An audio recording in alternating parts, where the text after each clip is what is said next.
Good morning, everyone. Make sure I have my volume on. Morning, Lori. There we are. Morning. Checking to see if we got everyone here. I think we're looking for Supervisor Thomas, correct? I haven't seen her yet. Yeah. I'll check real quick. Thanks.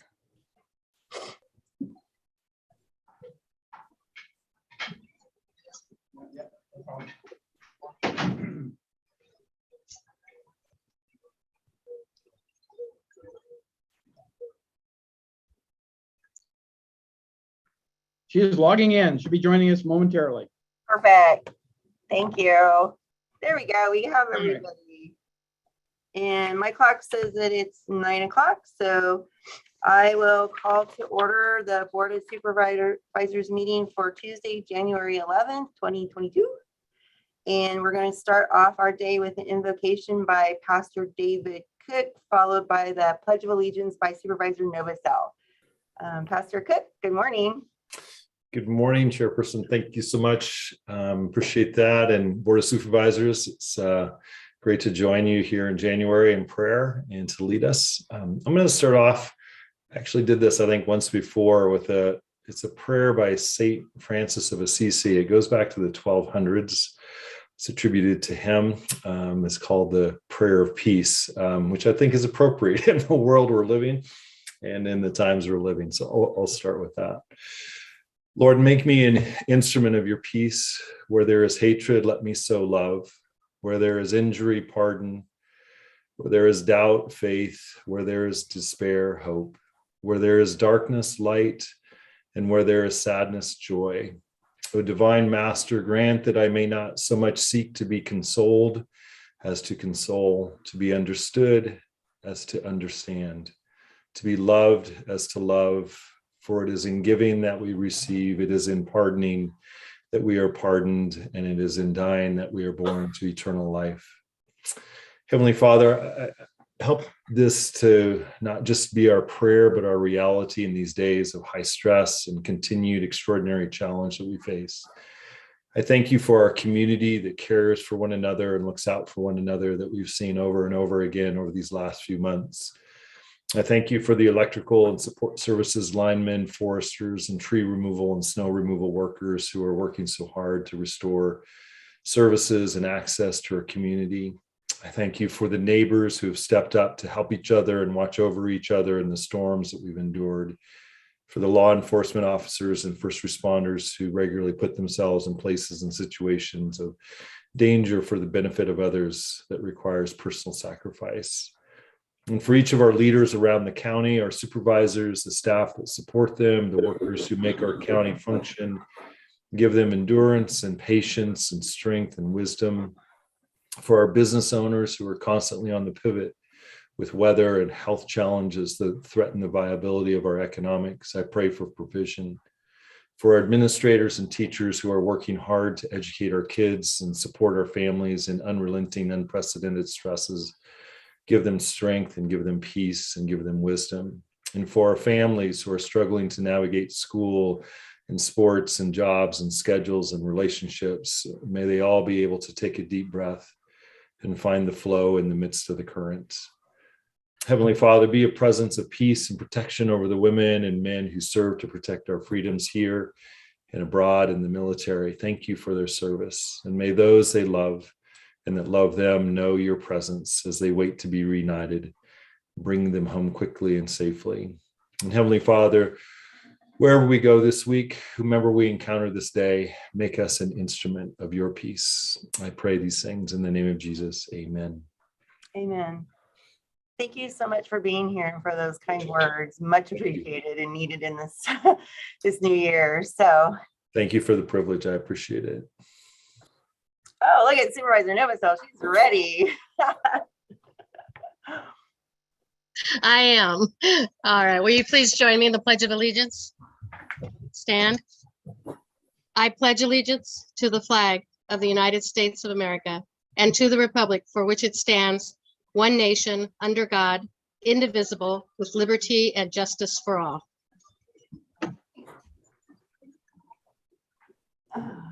Very good. Okay, so now we're moving on to adoption of the agenda and approval of the consent calendar. Let's see, I think Kim, do you need to read it into the record first, correct? And then I'll ask people if they want to make changes. I'm trying to get the order correct. Usually, Chair, if you could ask each supervisor if they have an item that they want to comment on. Okay. All right, we'll go down the line. District 1, Nothing. District 2, No changes. District 3, District 5. No changes. And then I have a question, CAO. The auditor sent in an email this morning asking that item 8 be continued. He has some concerns. Is that something that I should do on his behalf? Do you share those concerns? How do we handle this particular instance? I spoke to the auditor and asked him how long he wanted it continued. He didn't give a date, but I think it's reasonable if you allow for a 2-week continuance, and that'll allow staff to figure out exactly what the concerns are and should they warrant not executing this agreement, and get a better understanding of what happens if we don't execute this agreement. So I would support a 2-week continuance, Madam Chair. Okay, very good. So, and other than that, I don't have anything else. And then Kim, is this when you read it, or do I get public comment first? And we'll go ahead and take public comment if that's okay. Yeah, very good. Thank you. And sorry for being clunky this morning. My brain is off into other, I still have issues with snow out there, believe it or not. Yeah. And I'm going to remind everyone, we talked about it at the last meeting. The board protocols were updated last year. They're on page, I think, 3 of every agenda, and talking about the 3-minute limit. We're using the timer to help you with that and stay within your time limit. So we're going to continue on with that as a reminder. And with that, Kim, will you open up the consent calendar for public comment? And if the commenters could tell us which item they're speaking to, that's really helpful. Perfect, thank you. Now taking public comment on the consent calendar. Individuals will have 3 minutes to address the board. The timer will notify you when you have 30 seconds remaining to comment, and again when your time is up. Please make sure you unmute yourself when called upon. If you're joining the meeting by phone, press *9 to indicate a desire to comment. If you're joining by Zoom, press the raise hand button. Please voluntarily state your name for the record. Now taking public comment from 390.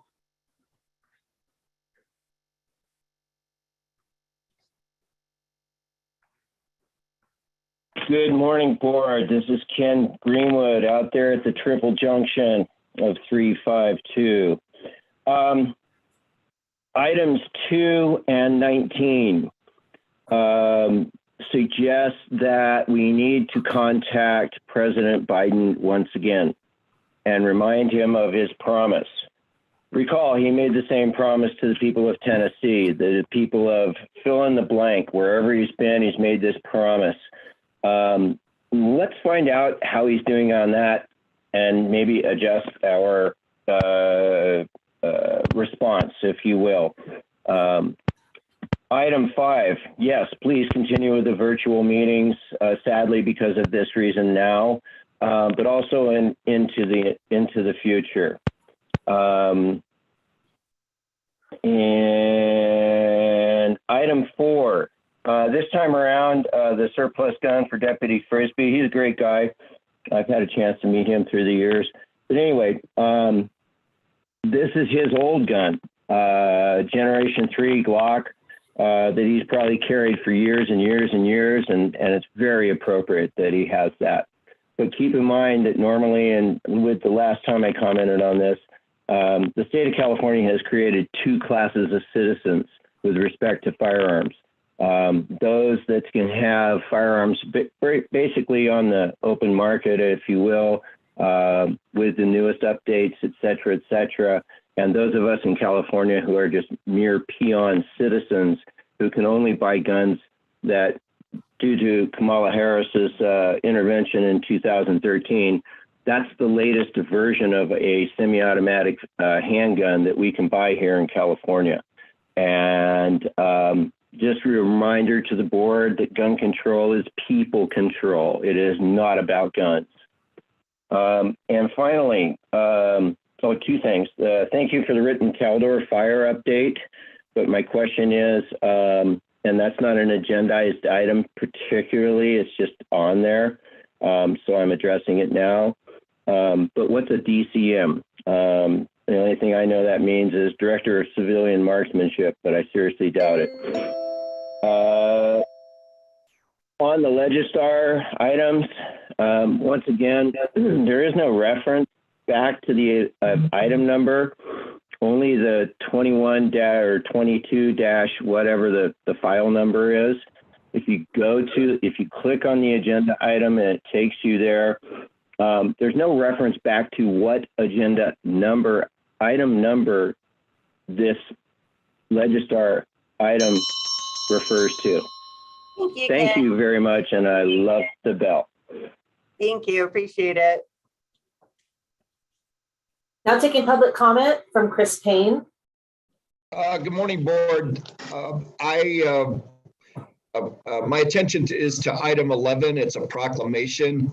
I was hoping one of the supervisors might pull it off. I don't think there'd be much time on this one, but if you guys know Kent, he's been before you many, many times talking about fleet management, talking about the equipment of the Department of Transportation. Kent's going to be missed. I've known him for many years during my time at the department, as well as now my 10 years of being retired this March. So anyway, I just wanted to acknowledge it. I believe with 31 years employment, Kent deserves to have a similar recognition as other people, if we were in person, would be getting. So anyway, that's my thoughts on item 11. Thank you. Thank you, Chris. Now taking public comment from Krista. Yes, I had a question on agenda item number 10, which is the ESG CV round 2 funding for 1.2 million. I was looking through the file attachments on the agenda item, and I couldn't see where it detailed exactly how you were going to be spending the 1.2, you know, what it's for and who it's going to be paid to. So if you have some detail on that, that would be helpful. That's it. Oh, great. Thank you, Krista. There's no additional public comment. Okay, there were a couple of questions in there that I think we could easily address. CAO, did you want to take a couple of them? Thank you, Madam Chair. I heard the one about what is DCM. It's disaster case management. And we'll try to do better in spelling out the acronyms in the reports. And it does relate to, I'm sorry, item number 28 that was added to addenda that is on the consent calendar, as Salvation Army will be providing those.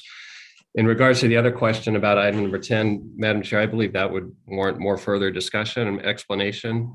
And if the board wants to do that, I would suggest you pull the item, or we could have staff contact Krista later offline and try to answer her questions.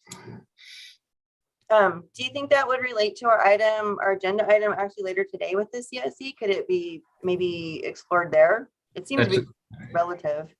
Yeah, it's related for sure, because we're serving as the administrative entity. I don't know that the plan was to get into item 10 specifically, but if you pull it, we could probably address them both at the same time. Oh, that's a good idea. Daniel, would you be okay with that? Sure, happy to speak to item 10, based on the pleasure of the board today. That's fine. Okay, I think that's a great idea to pull it and include it with our conversation about the COC later today. I hope that works for you, Krista. And then there was Chris Payne asked about the item for Kent Taylor, and I can tell him that the item was agendized in coordination with the DOT, and that's how we put it on the agenda with their input. So thank you for that, Chris. And yeah, we totally want to acknowledge Kent Taylor's career and appreciation for that. So thank you for bringing that up. All right, I think we covered everything. So Kim? Okay, adoption agenda and approval of the consent calendar with the following changes. Pull item 10 for discussion and continue item 8 to January 25th, 2022. Very good. Motion? So move. Second? Great. And Supervisor Heidel, you're I don't muted. second. I don't second. oh, I heard Supervisor Thomas. That's fine. Let Okay. Wendy have it. I know it's hard on the Zoom sometimes. And then roll call vote, please. Of course. Supervisor Heidel, how do you vote? Aye. Supervisor Turnboot, how do you vote? Aye. Supervisor Thomas, how do you vote? Aye. Supervisor Novacell, how do you vote? Aye. Supervisor Parlin, how do you vote? Aye. Motion passes 5-0. All right, with that, I believe we're going to move on to our first department item, number 21. Item 21 comes from the Agricultural Department pursuant to Board of Supervisors Policy A3, recommending the board conceptually approve and authorize the department to prepare an ordinance that 1, creates a livestock pass program that meets the requirements of AB 1103, and 2, create a parallel ag pass program for the agricultural crops in the county. Good morning, Charlene Carveth, Agricultural Department. So today we are in front of you to ask to be able to formalize what we kind of put together during the Caldor fire in a very quick manner. So what we would like to do is use the framework of AB 1103 to work on a livestock pass program. But in addition to that, to work on a parallel program that covers the rest of our agricultural crops. So what we did during the Caldor fire is essentially applicants would come through our department. We would make sure that in some way they were a commercial ag operation. We would pass that on to the sheriff's department, and they, in coordination with CAL FIRE, would determine whether the farmer or rancher could go in at that time if it was safe enough. So what this would do would basically formalize that so that we would have something in place. And while we hope we never have to deal with that kind of a fire again, this way we would have something and we would be able to put it in place right away if needed. Obviously, it is really up to peace officers whether it is safe enough at any time for a farmer or rancher to go in, but this would definitely make a formalized process. And that is what is our request of the board. Okay, Is there- good. Thank you for bringing this, Charlene. Does anybody have their hand up? Oh, there it is. Supervisor Thomas, hand up.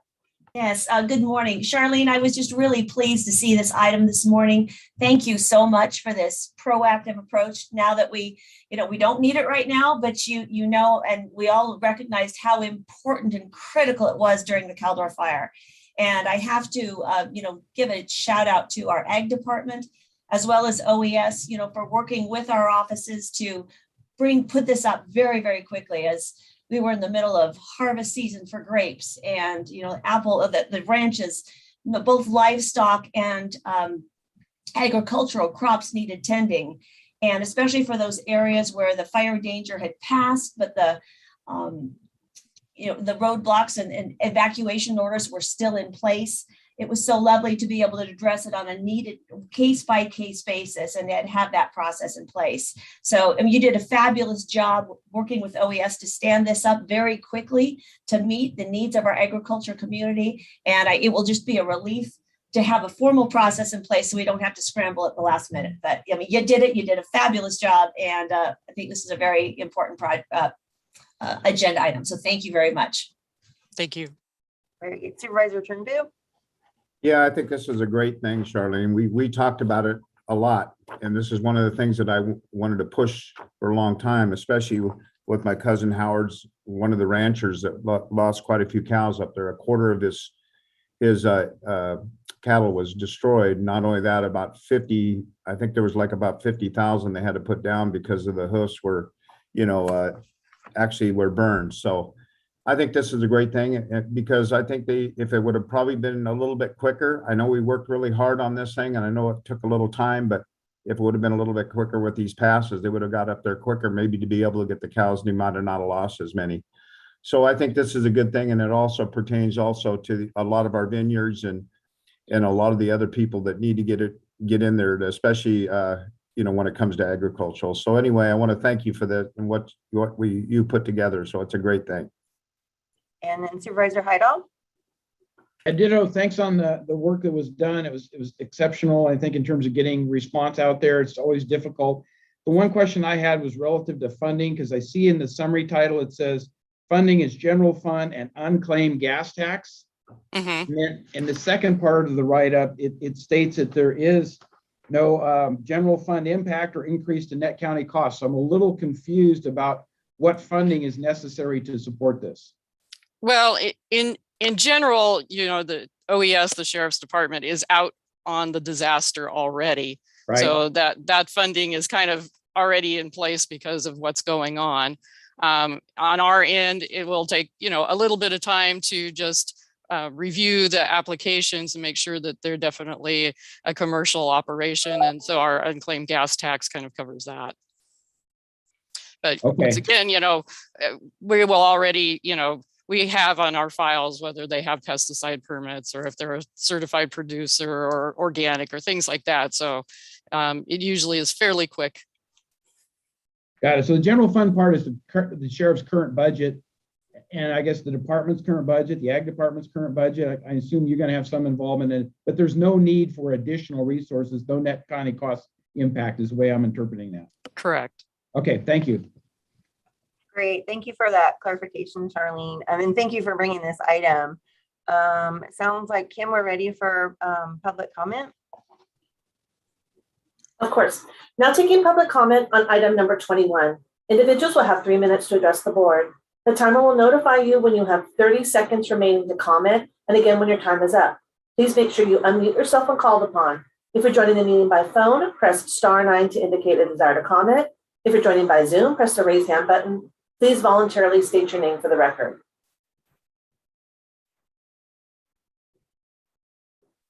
Now taking public comment from Chris Payne.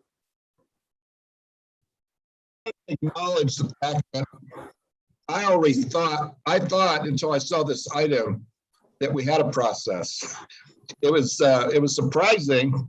Then when I read it, Charlene, I realized then, and I talked to Supervisor Turnbull, that we didn't have, and so I definitely believe in, and I know you will support this. So that's my only comment. Oh, great. Thank you, Chris. Now taking public comment from 390.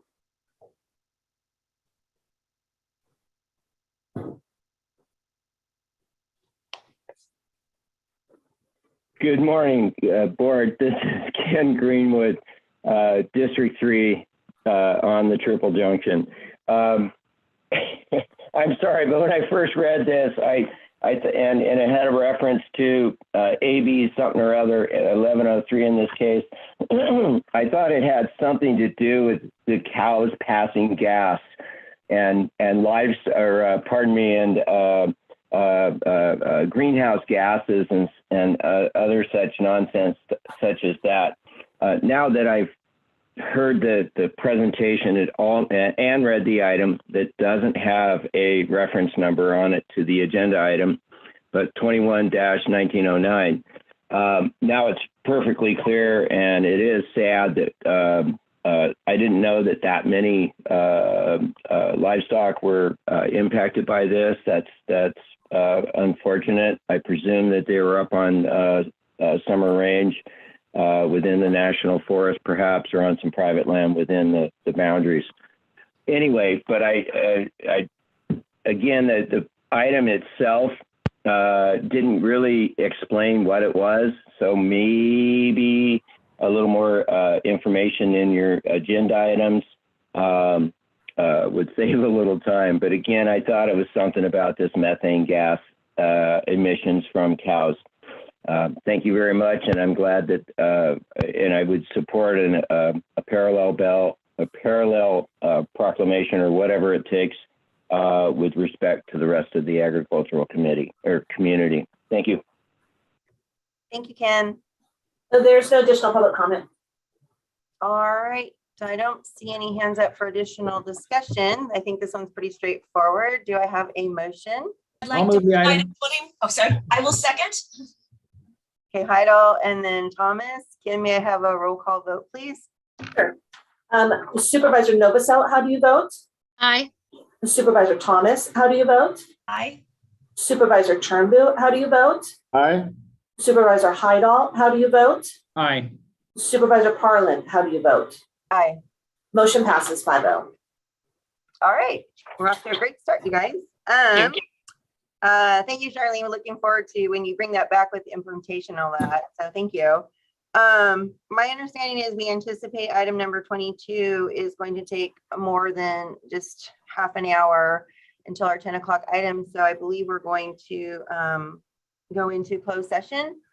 So with that, I'll read into the record. The board will now recess into closed session to hear items 25 through 27 as specified on the agenda. Anyone who wishes to provide comments concerning those matters may do so at this time. Now taking public comment on closed session items 25 through 27.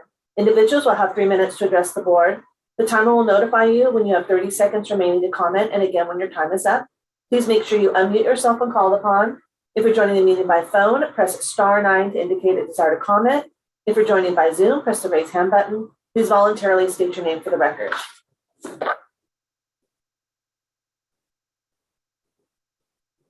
There's no public comment. All right, with that, we will recess into closed session, and our next item will be as close as possible to the 10 a.m. time allocation. Thank you.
We're almost all here, back from closed session.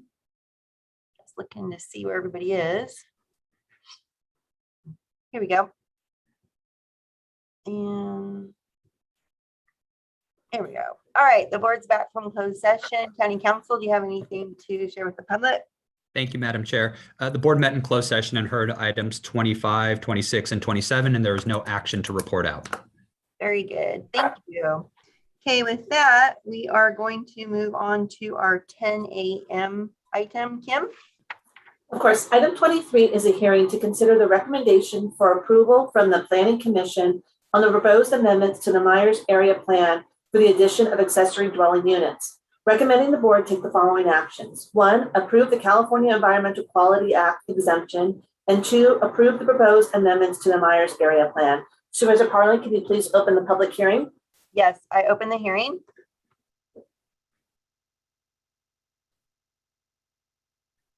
Good morning, board. My name is Melanie Shasha. I'm an associate planner with the Tahoe Planning and Stormwater Division. I'm going to share my screen now so you can see my presentation.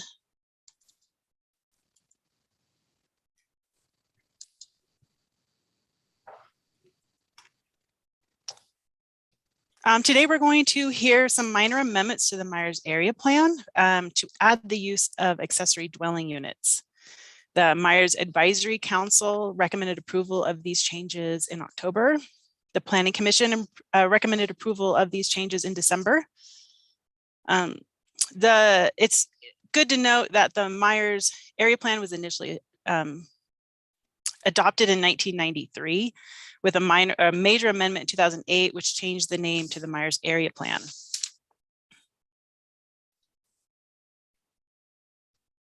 So we're going to discuss accessory dwelling units and junior accessory dwelling units. We're going to discuss briefly the California legislative and zoning changes, the revised code of ordinances with the TRPA, and how that relates to the Myers Area Plan. And one thing to keep in mind is that the Myers Area Plan has unique zoning, which is different than the other zoning units in the zoning ordinance.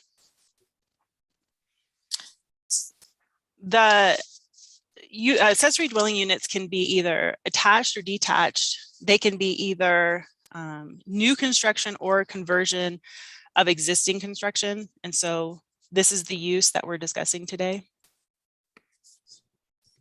So the county zoning ordinance was updated by the board in November, and it incorporated all of the changes in the California state law. These changes make it easier, faster, and cheaper to build ADUs. The TRPA Code of Ordinances was adopted by their board in September, and TRPA has really been the limiting factor for accessory dwelling units in the Tahoe Basin. So the changes to the TRPA's Code of Ordinance includes allowing 2 ADUs on every California residential parcel. That includes an attached and a detached. They removed the requirement for noticing to the neighbors for this use, but ADUs still must comply with land coverage limitations and must have a development right. So we're here today really to discuss the Myers Area Plan and the changes that are needed to maintain consistency with state law, the zoning ordinance changes, and the TRPA Code of Ordinance changes. So specifically, we are revising the Myers Area Plan to change Table 2.1 for ADUs in map zone 1 and 3. Table 2.1 is the matrix of allowed uses. We're also revising Table 2.2, which is the density table, to remove the 1 acre minimum parcel size and add a disclaimer for the density in Myers Area Plan 3, which is the tourist residential zone. We're also removing the requirement for design review permit for these uses. And we're adding and revising definitions to be consistent with the zoning ordinance, and then cleaning up some language on page 220. So as recommended by the Myers Advisory Council and the Planning Commission, we recommend the Board of Supervisors take the following actions. Approve the California Environmental Quality Act exemption consistent with section 15282H of the CEQA guidelines pursuant to section 21080.17 of the California Public Resources Code, and approve the proposed amendments to the Myers Area Plan for the additional use of accessory dwelling units, and adopt resolution 010-2021 as presented by staff. I'm here if you have any questions. Great, thank you for that presentation, Melanie. Does any board members have any? Oh, Supervisor Novosel? Thank you. No, I just wanted to thank Melanie and, in particular, our Myers Advisory Committee that went through this and studied it. And the fact that I'm on the TRPA board and governing board and have gone over this, we're just trying to make it a little easier, and it just makes sense given that we have such a housing crisis, the ability to be able to add some housing, possibly number one for either retirees, or secondly for those who need some affordable housing. It just makes sense for us up there, and it is also, as Melanie was mentioning, kind of fitting in with state law and where everyone's going. So pretty basic understanding here. Thank you. Supervisor Heidel? I just have one question relative to ADUs and VHRs. Does the Myers plan allow an ADU to be created and then to apply for that ADU to be used as a VHR? Is that excluded? Just clarification on how that all works. Yeah, state law prohibits ADUs from being rented less than 30 days.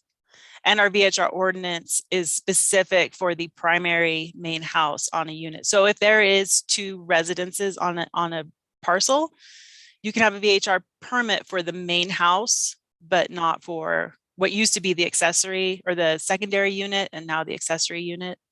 So yeah, they're not allowed to be rented short term. Thank you for that clarification. Very good. Any other board members?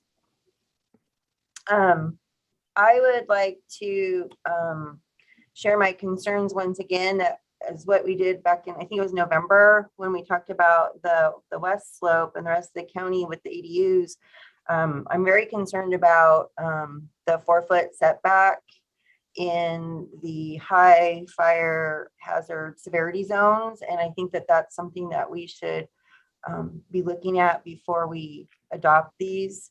So I just wanted to say that that's something we really should explore. We do have a lot of high fire severity zones in our county, and the reduced setbacks concern me greatly for the safety of our residents and catastrophic wildfires. So that's a concern I'd like to explore at some point. And I do think that we have the ability to do that within the state law. So just putting that out there.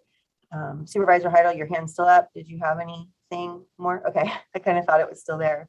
Supervisor Novosel, did you want to add to that? Just for clarity, that this is just for the Myers area, and there hasn't been any concern with the setback up in Tahoe as far as all that goes, but I understand your concerns as far as in general. Certainly something we can address, but just want to make sure you understood that this was just for this area up there. Yes. Okay, thank you. Can. Oh, I just wanted to point out that the state statute actually makes an exception with regard to the setbacks for fire safety and other public safety and utility easements. So they do recognize that this doesn't necessarily trump those safety statutes. So, I think if the county was able to make the proper findings that would support that, then the state statute actually addresses that issue. Right. And I think that's why I'd like to explore that further. I don't think that we've gone to that extra step of the findings to do that. So is that correct, Can? We didn't do those findings. Is that correct? Well, the state statute's not really clear on whether you actually have to take a formal step like that or whether it's during the process of, the application process. If a, application is in a high fire safety zone area or high fire hazard zone area, it's not clear whether you have to make that determination on an individual basis or if you have to make it more globally. So that would be something we would have to look into, but the ordinance that was adopted by the board, I think it was in November, specifically says a setback of more than 4 feet shall not be required unless otherwise required for fire and safety, public utility, or drainage easements or other recorded easements.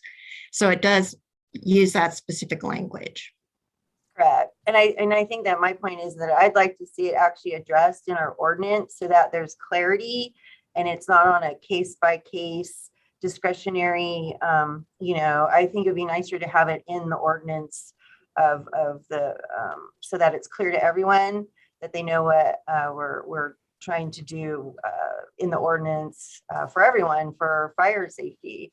So I think that's something that we can bring back and look at another time and update the ordinance. So that's definitely something I would like to pursue. And I'll talk to county council about that offline, I think, to follow up. So thank you for that clarification. And I think I don't see any more hands up from the board. Supervisor Thomas, did you want to add to that? I was going down the same route that you were, that I do think clarity is really important. We run into challenges when the public isn't clear and our staff isn't clear, just to make it easier on everyone. And so I support, looking into perhaps a policy in high fire danger zones, just so there is that clarity for both those that want to, build ADUs and our staff. So yeah, good idea. Very good. Thank you. Okay, with that, I think, Kim, we're ready for public comment. Sure. Now taking public comment on item 23. Individuals will have 3 minutes to address the board. The timer will notify you when you have 30 seconds remaining to comment, and again when your time is up. Please make sure you unmute yourself when called upon. If you're joining the meeting by phone, press *9 to indicate a desire to comment. If you're joining by Zoom, press the raise hand button. Please voluntarily state your name for the record. Now taking public comment from Chris Payne. Good morning again, board. I'm a little surprised that there isn't more supervisor comments. Supervisor Thomas, I appreciate clarity is a key word here in terms of the public understanding what we have and what changes we're making. I'm not so certain that the clarity shouldn't be first and then the action of the board related to this item second. You have this is a hearing. And so I believe before you would take any action, you would make sure that your questions have been answered, if not during the session. Here's some of my points. The staff has commented on the unique zoning. I think it might be important to clarify what that means by unique zoning, because I think that is significant in the Myers area plan. It is the 10th anniversary, I believe, of the Angora fire. I can imagine if ADUs were implemented in some of these parcels that we're speaking about, then we would have more tragedy than we have right now. Essentially, the houses, the residences that were burned down in the Angora fire, if we had ADUs also involved, would have been much more extensive. You also have, Supervisor Novosel, I've heard you speak about this before, some clarity related to neighborhood traffic circulation problems. This is not going to help that, meaning I guess there's a lot of pass-through traffic that you're associated with, but more residences in a density way also creates more traffic circulation issues, which I believe still haven't been resolved. Wildfire danger, as you know, I founded the Patterson Ranch Fire Safe Council. I did that because of the Union fire, which happened so quickly. We only lost one residence. That's the historic Patterson Farm house. But at the same time, I know we just went through Keldor fire, and if the movement of the fire into the basin would have been different, and if we would have had more residences there, it would have been much more possibly a tragic situation. The 4-foot setbacks, I think that needs to be very, very clear on when you don't have, when that wouldn't be allowed, because I believe that is an important issue. I think I got, and the VHR, Supervisor Heidahl, that is very important because thank you, Chris. I'm closing it up because I think no, we have the 30-second timer to allow people to wrap it up. So thank you. Now taking public comment from 390.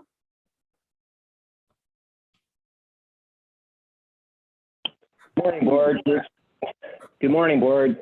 This is Ken Greenwood, District 3-2-5, etc. Yeah, I worked on this plan way back in its infancy.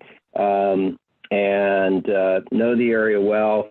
The fire hazard there, honestly, I mean, people would argue, but within the community plan area, it's primarily commercial properties, and the fuel loading there is questionable. But if the Caldor fire had burned into that area with the intensity that it was displaying, there's a possibility. But anyway. If basically what we're doing here, as I read it finally and explained by staff, is provide consistency with state law regarding the accessory dwelling units that were allowed by whatever law that was from California.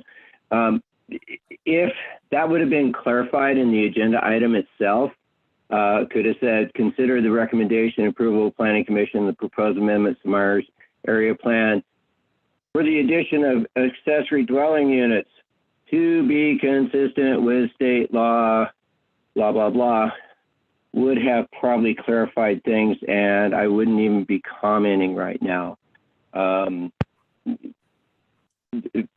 of to the point that the agenda items need to be clarified, if you will, speaking of clarity, so that the public could understand that without, and this was not explained in the Legistar comments, and being on limited internet connection, downloading every one of these massive files available in the Legistar item, which doesn't have an agenda reference to it, just 21-1970. It would have been clearer and more able for the public to understand, perhaps, if they actually cared. But anyway, the bottom line is that the item itself was unclear, and I only fully understood it when staff made it clear to become consistent. This was primarily driven by the desire to be consistent with state law regarding ADUs. So thank you very much, and clarity, clarity, clarity. Not everybody speaks governmentese, and I think it would be really good for clarity's sake to wrap this up. There you are. You're awesome. Wrap it up. Thank you. Now taking public comment from Sue. Hi, Sue Taylor. I've spoken previously on this at the Planning and the Board of Supervisors, pleading with you to put in criteria that would protect us from fire danger in these, right now as it sits, the way you approve the ordinance, you could put 4 homes on one parcel in Grizzly Flat, and that would be perfectly legal, because you haven't set criteria to set aside things such as the 30-foot setbacks. You say it's buried in there somewhere, but without it being in the policy, people don't know that. And when I looked at the one for Myers, I researched it through trying to follow. There was no maps that kind of explained which areas we were talking on the Legistar. So I had to dig through all of the plan and find the maps. And I'm sure all of you have been researching this, but it specifically only addresses 2 tiny spots within the Myers plan when you look at the overall area. So there's out of the 5 districts in the plan, it only applies to 2 of them, which is those 2 are mostly built out already. And then, but I guess they now can add into those. And so I wasn't, being that's in the core inner of the city where you probably have a better fire protection, I wasn't really critically concerned. But then I looked at all the parcels just now as we're talking, because I have the map in front of me. There are tiny parcels all surrounding the Myers plan area. The plan area actually looks kind of healthy, but when you look on the outside and all these tiny little parcels where this plant, what you're approving doesn't apply, it doesn't apply because you already approved for all these teeny tiny little parcels to follow the policy that you already adopted without those protections. And I have been heavily involved in 2 projects that the county approved. We brought up the setbacks over and over. Cal Fire requires 30-foot setbacks in these state responsible areas. The county approved 2 projects and completely ignored those setbacks. In fact, one of them is now going through a zoning administrator to completely sidestep the entire policy. So I do have concerns with this. I'm actually asking if they would pull that project that's, I think it's called, it keeps changing the names, but it's the Jim Davies project off of Cokie Lane. When that was approved, a building straddled 2 parcels that was required to have 30-foot setbacks, and there was a commercial building approved. I've notified Cal Fire that you've approved these without their oversight. And when I talked to them, they were actually not even, those plans are supposed to go through them. And they were on the one over by Racket Way, they showed it to them and then they modified the plan to reduce the setbacks and they never saw those again. I don't know, that's all in the system. They know that you guys aren't following these policies. I don't know where it's going. And I hope that the county corrects this so lives are not lost. Thank you. Thank you. Now taking public comment from Steve Tashara. Thank you. Good morning, members of the Board of Supervisors. Steve Teixeira speaking today on behalf of the Tahoe Chamber. As Supervisor Novosel knows, we've been very involved in all of the different changes to the rules around the issue of our desperate need for affordable workforce housing. We have a tremendous shortage of housing, which has only been exacerbated by things like the Caldor fire and COVID. And we need every tool that we can legitimately have in the toolbox to provide housing for our local workforce and for people here who live here year round. So I encourage the board today to take the affirmative actions, understanding that there are 2 actions before you. One, to approve the CEQA exemption consistent with section 15282H of the CEQA guidelines pursuant to section 2108017 of the California Public Resources Code, and to approve the proposed amendments to the Myers Area Plan for the additional use of ADUs and adopt the resolution 0102021, attachment C, as presented today before you by staff. And again, we must focus on the need for affordable housing and stay focused on the actions that are actually before you today.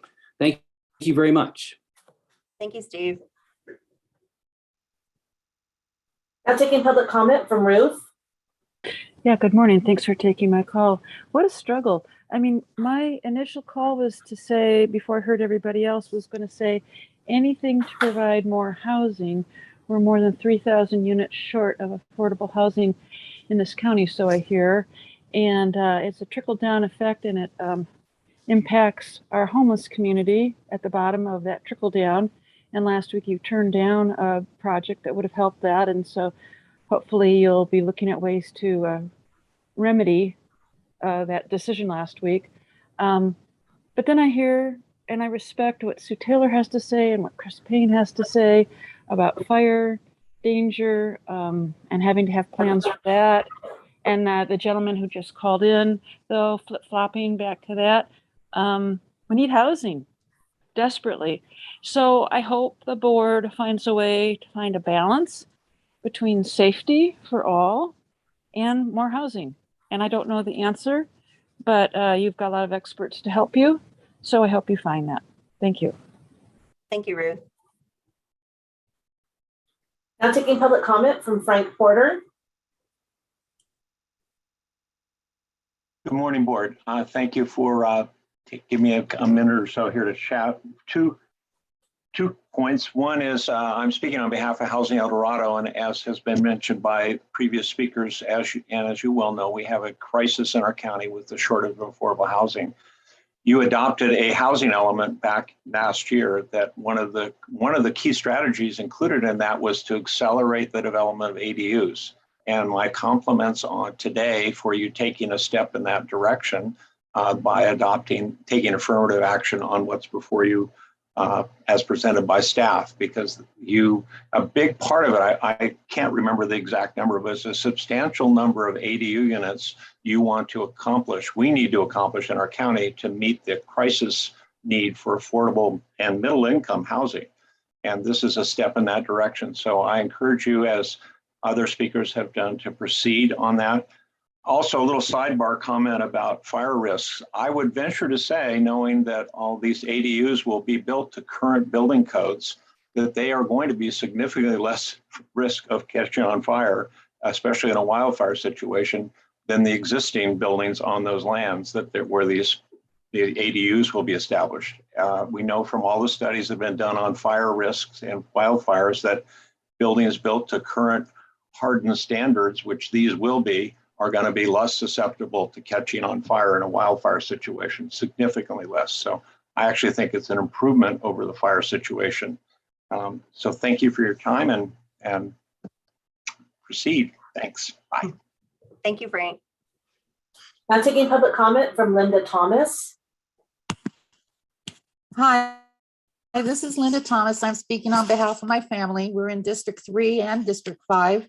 We have a family home on Echo Summit, and we actually watched the Angora fire burn years ago, and we barely lived through the Caldor fire. So it is very significant. I actually am tuning in for another item on your agenda, but this one I was not aware of, and I just want the traffic in Myers is not good, and there's been placed the turnaround has been done there, and also the on Upper Truckee. Hi, Sue, and anyway, there has been tried to be some mitigation and putting more ADUs in there. I just want extra caution on the setbacks and the way that it's built, not a high rise where it could be very dangerous. And I take exception with someone else who had said that if it's set up to building codes that that wildfires could not or would not be as significant for them. I watched that Caldor fire and it was terrible, and it should never have gotten that far, and can happen again. It happened with Angora, and then it happened with Caldor. So please go through the extra steps. I just urge you to do that. And I'm hopefully speaking for many, many families who have homes and use that area on an ongoing basis. I appreciate your time. Thank you. Thank you, Linda. There's no additional public comment. Very good. Is this where I close the public hearing, Kim? Yes, please. With that, I close the public hearing. Is there further board comments? Just want to address a couple things, if you don't mind, Chair. First, I know I heard something about a couple comments about the traffic. The traffic issues we're having are specifically and particularly caused by tourist traffic coming back on Sundays or holidays. We don't have an issue 90% of the time with our residents, and the idea of a ADU causing more traffic, I just don't think it's as relevant as the issues of tourism traffic that we're still dealing with, and we're trying to deal with that, as you've all heard and heard from our DOT. And then I just want to make sure everyone understands, I worked on the original Myers community plan some 30 years ago. I was one of the authors. I understand what we're talking about today, and what we're talking about is more the commercial zone area. The residential areas around that, they still have to go through a very unique process that you don't see or hear about on the West Slope, and that's development rights. And we only have X amount of development rights available through the entire basin.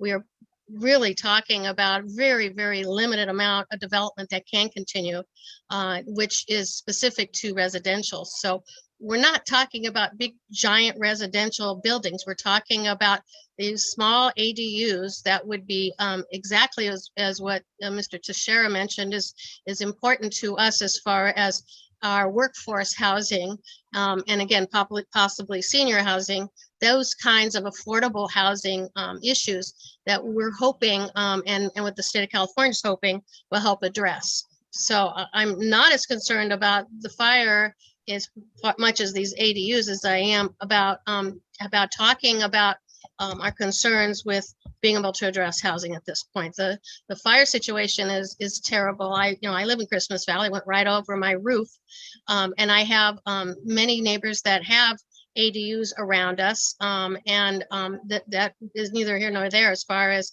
getting in and out. That was not going to be the issue of getting out safely. Thank God we could get out, and it wasn't during a tourist time. That's the issue we're having with our roundabout, with all of that. And again, we're still trying to deal with that. And I absolutely agree that we need to deal with that, but that's a different process. And frankly, for those who called from the West Slope, I don't think they have quite the understanding. It's very complicated up in Tahoe on our restrictions of allowing residential units to go in. It's very very restrictive. So that we're not expecting a huge flow of new housing being built to put in these ADUs. What we're hoping to do is to be able to help as much as we can alleviate some of this issue in a very common sense practice. So I just wanted to make that, and I'm ready to put a motion out there if there's no other questions. Oh, we've got questions. Never mind. Yeah, we got. Sorry, I just noticed that. Thank you. We'll come back to you on that. Thank you. Thank Supervisor Heidel. Yeah, I was just hoping to hear more from Melanie or Kay-Ann relative to some of the comments, because when people talk about large ADUs, I believe we have a restriction of 1,200 square feet maximum size on an ADU. So there's a lot of misunderstanding and a lot of things that come up in these public comments that are not factual. So if staff chooses to respond to those, I would like to hear that feedback so it's clear and part of the public record. We're not talking about high-rise ADUs. I mean, some of these things are just beyond what I think is a reasonable discussion, but we need to make it clear for people what we're talking about. So I would just ask Melanie and or Kay-Ann if they had any additional comments based upon the public comments that were made. Thank you. Yeah, you're right. So there is a limit based on the parcel size of the ADU size. There is some stipulations in state law and now in our zoning ordinance for conversion of existing structures. So for example, if you have a 2-car garage that exceeded the size standard for that parcel, you could still convert it to an ADU. So it's it can be kind of complex. But you're right, there's no high rises, especially in Tahoe. We have height limitations required by TRPA. In the Myers area plan, there's a little bit of additional height in Myers zone 1, which is the town center, but it's still not going to exceed, I think, 2 or 3 stories, depending on the roof pitch. So it's very project specific, but you're right, there is a size limit.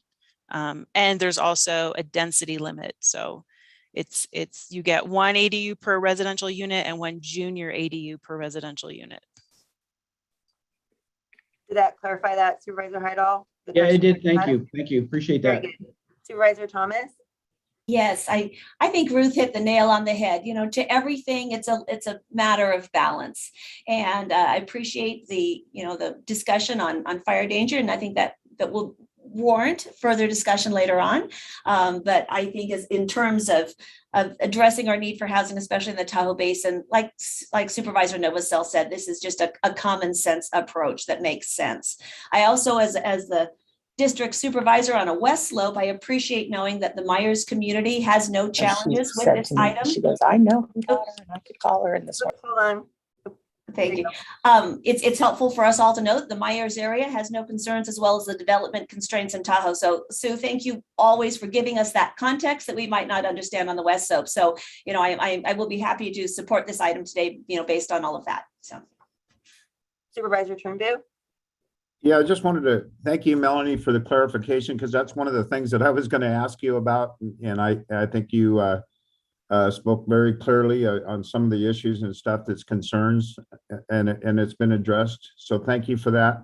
I know fire danger is very, very, you know, I mean, in this particular area, I know it's not as bad as some of the areas, because I have relatives that live in Myers and stuff, and the houses are not really close, and it's not high density, you know, forest areas in that particular area. So anyway, thank you for that clarification. That's kind of what I was kind of going, but I think safety, we have to make sure that we have adequate setbacks to make sure to prevent, you know, these wildfires, especially if one house burns and then catches the other house if it's too close together. So all I'm saying is I think I think this is a good deal. We do need housing. We really do, especially for the workers that work in Tahoe, because there's not anything available for them. I mean, and it's really sad to see these workers, you know, they have to struggle. They have to go elsewhere. They even live in Carson City and stuff, and then travel up here to Tahoe to even work. So we need to look in affordable housing in Tahoe. Thank you. All right, I think we're done with board comments. I'm just going to add that I've always been a huge supporter of ADUs.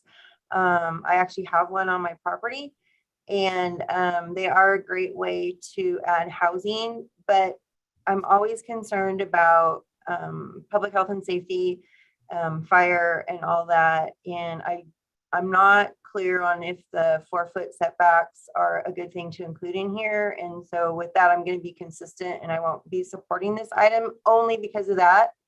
It's a tough balance. I get it. But right now with the state of our forests, I'm still just very concerned. So I hope we can bring that back and look at it again.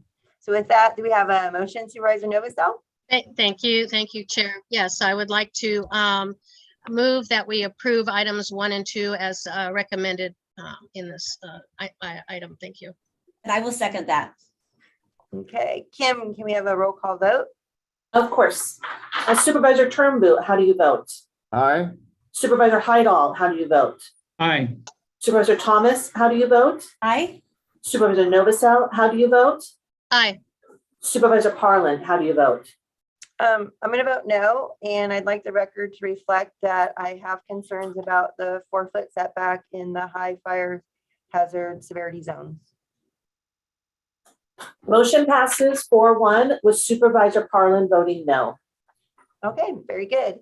I'm looking at our next item is at 11, and I kind of need a break because we've been going straight through this morning. So if everybody's okay with that, we'll just kind of take a little bit of a longer break and be back ready to rock and roll at 11. Are we good with that?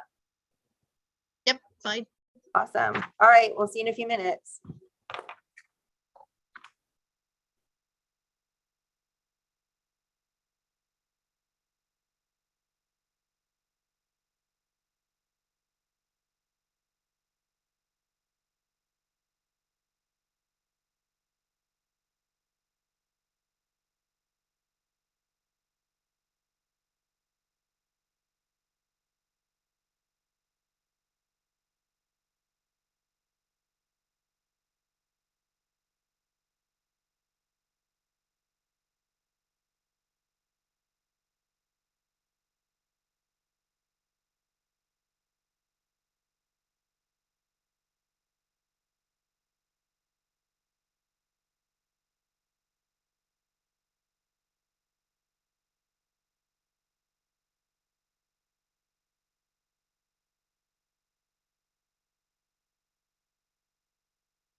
All 3 clocks in my office say something different. I gotta work on that.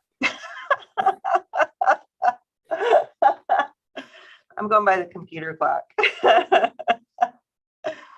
Looks like everybody's coming back. I'm back. Thank you, Sue. And one more. I'm guessing Supervisor Heidel, you're on your way.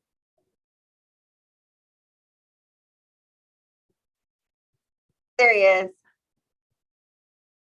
Okay, is it 11? I got one more second, I think, until it's up. There it is, 11 o'clock. Perfect, thank you. Kim, shall we do our 11 o'clock item? Of course. Item number 24 comes from Planning and Building Department, Economic Development Division, recommending the board consider the following. 1, receive and file a presentation from the Community and Economic Development Advisory Committee on CDAC's 2021 Action Plan. 2, receive and file CDAC's 2021 Annual Report. And 3, provide direction to CDAC on any changes to its objectives. Good morning, Madam Chair, fellow board members, Kyle Zavon with Economic Development, here to introduce this item, and Glenn Krakow, our District 1 appointee and 2021 CDAC Chair. Quick thank you to Glenn for leading this committee through a very challenging year. CDAC is here to present what they've been working on and to receive feedback on any items you'd like them to analyze in this upcoming year. So please feel free to interject with questions or comments as Glenn goes through his presentation. So with that, I'll hand it over to Glenn and go from there. And Kim, if you wouldn't mind sharing the presentation, that'd be great. Thank you, Kyle. First of all, I'd like to thank all of the committee members and county staff for making it through 2021. We've all had to deal with fire, power outages, illnesses, just like everyone else in the county and all the other committees. And these folks have continued to put in a lot of time to volunteer to help keep their eye on things that may affect the community and the economy throughout our county. So I really appreciate everybody's efforts. Thank you, Glenn. Were we asking Kim to share the presentation, Kyle? There it is. Okay. There we go. Here, thank you. Okay, it's been a while since I've seen today's presentation, and maybe to make it a little more helpful, I'd prefer if we can kind of keep it like a conversation. So I'm not going to sit here and just read and present the slides. So feel free, anybody at any time, to chime in with a comment or question as we go through it. So there are 9 appointees on the current committee.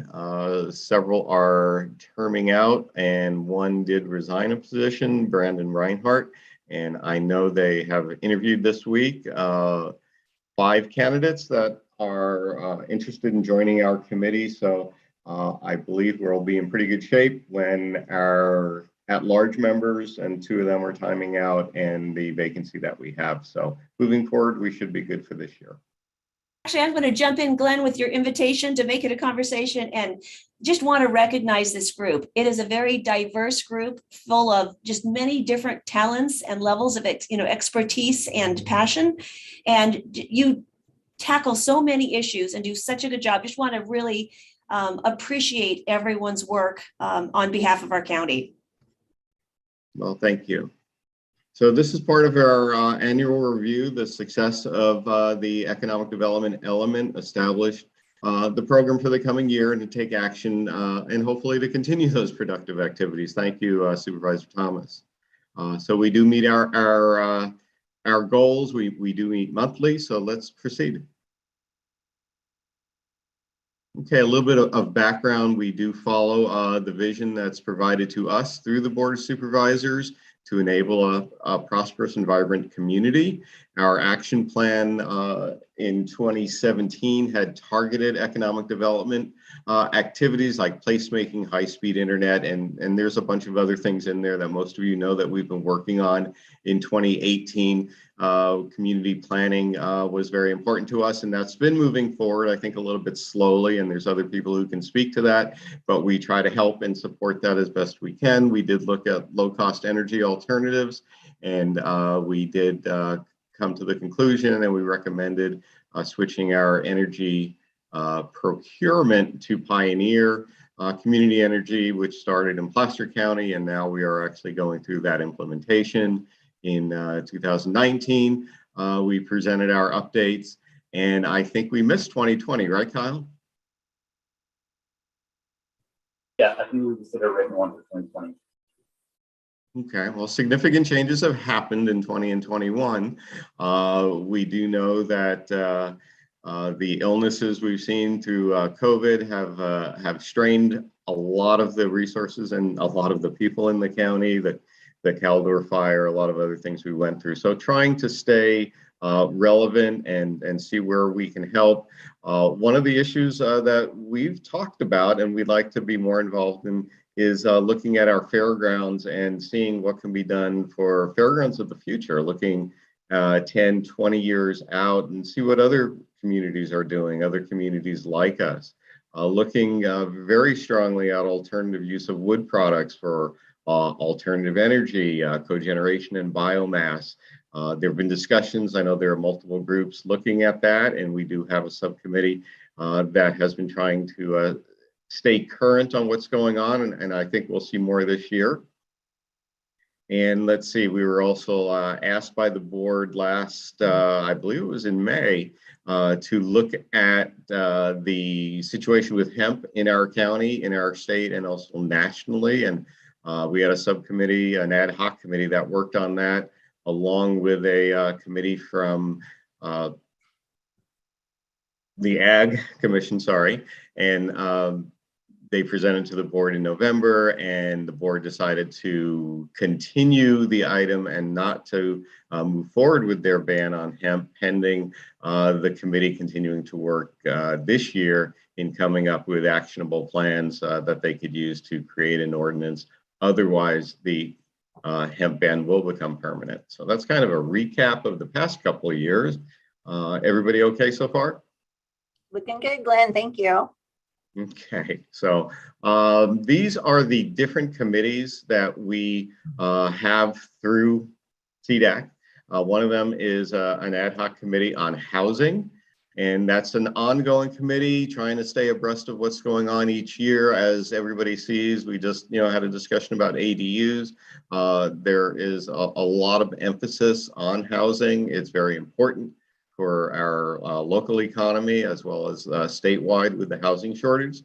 So we do have a committee that works on that, and they've been trying to see where they can contribute to support current projects that may be looking to find ways to create workforce housing. I know there's a lot of words around this, and we try to be very careful with how we discuss this, but we understand we need places for our employees to work. And we know, and we hear about that all the time in Tahoe. We do need places for our seniors to live that they can afford as well. And hopefully not feel that they do need to leave the county to find the type of housing that they want.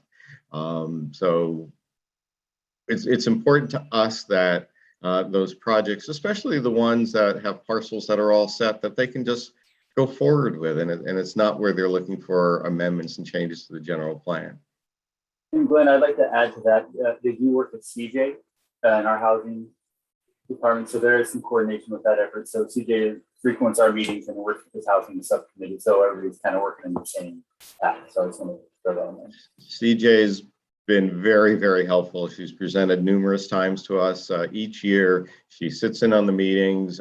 She's been very, very supportive and helpful. So and that's where we get the majority of our knowledge.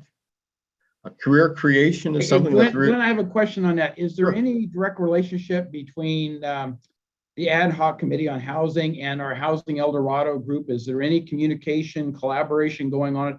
We have a lot of different groups looking at the housing issue, including our county departments and stuff. But I was just curious about the Housing El Dorado connectivity. Is there anything with this committee now connected with Housing El Dorado? I'm not sure, Kyle. Nothing formal. There's been some crossover, but I think that coordination could be helped. It could be increased for sure. They would like to.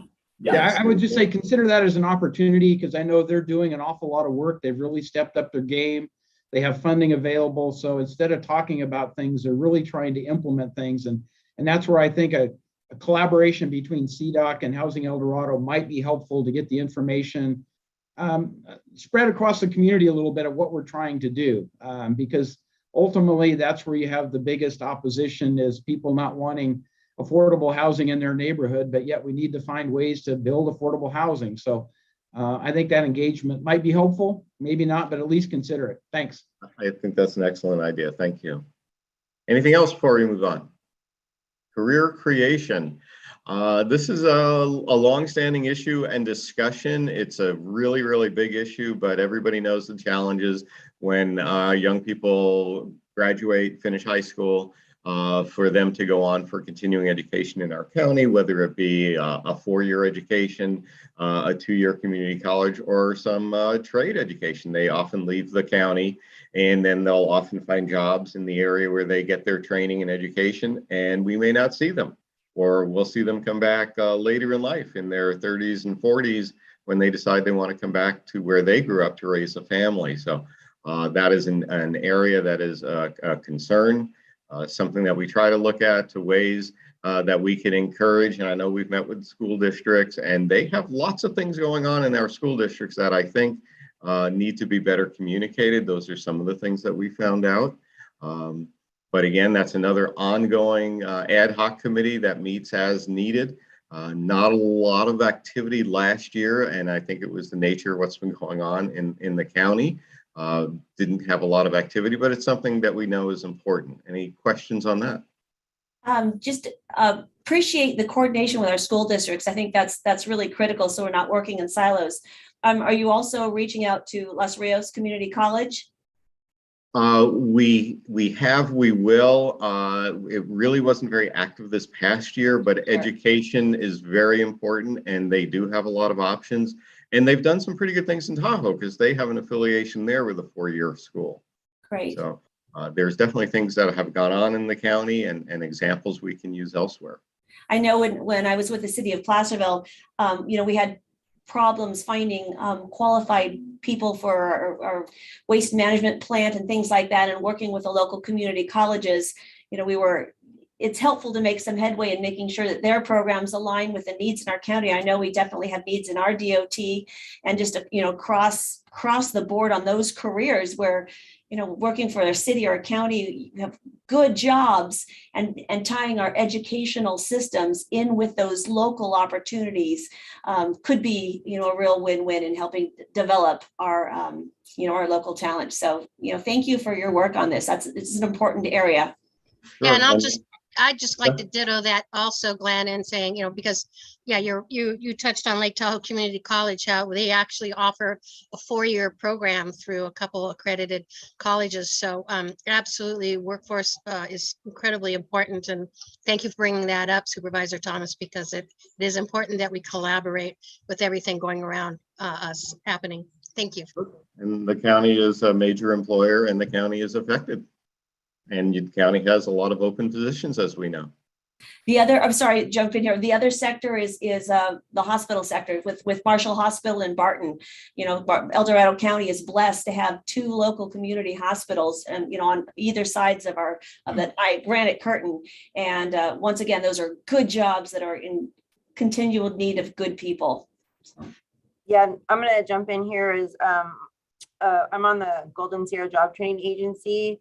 And also in just all the RCRC meetings that I've attended, we're trying to push our forest management, and yet the lack of the workforce right now comes up often in conversation. And my understanding is that is it the Tahoe Community College actually has a program for that, if I remember correctly. So I would like to getting the employers and the colleges connected better, I think, is huge. And so that there's a natural path from getting your degree, certificate, whatever it is you're working on, right into an employer is just so positive for the folks going through these programs. So is that correct, Supervisor Novosel? There's a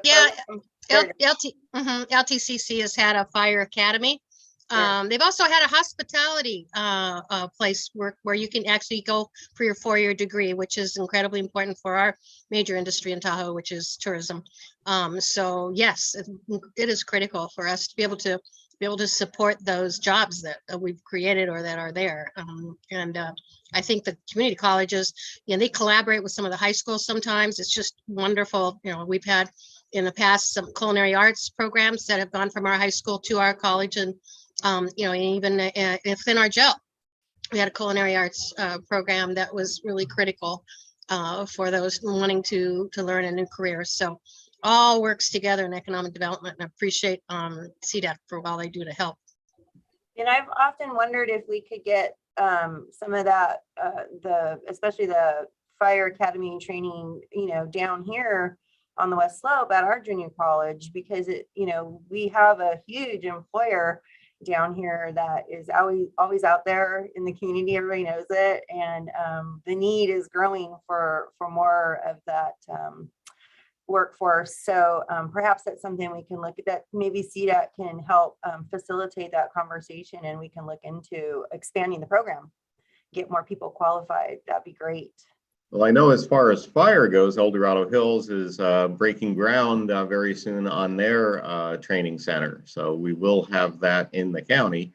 And I do know from personal experience that El Dorado Hills has a very good program with the high school for kids to volunteer and go through their program. My son did it in high school. And so there are a lot of good programs out there. There probably, like anything, could be better communication to what's going on, and that people will know the options that are available to them. And a lot of that lands on the schools, the counselors in the schools, and that's where we found a lot of the challenges are, because they're so overwhelmed. Very good.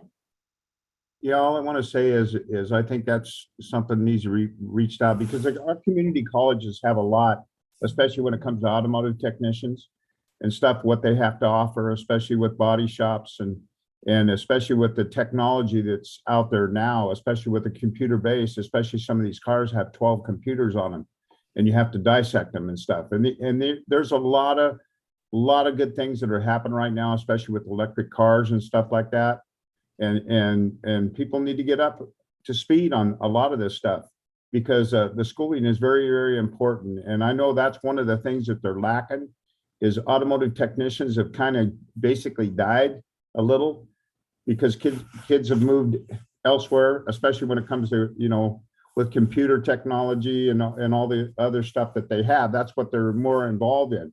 So I think we need to reach out a little bit more, because UTI has got a great program they put together and stuff. My stepson went through the UTI, and he got a lot of knowledge from that particular school. That's up on Interstate 5 next to the airport out there. So Supervisor Turnbull, Tahoe High School, South Tahoe High, has 10 new bays that they put in, and one of them is just for electric cars. And we have that technology. That's great. And That's so awesome. I'll have to give you all a tour up there. Yeah, that'd be great. Our I'd high like to see school. that too, because I think that's awesome. And we have to just, we have to push for the future and stuff, and to get these kids up to speed. So absolutely, there's a lot of things that are going on in the next coming years and stuff that we got to get up to speed on. So anyway, I think it's a great program, what they have to offer, and the colleges and the high schools are doing a great job. They really are.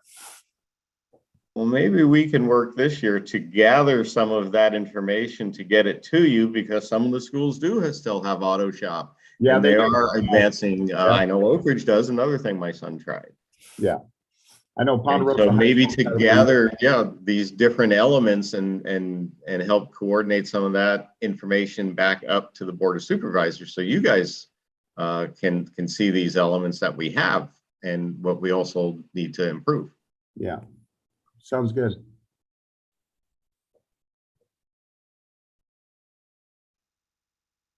Okay. So we talked a little bit about the fairgrounds. The fairgrounds is a very interesting potential opportunity from both community benefit and economic benefit for the county.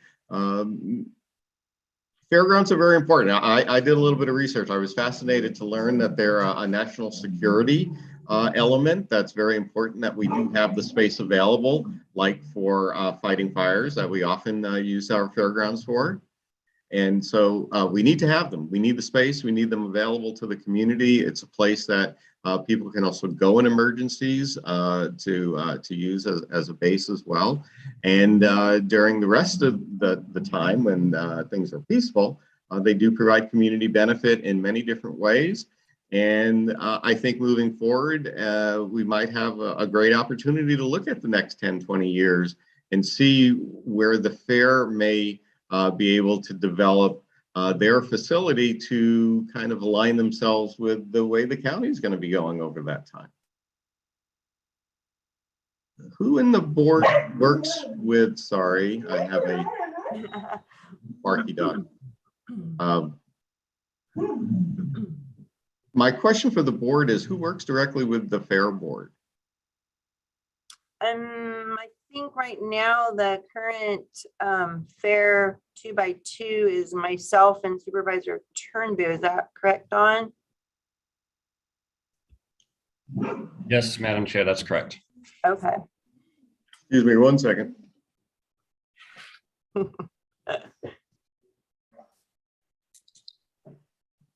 Are we gonna get a cameo dog appearance? Working from home. No, he's out. Oh, okay.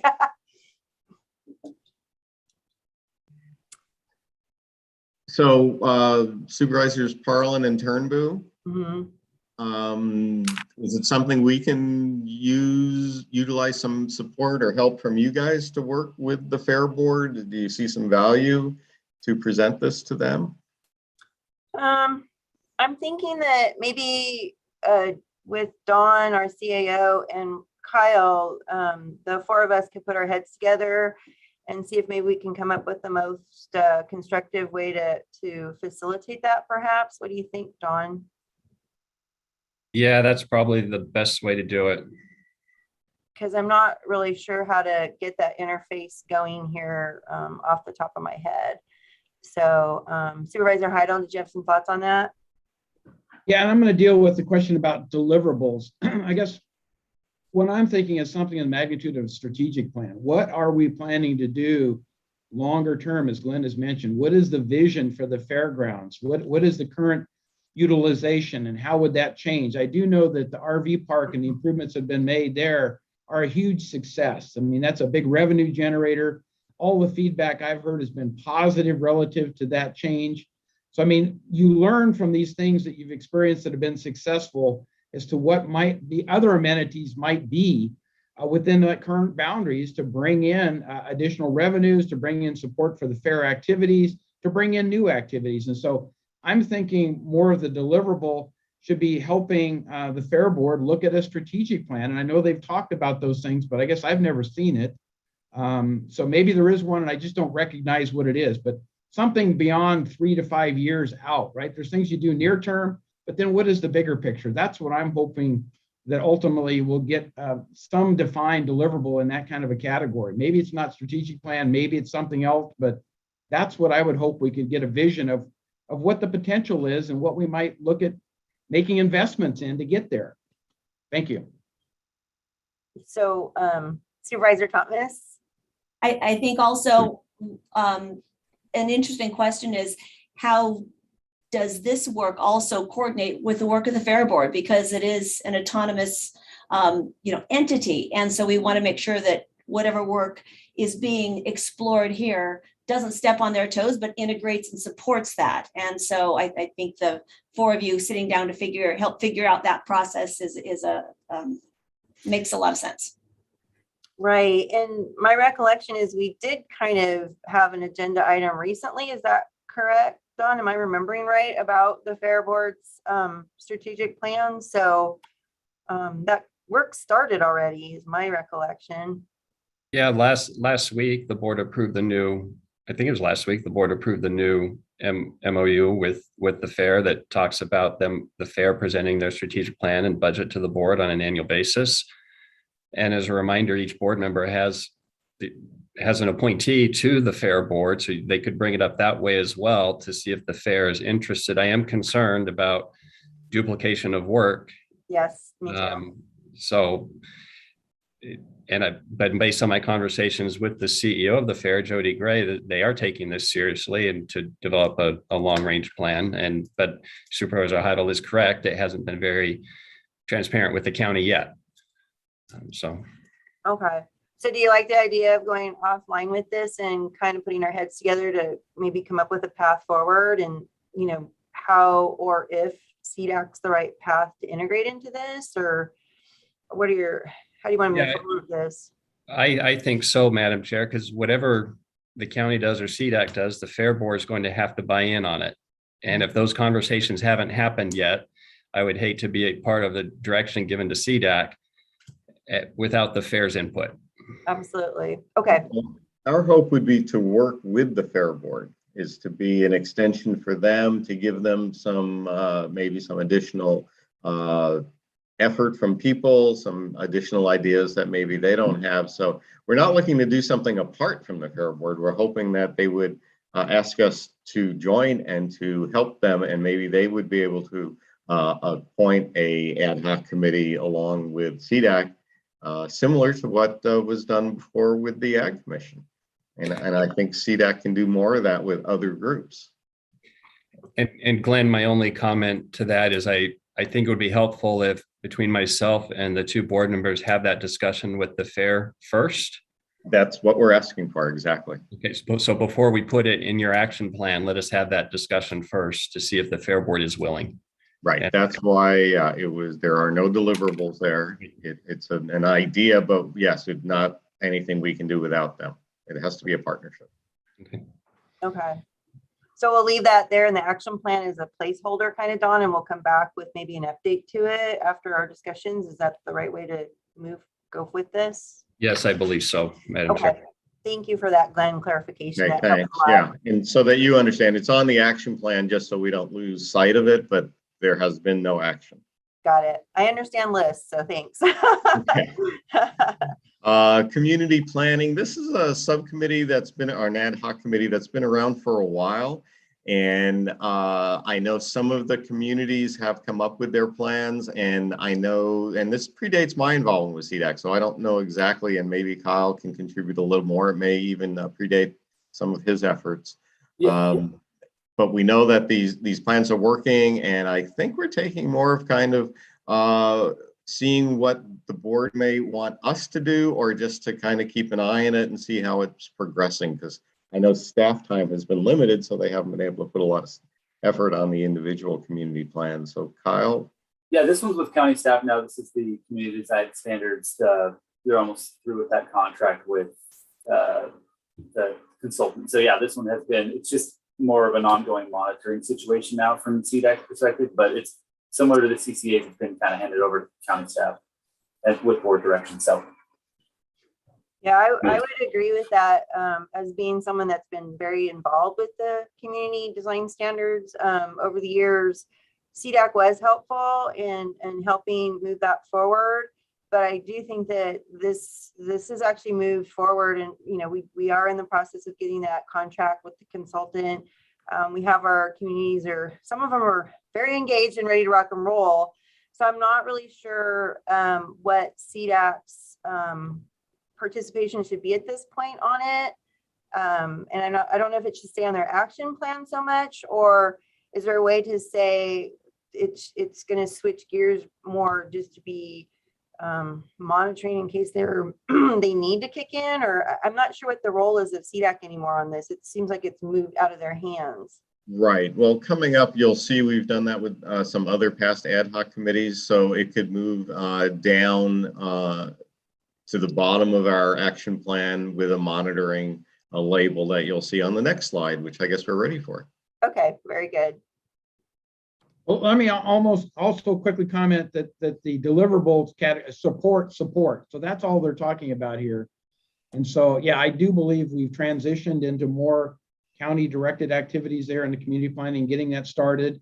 But I think on an as requested basis, maybe CDAC can stay engaged at that kind of a level, but up to the decision makers. But clearly it's only a support role in this particular case. Well, like here on this slide where Glenn indicated, it says continue monitoring for high-speed internet access. It seems like the community planning can go into that same mode. Yep, and we can do that when we meet, and that's why we're here, getting this feedback. Perfect. Thank you. Okay, so 5 and 6 are both alternative energy. They have kind of developed from what we originally did looking at electricity, but now there are some folks on the committee, Rod Pimentel, who is from the wood products industry, who are helping us look at ways. And one of the things is ways to help with our forest land. Is there a way to get the down timber? Is there a biomass opportunity? What are other communities doing? This is a struggle and it's a challenge, and the technology isn't necessarily there. I know Placer County's had some struggles with their facilities. We do have 2 mills in the county that are dormant right now, from my understanding, that could participate in something like biomass. Excuse me. And I know there are others also looking at biomass. So it's been just something that's been discussed, and we haven't moved very far in it. This is a lot of pieces to it. And last year wasn't the easiest year to work on that. Not only with the fire, but also what was going on with COVID. It was difficult to do much on that, but we're open to discussion. Yeah. And I think, oh, go ahead. I just got to say, I think Rod and Chris is doing a great job and stuff. They started this way back when. I've been pushing this cogeneration plant for a long time, for approximately 11 or 12 years. I think it'd be a great thing for our county, and looking at other viable resources we could and use for wood products like pellets and other alternatives that we could bring to our county to generate revenue, which would be a great thing. One thing about it, we started this biomass, and then we brought Greg Stanton back to help with this. And Greg is working with Rod. We set that meeting up, so it's going very well. We're just trying to find a location now where we could put this particular plant in place. There's different locations pretty much all over our county that's actually we're looking into. And one of the things that I was still thinking about is over by Waste Connections on the old Linneman property. It's a possibility. So anyway, I think this is going to be a great asset for our county, especially when a lot of the brush and tree removal and stuff, and we got to do something with that, because there's a lot of that products, stacked up, especially up there in Grizzly Flat, all those log decks. We got to find something to do with it. So I think this is a good step. I know it's going to take some time, but it'll go. I think our CIO would like to add something here. Thank you, Madam Chair. Yes, the board, just to remind the board, you did ask my office to lead a working group of forest resiliency and fire prevention. And that working group does include the Fire Safe Council, the RCDs, fire chiefs, a wide variety of stakeholders. So my ask is, if the board wants CDAC to be part of those discussions, instead of coordinate with the County Fire Safe Council, that they coordinate with the fire resiliency work group that you already created. In regards to biomass, as Supervisor Turnbull said, this is a staff function now. You authorize money and resources to hire someone, and Mr. Stanton is working with the players involved. I don't know that there's a role for CDAC in it other than monitoring, but that's just my input. There are a lot of organizations involved, and it was my understanding that the board wanted everything to funnel through Mr. Stanton. Yeah. Right.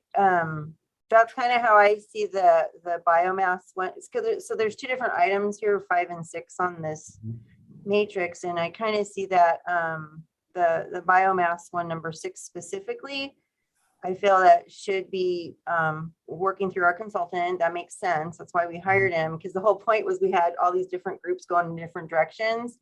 I will, in my mind, Rod Pimentel, because he is a local mill owner, is one of our local experts that I think our consultant has reached out to.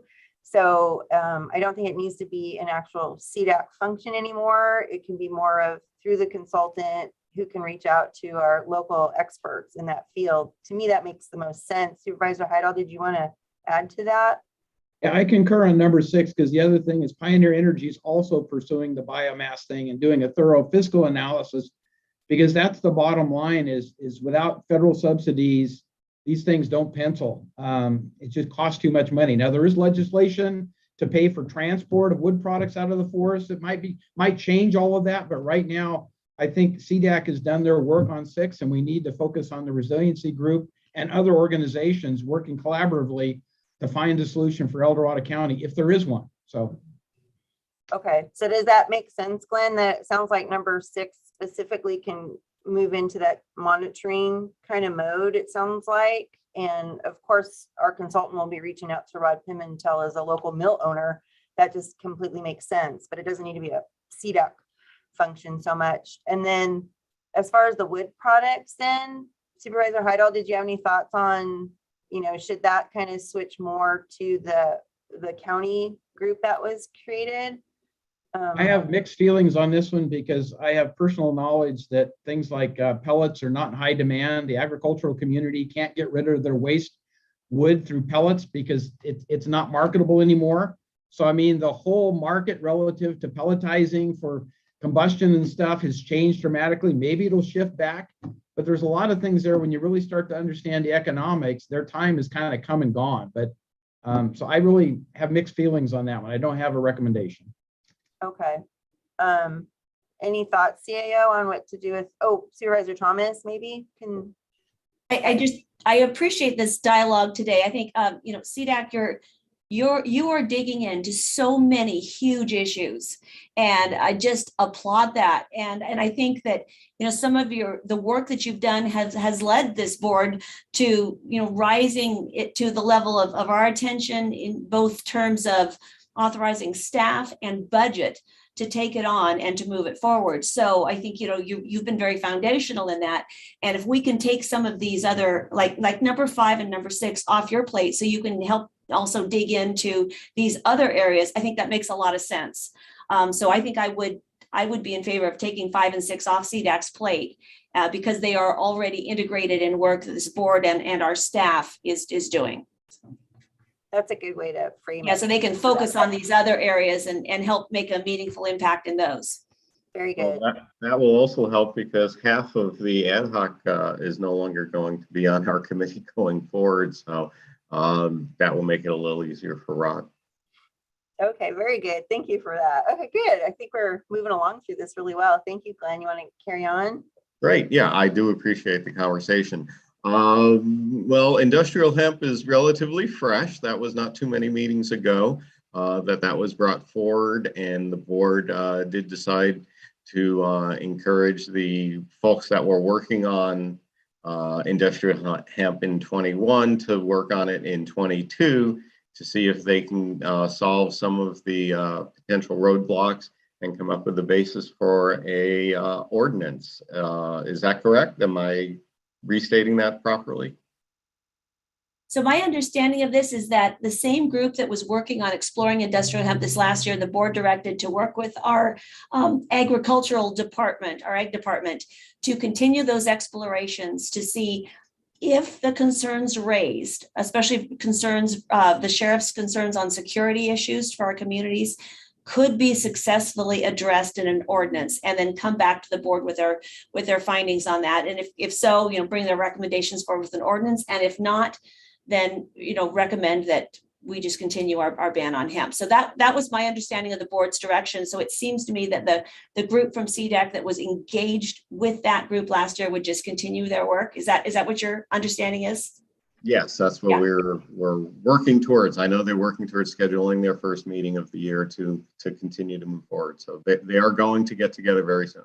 Great. Well, thank you for your work on this issue. Will that be in conjunction, all the groups then? Is that the direction we gave? Because it seemed like we were trying to move. I don't want CDAC off spinning over here separately, right? It was to be all together with the other groups. Is that right, Supervisor Thomas? Yes, whoever was working on this last year, just continue to work with the Agricultural Commission as well as our Ag Department to continue those explorations, not reforming the original ad hoc committee. It's just the same group that was working this year, continue on a more targeted approach to seeing if the concerns raised during their initial exploration could be addressed in an ordinance. Right, and of course they will reach out to other stakeholders who would need to have input, but the plan and they're moving forward is the ad hoc committee from the Ag Commission as well as from CDAC with their county partners, which would be Kyle Zimmelman and his group and Charlene and her group from the Ag. So there are 4 elements that were meeting last year and are intending on continuing. And then later on, I can see as that initial work gets done, that then, later on in the year, reach out further to the other county entities that will be a part of this too. That will be. But you have to have initial findings and I explore, the results of your exploration needs to come together first before that larger group then convenes. So. Right. It'll be critical to get input from others. Yeah, absolutely. All right. Thank you. And then And not wanting to revisit the whole thing, one of the opportunities there was to look at the current cannabis ordinance. And is there a way of putting the hemp criteria into the cannabis ordinance easily so it's an add-on as opposed to a brand new ordinance, given the fact that they come from the same basic plant? So that was one of the thoughts that we had, and I would hope that CDAC would look at, and the Ag Commission and the Ag Department would look at that aspect of it. Is there a simple way to just add a section for all the exceptions or whatever you want to call it with hemp, but otherwise we have a cannabis ordinance that addresses both classifications, the marijuana, the typical marijuana, as well as the hemp industry. So that's one of the opportunities here. I just want to put it back on the table. Thank you. And we've discussed the linkage. We've also discussed some of the potential negative just because hemp is legal from a federal, state, and local position where cannabis is still on the federal side not. So we don't want to bring them too close together because we do want people to understand that this is a completely different industrial product, even though, yes, it's a very identical looking and similar product. So it's and that'd be the concern I would have, John, is one is considered an agricultural crop and the other isn't. So that right there, I think necessarily means you need to split it up, make sure that there isn't confusion on one versus the other. And the linkage when things change could be an issue going forward. So and that may be what county council would recommend. I was thinking that would just be part of the preamble describing the exceptions, but whatever comes together from the standpoint of the ease of application and tried to minimize the amount of things that we have to modify all the time. So right, and many elements will be the same, so they can definitely utilize the work that's been done. Okay, good. Well, I think that helps clarify where that ad hoc, CDAC ad hoc will be fitting into the puzzle that as we move forward. So thank you for that. Okay, thank you. And now I guess we can talk about some of the monitoring, the high-speed internet access. Again, it predates my involvement with CDAC, but I know they were involved with it and they continue just to kind of monitor, but it's moving forward. And hopefully the folks who have challenges with getting online will see more improvement. I know that's become an issue with CDAC for some of our members, getting good connectivity for us to meet. So yes. So I'm a little concerned on there that you don't have committee members working on that because federally a lot of money has been put forward for broadband, and we put a lot of time and effort into a presentation and a study, and we are probably on the leading edge of California, frankly, for that study. And so there is money out there that I feel we should be chasing right now that has come in. And so if CDAC can help in any way, I think that would be a huge plus for us. Well, if asked, we can certainly help. Right now, you see, we have an NA there for committee members. So it truly is just something that they dealt with in the past. But if there's anything that we could do, that's why we're here, get your input. So yeah, and Glenn, I think it would be really good if someone in your committee would reach out to the Tahoe Prosperity Center because they've uniquely been working on broadband up in the Tahoe area. We will be in our county be looking at a pilot program up there for broadband. So I think this needs to be addressed, and it's a huge economic development type of project that has a huge plus to our county. And so I really do think we need to, if we can get somebody in your areas over there to move on it, I think would be very, very good for the county. All right, great. And we'll definitely start with our District 5 rep. There you go. Right, Supervisor Neventhal, my recollection though is that this effort did start with CDAC years ago and morphed into something more formal with county staff. Kyle Zimmelman is taking the lead in our economic development with our consultant again. And you're right, El Dorado County has been called a leader in the state of California. And so I'm not sure that we want CDAC off taking, what our consultant has been hired to do. So, and Kyle's going to jump in and clarify all of this for us. Yeah, I was just going to add, I am doing a lot of that work, supervisor with Tahoe Prosperity and with Diane from EOConnect. Maybe CDAC, I could see a good use for them, maybe helping us do some further research on potential funding opportunities, but Diane's doing a lot of that work as well. So, in my updates to the CDAC group, I let them know about what we're doing. But if you guys see it fit that they can help with some research and stuff that we qualify for, that might be an avenue. But again, Diane's doing a lot of that work for us. Yeah, I just see a deliverable with the, their deliverable of supporting efforts right there is huge, because a lot of this is going to be acknowledgement of what we've done in the past, and then being able to get our businesses to support it and understand it and get behind it. Well, the Tahoe Prosperity Center could certainly come and talk with us, or when we're up in Tahoe for our annual trek up the hill, they could come and be a part of that meeting too. Yeah, well, I like Kyle's idea of our consultant coming in and helping out, and because it has meshed well together with all of them. So, yep, we'll get in touch. You may get in touch with Kyle, and he can kind of point you in the right direction there. But okay, well, we have members that are affected by this, and if Yep. we can help, of course. Great, thank you. Okay, we're getting to the bottom of the list. So advocating for post-secondary education pathways, looking at high school, again, towards, the healthy, communities of keeping our young people here. It was decided to put that on hold based on the other activities that we had going on, and with some of the challenges of not meeting in person. So it will be revisited, but now's a good time to see if you folks are interested in what we might be able to do there. Well, I'll just jump in and say, we have 2 community colleges in our county, which are, they are the diamonds for our educational system. We, again, up at Lake Tahoe Community College, we have a 4-year program, a couple 4-year programs for them to receive their bachelor's degree and stay within El Dorado County, which I think is spectacular. And so, how you address that or help us again, it is the advocating for it, I think, is critical, just to get an understanding. Love for you to have a tour of the LTCC and of the high school and see what we have as far as our trainings and how they work, and get that just that primary understanding and education out to kids to understand that there's a lot within El Dorado County that they can do. They don't have to leave the county to get a 4-year education anymore.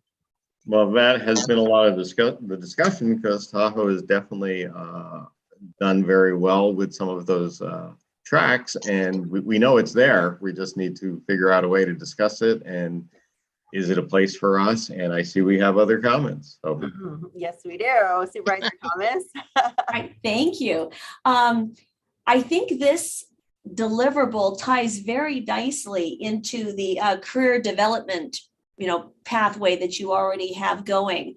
And I do know that there was a group that worked very intentionally on trying to recruit a 4-year college on the West Slope, but led by our former tax collector, Sherry Rafferty. And they had very just intentional meetings for years on this. And we met with Sacramento State and many others, and it was a heavy lift. And so I think perhaps the committee's focus is better taking this and weeding it into the career development.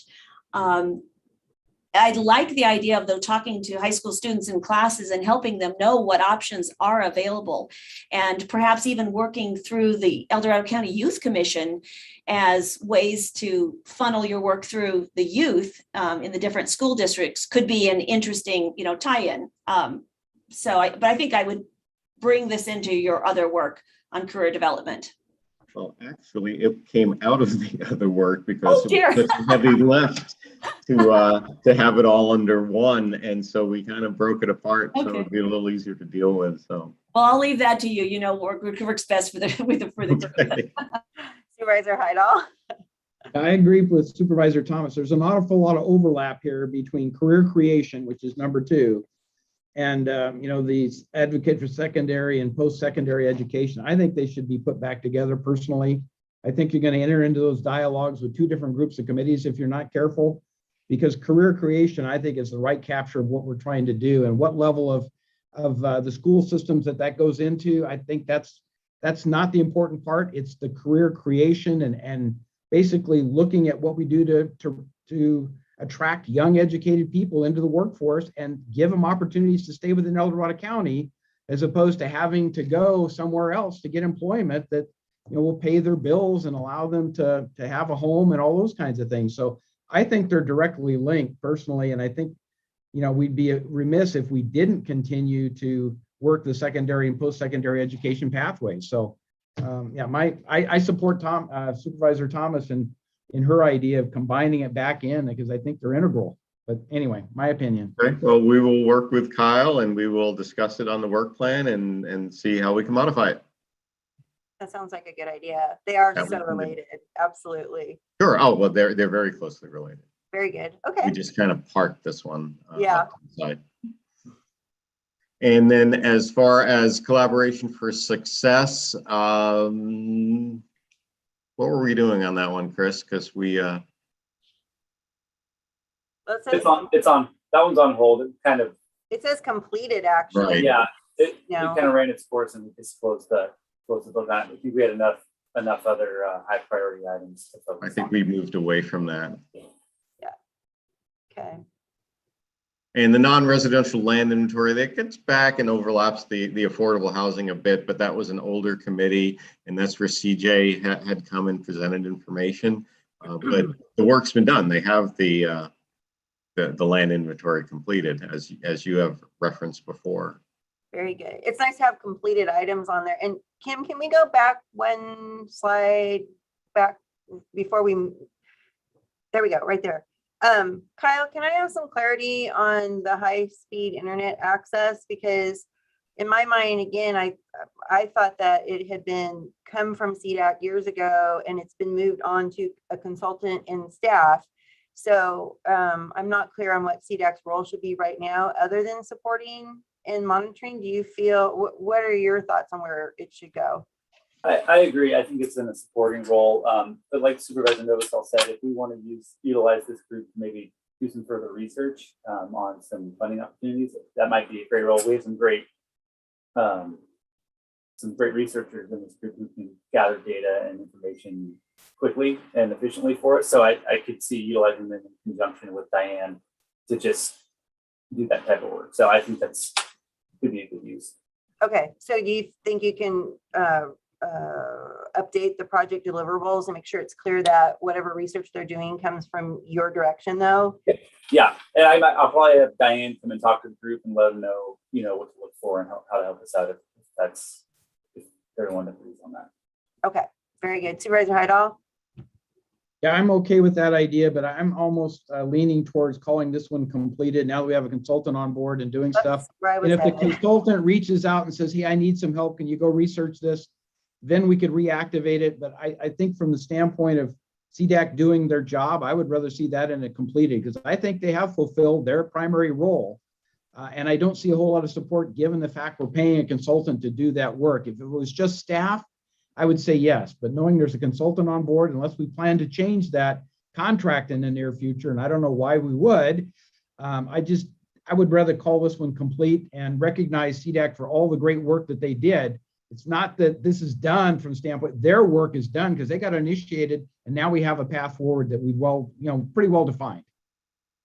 Yeah, that's kind of how I saw it too, but I wanted to, when we left that item, I didn't feel it was clear enough. So I'm fine with that too, Lori. I get, and John, I understand and respect that discussion because they did the Lions work at the beginning. And we do have a good consultant. I was more concerned with just making sure that we are all educating each other about what work is being done, but that does not have to be the work of a committee in CDAC. I agree. Yeah, because they have plenty on their plate. No, yeah. You look at this whole list and it is a little overwhelming. You're Very right. good. Okay. And we are trying to get new members and tell them it's only 3 hours a month. So. Yeah, there you go. Good luck. Don't show them this presentation then. Yeah.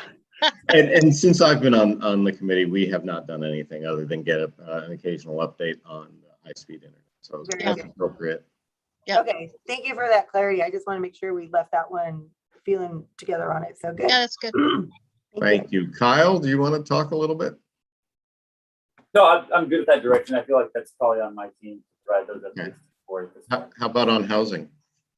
Yeah, so the housing group, I know we're running long. So the housing group is working well. They're coming up with ideas to support potential projects and come up with ways to get more involved in kind of what's going on in the county and how we can actually help CJ when she comes to our meetings with any research in the county that can be done. So I know we have other members that are probably going to speak on public comment on this item. So I'll probably leave it at that. But they're looking at a lot of housing, and CJ's going to be talking about ADUs at our upcoming CDAC meeting on Thursday as well.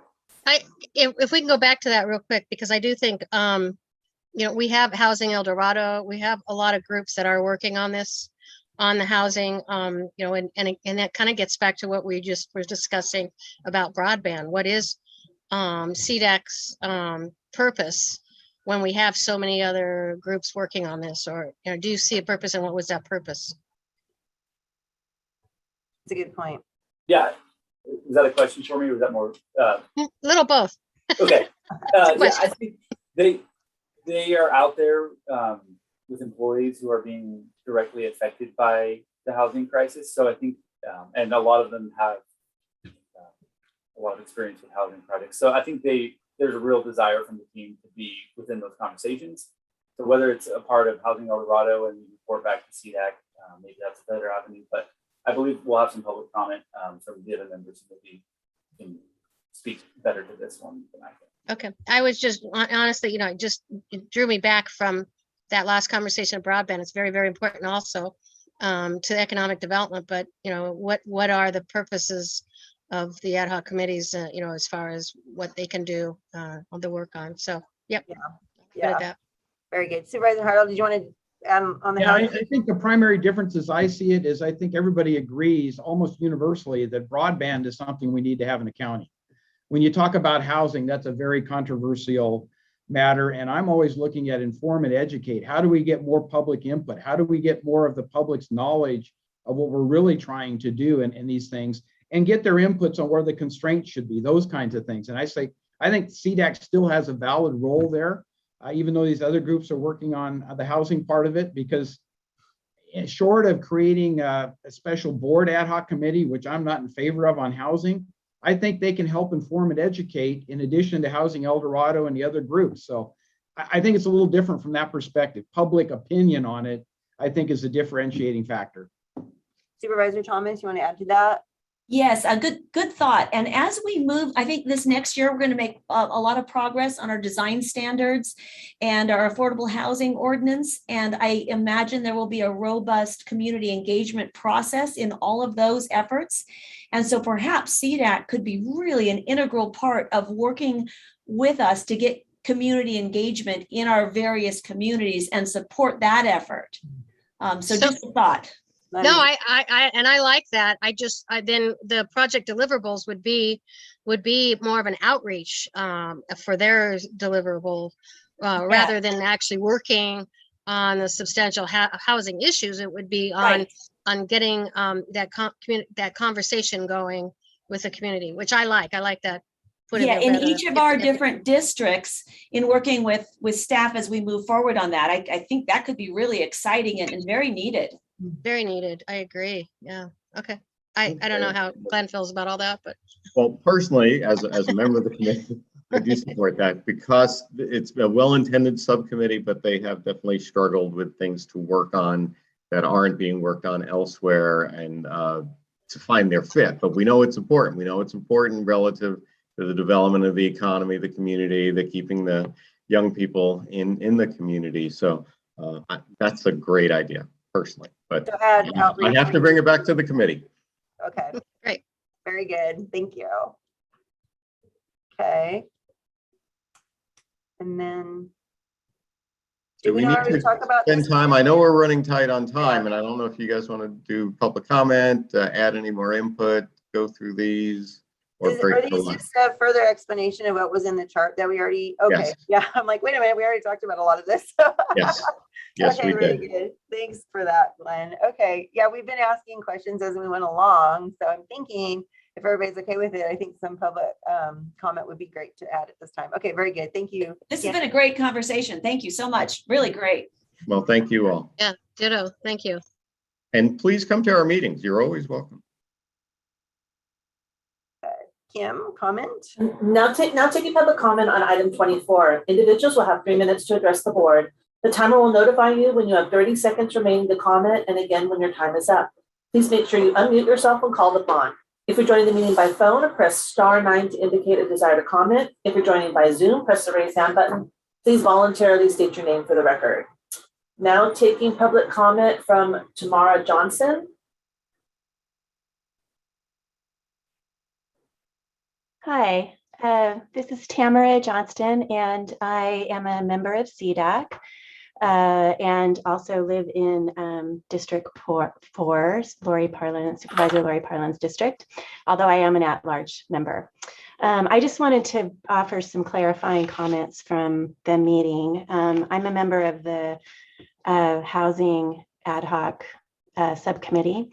And to Supervisor Heidal's question about coordination with Housing El Dorado, two of the members of the subcommittee, Lexi Boger and Felicity Carlson, are also on the board of Housing El Dorado. So there's direct collaboration without having to actually attend extra meetings. They're on that board. So we cross collaborate in that way. And then I also wanted to say that I felt like one of our biggest accomplishments this year on the Housing Committee was that we voted in June as a CDAC board to publicly support housing projects that met that zoning requirements and that met the quote missing middle that were workforce housing. And we felt that that was kind of groundbreaking, really, because there was some I think as Supervisor Heidel mentioned, housing isn't a slam dunk in this county. There was some dissent there. And it was a way to really publicly say to our community that housing is very important and to really outline why that's important and be a counter to the negative voices that are often come up when housing projects are put up for approval. We hear a lot of the naysayers, but we also want to provide the voice from people who need housing, and here's the reason why we need housing. So it's a voice from the economic perspective, but also from the people who don't always get heard. So I felt like that was a very important part of what we did this year, and also hopefully we'll continue to focus on that in the coming year. I do think the housing subcommittee is extremely important. And as a small business owner who struggles with hiring people, I personally have been affected by the fact that people can't afford to live here. So it's a huge economic development issue. The second thing I wanted to mention, I'm sorry. You have 30 seconds, Cameron, go. The second thing I wanted to mention is that I would like to request that CDAC have a seat at the table on the Vegetation Management or Resilience Committee, the county level committee. I think fire and all of that is a huge economic issue, and it would be great to have somebody from CDAC and be on that committee and bring in the economic piece to what's happening there. So I just wanted to encourage the board to support that. Thank you, Tamara. Appreciate it. Now taking public comment from Chris Payne. Hello, I decided that I didn't want to directly participate because I'm one of the terming out people. And I thought Glenn and Kyle have done an excellent job in making this presentation and the participation of the board in terms of this active today, active participation is very well received, at least by me. The couple of highlights. Diversity of membership, I think, is critically important in this group. The fact that Tamara and I don't always agree, but yet we have a forum to be able to discuss our differences and to be able to decide exactly as a majority what we're going to support or not support. I think it's a critical aspect of this organization. And I hope that continues on after I leave.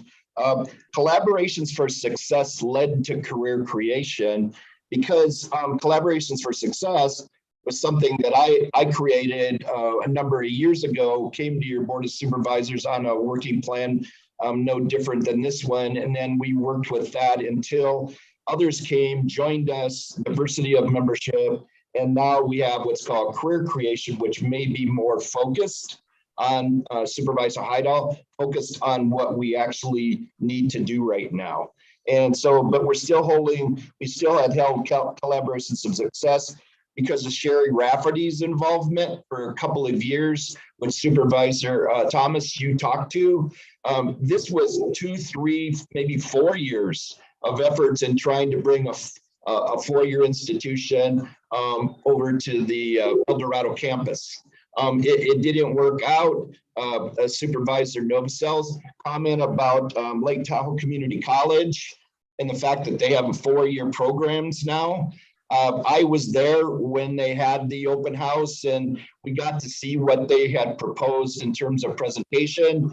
I was there at Tahoe and you know what, it was exactly what we had envisioned. So that's another important thing to recognize, that this can lead to success. CDAC itself creates maybe motivation at first. It's like a startup.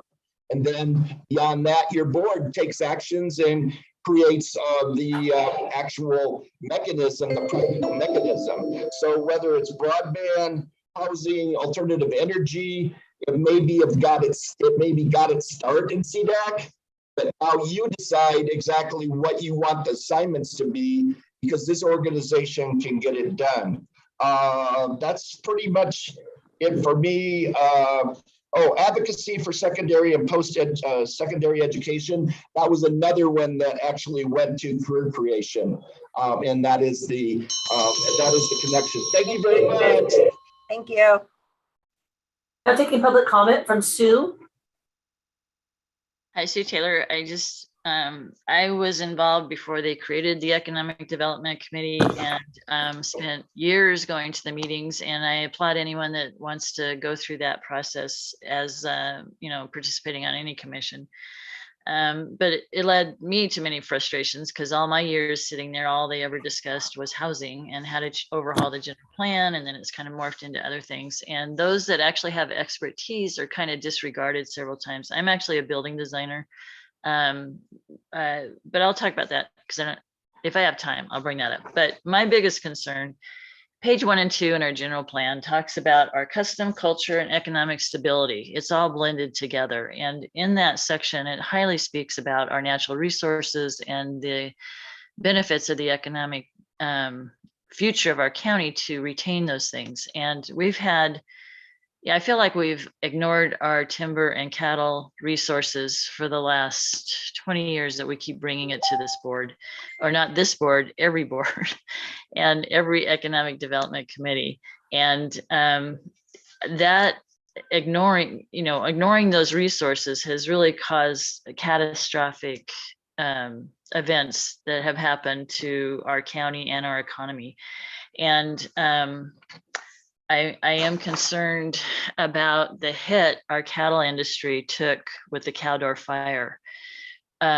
If they don't get some assistance, we may not have a cattle industry anymore. And cattle is so important for the cleaning of the forest of our, there's so many things in our plan that we could have helped our cattle industry, but we're ignoring them. We've been ignoring them. And most people in rural industries, they're not going to come to these meetings. They're not going to come and plead with you to do something. They're very independent people. And the scary part of that is that they'll just move on and do something else. And that's going to be a huge detriment to this county, because then things will just continue to get even worse. If you lose that expertise, you lose those things that are retaining any type of safety within our county, or with those that know how to clean that for us, we could be in a lot of trouble. So I would ask that you add the cattle industry, because if you don't deal with it this year, I'm thinking it may not be here anymore. And then lastly, I will say, when the general plan was adopted, the large housing producers took over the county, and I used to work with 20 local contractors, and it was a sustainable process. And I don't see that ever coming back. The housing producers have taken over the industry, and the more the government gets involved, the more expensive housing is getting. And I support ADUs, I always have, but it's just frustrating when you try to discuss things in a 3-minute bubble, the kickback I get. But anyway, thanks. Yeah, 3 minutes. Now taking public comment from Maureen Dion Perry. Hello, supervisors. Happy New Year. I don't know if I've spoken with you since the new year started. I want to thank CDAC for all that they have done and continue to do. I have 2 areas of comments. One is the length of time that it takes to bring an affordable housing project to fruition. And I would like to encourage CDAC and the board to really look at that. Once you get a project approved, does it really need to take 3 years to open the doors? So that would be my first comment. And I think we should be able to have a way to fast forward some of these projects because we need them so badly. Now, my other comment. Oh, come on, CDAC. What? My other comment. Oh, my other comment is whose responsibility could it be to bring forth a requirement that any developer include a certain percentage, 10%, 15% of affordable housing in their development? That seems like a good approach to being able to increase our stock of affordable housing. And I'm wondering how that could happen, what your thoughts are about that, both CDAC and the board. Thank you very much. And wishing us all the best in navigating all of this for the next year. Thank you. Thank you. Now taking public comment from Ruth. Yeah, just tailing on to what Maureen said, and I'm not sure exactly. I've listened to this whole very, very good presentation and very good comments. I thought it was just an excellent model of give and take and really defining what is effective for a committee to do. You have more than 70 committees in the county, and I often wonder what they all do and how impactful they really are, and if they're warming seats or really making policy decisions that are helpful. And I think what you've done today is a great exercise in helping this group really zone in on what they can do that's really needed and what is no longer needed. So thank you for going through all of that with them. Again, back to housing, and they're part of housing. Absolutely, I want to say that I want to echo what Maureen said, because as you all know, I was part of an appeal. I'll keep it really brief, but there's one of the developers down in El Dorado Hills we felt was taking too many shortcuts. And that developer themselves said, because what came up in those discussions was people wanting some affordable housing to be built within that subdivision. And, the developer kind of sat back in his chair and just kind of said, yeah, I mean, there are state mandates, but you as a county have done nothing about it to enforce it. So kind of sorry, but nanner, I don't have to. So I just want to say, yeah, let's also make that happen. And I don't know if that's appropriate for this group to help make that happen, but we need to have that ordinance in place to enforce the state mandates for affordable housing. Thank you. Thank you, Ruth. Uh-oh. There's no additional public comment.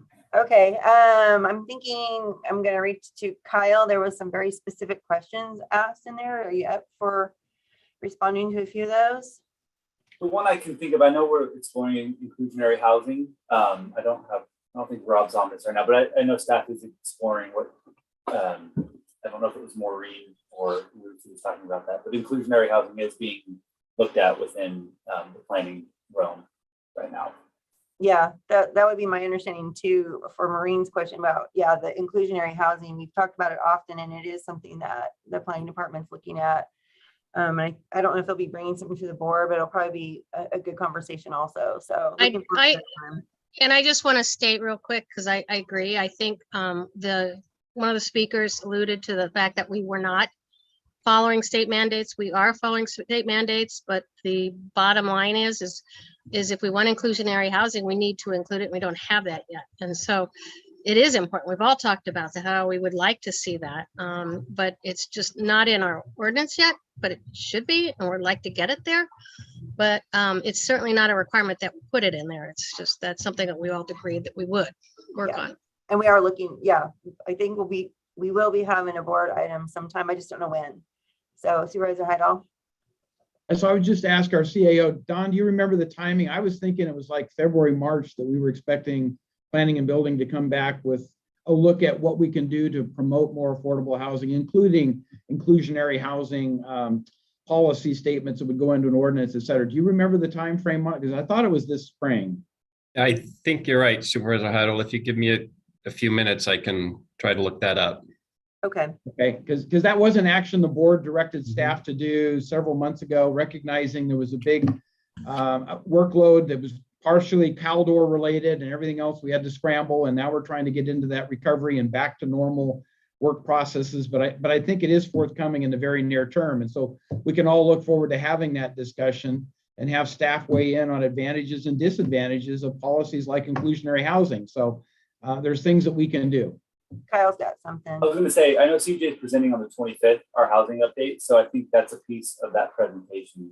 It's going to be that. I don't know, the deliverable won't be at that item, but I know the discussion will happen. It will be in that discussion. That makes sense. The 25th, Excellent. We will be having a housing discussion. So Our next board meeting, that's great. yeah, Thank we'll have all our questions ready. That'll be great. Thanks for that reminder, Kyle. Maureen also asked about, if I understood her question right, about, once a project is approved to make it go faster. And I don't know if there's anything, it's approved and then it's on the developer to actually build it, correct? Is there anything we can do faster? Really? What we do is we engage with those, we'll engage with them to do the pre-con meetings, pre-submittal meetings, but a lot of times they'll wait to submit the building permits until it's actually the discretionary part of it's approved. But we can get them teed up to where our building department will look at plans and kind of give a pre-review on some of those plans so that they have a step ahead of that. But a lot of it does fall to the developer to get all that stuff together and submit it to the building department. And Lori, I do want to make everybody aware of the fact that in South Lake Tahoe, El Dorado County, we have an affordable housing project that is the beginning of one of 4 projects that the governor asked to be put through quickly. And so we've been a big part of that process of finding ways to quicken that processes for low-income workforce housing. And it's been a very successful at this point. We are moving forward with 145 units to begin with. So it's a good project. People can take a look. It's called Sugar Pine Project up in South Lake Tahoe. They want to take a look at how we are working all together, all of the agencies, to speed up affordable housing projects. Very good. Well, Sue will be, big model. Sue will be looking for you to help us on the West Slope. Absolutely. No, it's great. It's a great process. I'm hoping we can continue with that. Well, you always have to get one done, right? To get one done for a model, that seems to be how it is. So that's exciting. Yeah. Right. But that's the city of South Lake Tahoe, not the county, correct? No, the county's working on it too. It was, it's a big process for everybody. But yes, it's within the city of South Lake Tahoe, but it's a state-owned land, and then the county, of course, we have some oversight over everything. So we're all working together. It's a project that is very nice, and that it's coming together with all the agencies working. And that's the key to success in my mind, the collaboration, the working together gets things done. If it's just the county or just the city, we seem to really struggle with a lot of those things. So that's right. Thank you. Yep. And then the last question I picked up on was Tamara actually asked about adding vegetation management to CDAC and on their to-do list. And in my mind, we are currently creating that staff-led collaborative effort. Dawn, to me, that's where it should stay for now, because if we have too many groups working on stuff, it just seems to go nowhere. I like having a lead group. So do you want to expand on that? Yeah, thank you, Madam Chair. I would agree. I would ask the board to hold off on that request. The reason being, we've had a lot of interest in different groups and organizations joining this working group. We plan to bring a presentation to the board in March to give the board an update on what that working group is doing. And the primary focus has been to develop the scope and make sure the group and the efforts are sustainable. Where we've seen these efforts fail in other jurisdictions is the scope just gets so big, it kind of crashes on top of itself. So the plan is to come in March and get some direction from the board let you know where we're going and what progress we've made and get some direction on where you want us to go in the future and who should be engaged. The intent has always been to add more people to that, and we will have CDAC be part of that for sure. But right now, I believe it's a little premature. Very good. I appreciate that. Supervisor Heidel? Yeah, Don, has the leadership role been defined through that group? Because I know that was a big discussion, is who should be the lead agency. And I don't know that we've made much movement in that area, but can you update us on where that discussion has gone? Sure. All the stakeholders are on the group. And again, it's the RCDs, fire chiefs, CAL FIRE. They feel the county needs to take the leadership role. So you'll actually be getting a memo from me shortly on who we would like to hire as a extra help, retired annuitant, to take over the staff function of that, a subject matter expert in the area to keep the momentum going. We have the budget and the allocation for that while we look for more permanency, but that's all leading up to the March discussion. Great. So broadening the organization to include more entities would be probably the precursor to it from the standpoint of getting the leadership model in place, getting everybody's the direct contributors roles defined and stuff, and then broadening and opening up for other agencies to get involved, like CDAC. Because I think that's the right sequence. You got to get your act together first. Otherwise, you end up with chaos with too many people. But leadership is the key aspect of what I think. Who's going to be the lead agency? It sounds like it will be the county if we get it defined correctly. So I'll look forward to that discussion. Thank you. Very good. Supervisor Thomas? Yes, I would just like to, to support where you are, Dawn. The process that you're engaged in right now at a high level, staff level, is exactly what the board authorized when we brought this item forward. And like you said, that part of our initial board action was to have those high level discussions take place, which you've just done a masterful job in convening that and leading that, and then bring it back to the board for review. And then that group will be expanded, based on that direction. But just want to support where you are right now, the process you're engaged in. It's exactly the way the board directed it. And we look forward to a broader, collaboration later, in the near future, without having it be so big that it falls off the rails. So just thank you very much for your leadership on this. Yeah, looking forward to that March discussion. I think that's going to be a really a good conversation, again, like this one here, very productive. So thank you for that. So I need some clarification. There's a receive and file, and provide direction. So do we need a motion for that? I feel that we've talked through the direction. I don't know. I don't think we need a motion for that so much. And Kyle, do you feel like we had enough discussion, which I think we did, that you feel comfortable updating the plan with Glenn and all that? How do we finish this one? Yeah. So Kyle's good, Glenn, good. And then Dawn, do I need a motion for something like this where there's not really an action item? I don't believe so. Dave, correct me if I'm wrong. I don't think so either. Direction. No, I don't think you need one. I mean, sometimes it's desirable when there's a lack of clarity as to what the board direction may be. But if you've gotten the concurrence from Kyle and the CDAC representative that they understand the board direction, I see no need for formal action. Excellent. This is a fabulous conversation. Supervisor Heidel, you want to help close this up? Yeah, I'd just like to thank the entire CDAC committee and all the supporting groups for the great work they've been doing. They've done an excellent job. And I'd particularly like to thank Glenn for his leadership in this, because as we all know, that leadership role, we just talked about it, that is the key to success. And Glenn, I think you've done an outstanding job of working with a very broad-based group of people to get collective results out of this organization and recommendations to the board. And that's exactly why CDAC was formed, in my opinion. So kudos to you and the whole team for the effort you put in here. And Supervisor Thomas. Yeah, someone mentioned it earlier, but the framework of today's discussion was so valuable. I just really enjoyed it. Thank you for putting it together in this matter. And really, Supervisor Heidel said it, really appreciate the work of everyone on the committee. And hopefully this will help you move forward. And just can't wait to see what comes out of the CDAC this next year, because I think you're on just a really exciting trajectory that can make some meaningful progress. So thank you so much. Well, thank you all so much. And a lot of this was Kyle's effort. So, we're going to recognize Kyle as really helping to lead the committee and give us good counsel. And please join us. We meet on Thursdays, once a month. Thanks, Glenn. All right. Thank you very much for that, Glenn and Kyle. And with that, it looks like, hey, we're going to have a half-hour-ish lunch if we come back at 1.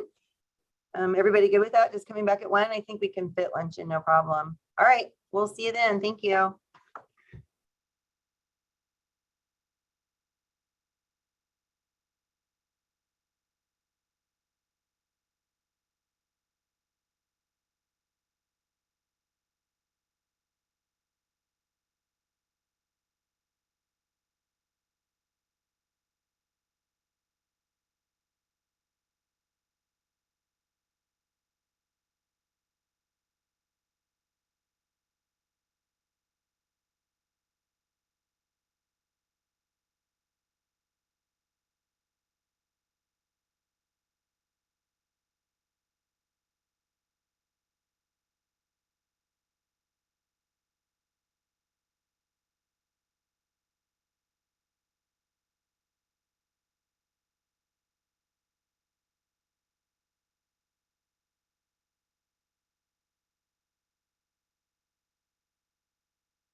Let's see, do we have everybody?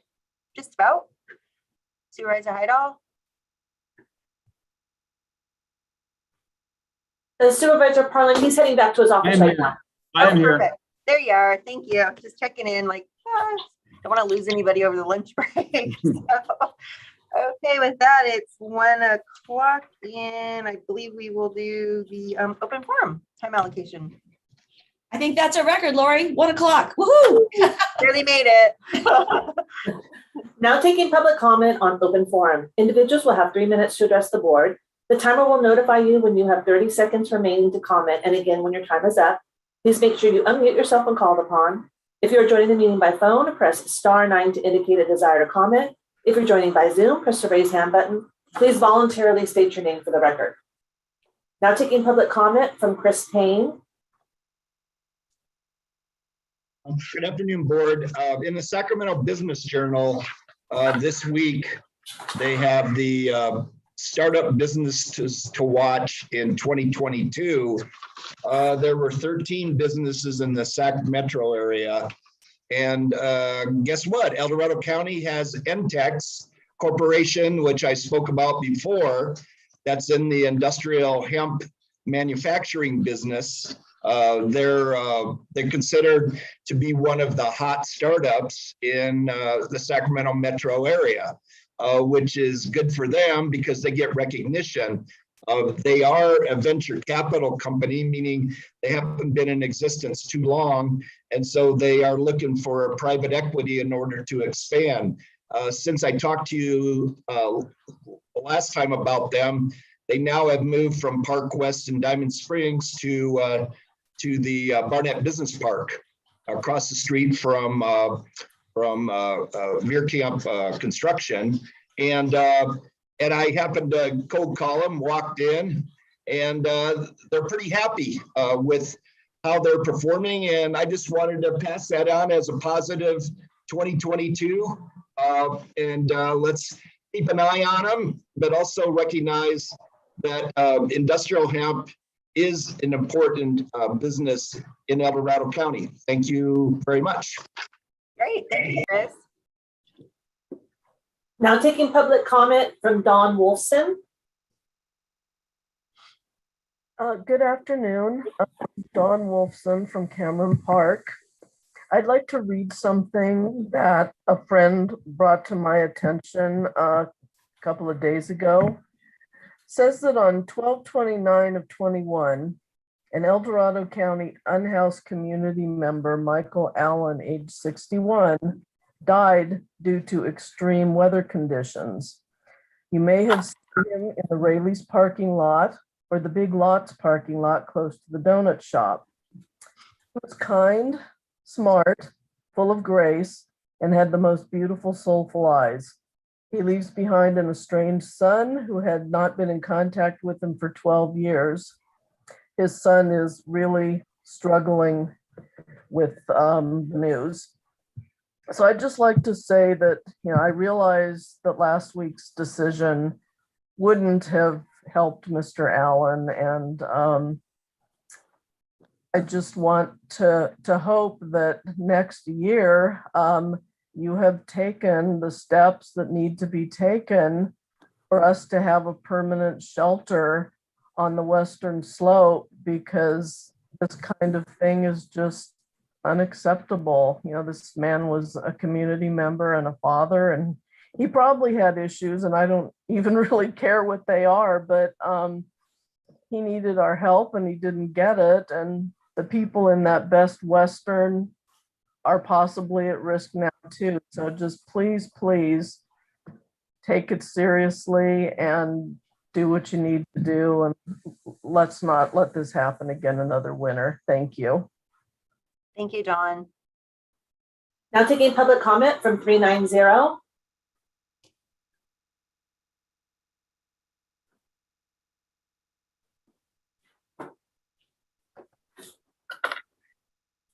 Well, hi there. This is Ken Greenwood, District 3. As I mentioned earlier on the adoption of the agenda, items 2 and 19 suggest that we do need to contact our president and remind him of his promise to us. Also, I think it's beneficial to us to find out, what's happened to the campfire declarations. Did Butte County get the individual assistance? Did X, Y, and Z get individual assistance? He promised to do this, but like all politicians, of course, present company accepted, will always make promises that they may or may not be able or willing or intended to at first, in the first place, to come back with. So I think we should stay on that. Again, I will mention item 2, if you will.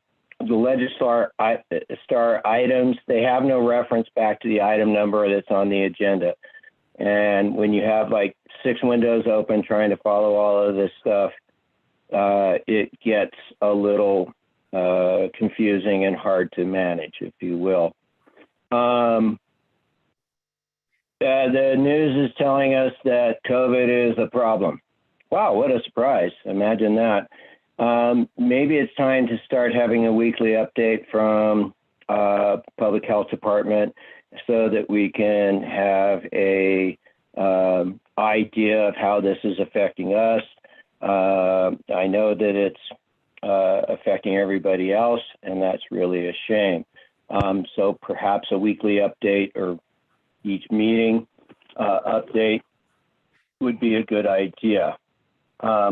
Also, just wondering what status there is for the WTF, that is wireless telecommunication facilities ordinance. Where are we at on that? Would be a good opportunity for an update there. And again, keeping the virtual option open even after we somehow someday maybe get over this COVID stuff.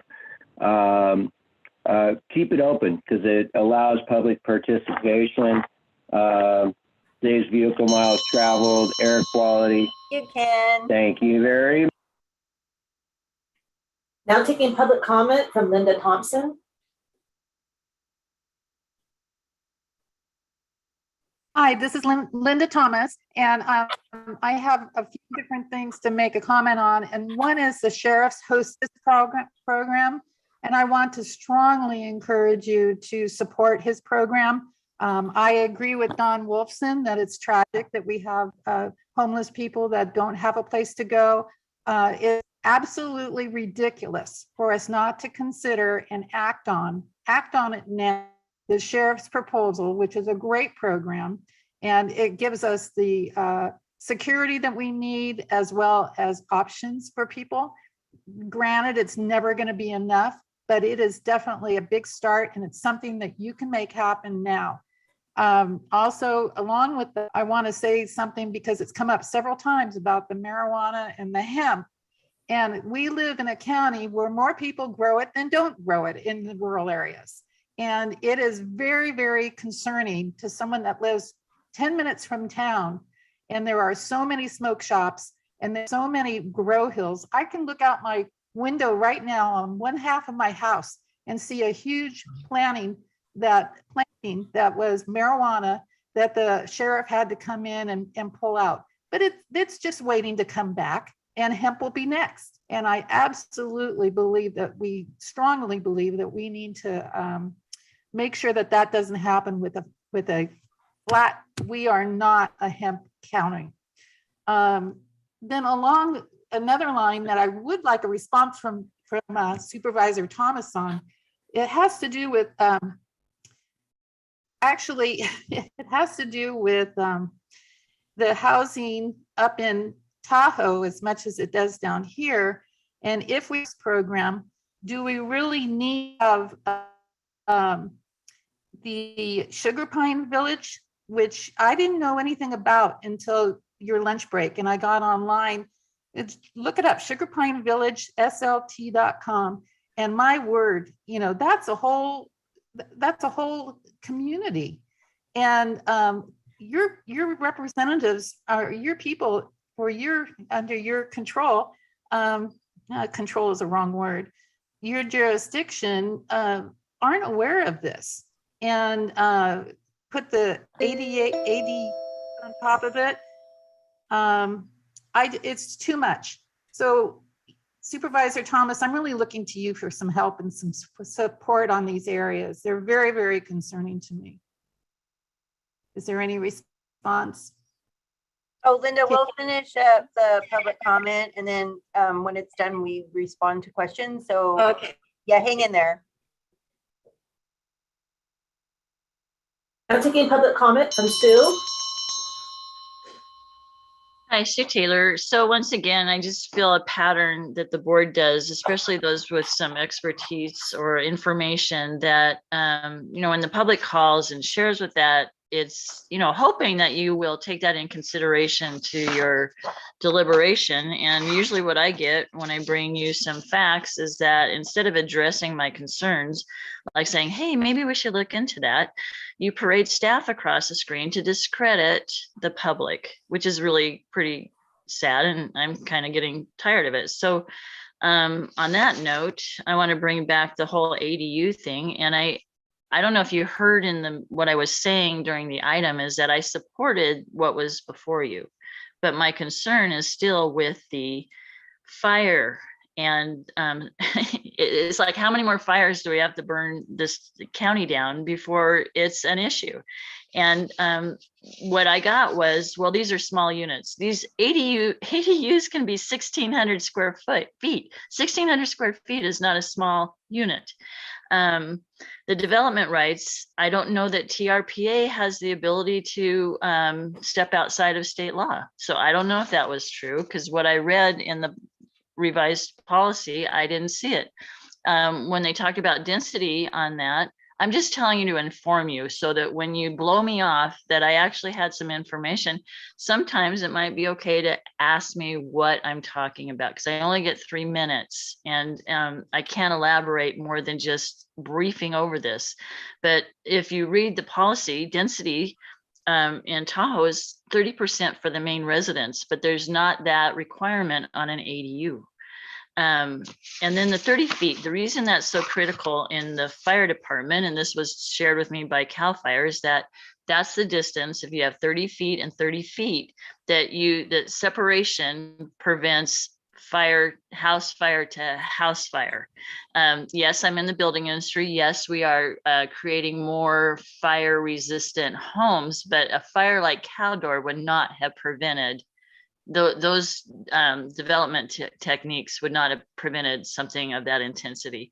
So I just appreciate maybe in the future and this year, instead of just blowing me off, that maybe you ask me a question or say, Sue, I hear you about the fire concern, and we'll look into that. And thank you. That's it. Thank you, Sue. Now taking public comment from Nellie Naljawa.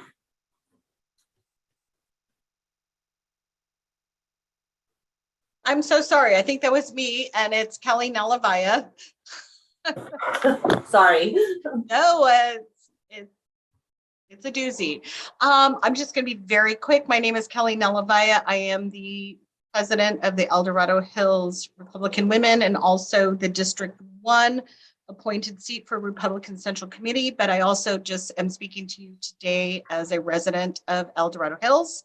And I just wanted to give my support and our group support of the sheriff's plan for the homeless. That's it.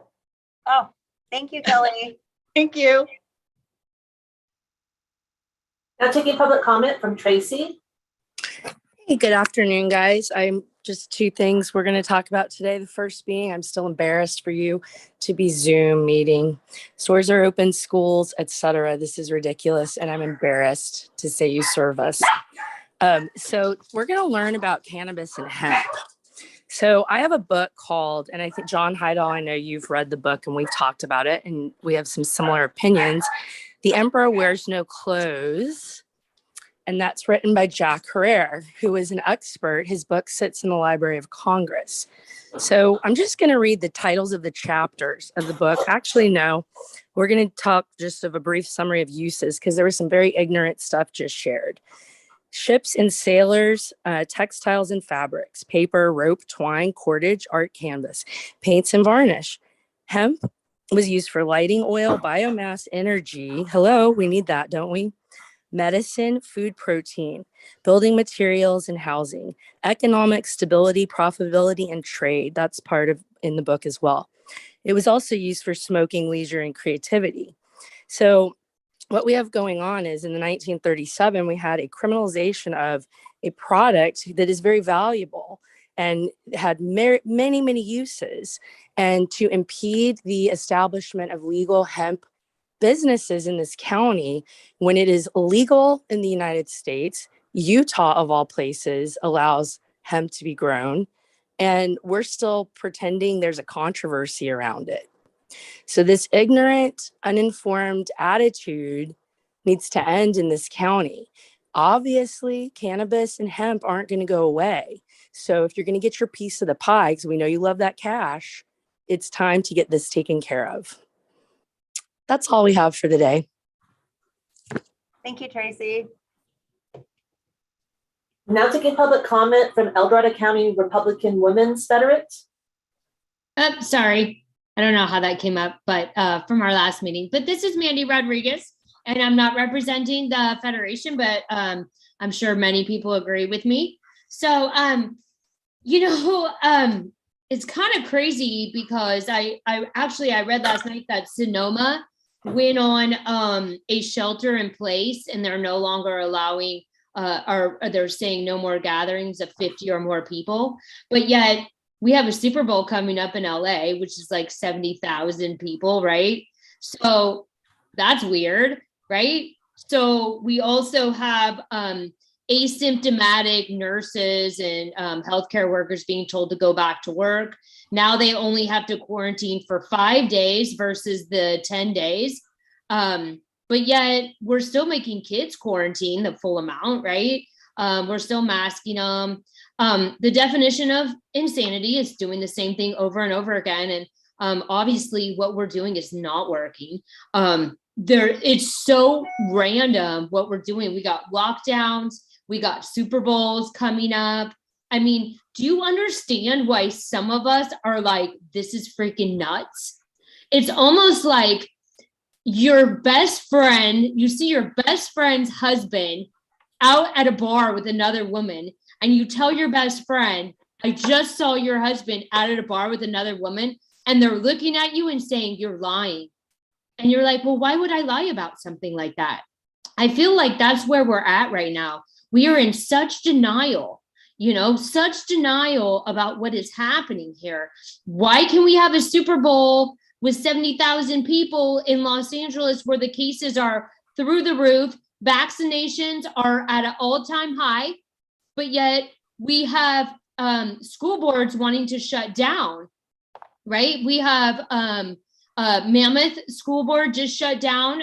They're going to in person. So do you see that this is kind of weird, and that the 2 years of us screaming and yelling is like, now, like, the hypocrisy is so in your face. If you don't see it right now, I don't know what to tell you.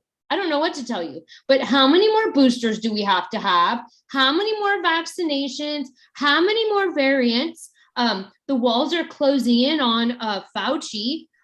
He has obviously, he probably started this whole thing. And I'm thinking after today, him sitting in front of Congress, it almost looks like he released this virus on the world. How scary is that? And if we can't even have a conversation about that and we're being shut down, we're in a very scary place, you guys. I hope you wake up. I pray you wake up. This is getting really bad. Have a great day. Thank you, Mandy. Now taking public comment from Maureen Dion Perry. Greetings again, Maureen Dion Perry from Housing El Dorado. I wasn't intending to speak again, but After listening to a few comments, I feel it's important to say that I am very concerned that the sheriff and his supporters continue to advocate for, and I quote, the sheriff's program or the hostess program. I feel that the BOS needs to follow their own direction to develop a navigation center and shelter using professional service providers. Law enforcement is not participating in the development of the strategic plan along with the rest of our community. That is very notable. And it just appears that law enforcement is trying to bypass the collaborative channels that have been established to make the decisions about where we're going in our community. So I encourage you to follow your own direction, to develop a navigation center and shelter as I believe, the top priority need in our county on the western slope. Hope all is well. We continue on. Thanks a lot. Bye-bye. Thank you, Maureen. Now taking public comment from Brian Chapman. Good afternoon, board.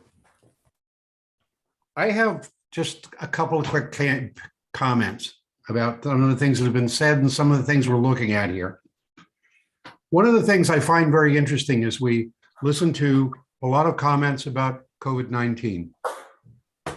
I will point out that we wouldn't be in this situation with COVID-19 if people were a little more cooperative with wearing a mask, social distancing, and yes, dealing with vaccines. The process is that we have nowhere near as many people vaccinated as we need, and it is safe, contrary to what some of the board members have spoken to in a letter they decided to send. The other process you get to deal with is dealing with the homeless circumstance. I will bring up the comment once before, and I know you did not cause and could not have foreseen Mr. Allen's death, freezing to death in the recent weather. But we had an opportunity on the western slope to start doing things, and the board voted it down. We need to have, as the previous speaker spoke to, a navigation center and not the sheriff's camp. His program is built very, very fine for law enforcement, but it doesn't speak to the issues and answer any of the problems that cause or continue to cause in place homelessness in our county. The last portion I speak to is about school boards. We're in a position where we have individuals who have spoken about masking of children. Masking is one of the oldest known remedies for airborne viruses. We're in a position where this was used as far back as the Middle Ages, where they had the bubonic plague. It was used successfully during the early part of the 20th century as one of the very few things that actually did help combat the Spanish flu. And whether or not it was caused wherever makes no difference. It's here. We need to speak to doing the things necessary to combat it, not whether or not it came from somewhere else or how we politicize it. I appreciate your time. Thank you very much. Have a good day. Thank you, Brian. Now taking public comment from Ruth. Yeah, good afternoon. Thank you. Just going to mention briefly, again, if you could consider your scheduling issues. Once again, like last week, some of us are going to be waiting all day for a morning item. I know you're doing the very best that you can, but the way you shuffle things and skip over things, yeah, it's great you make some of your deadlines. But please note that these say will not be heard earlier than. It doesn't mean it's going to be heard at 10 or it's going to be heard at 11. And then you push off something earlier till way in the afternoon. So anyway, if you could kind of look at that again and maybe not skip over an issue and put it mid-afternoon that was listed in the morning, I appreciate it. And I agree, of course, with everything Brian said. I come from a family of scientists. My mother was an epidemiologist and a biostatistician, and frankly, I'm glad that she's no longer living to live through this and see this, because the way this has been handled, not only in this county, but the nation prior to this current administration has been pretty abysmal. And I would like to hear from our Director of Public Health again, but I feel really badly how she was beaten up before verbally. And I'm wondering if there's a way that a report can be given with no public comment, with no public questions, because that seemed to be so non-productive. I don't know if that's even possible. The last thing I want to mention is just to point out to the public that there's two pots of money, at least, for homelessness solutions. One was that pot of money for the Home Key project that last week was turned down. And one of the biggest reasons was that it wasn't in the right spot and we needed to find some blighted hotel to improve.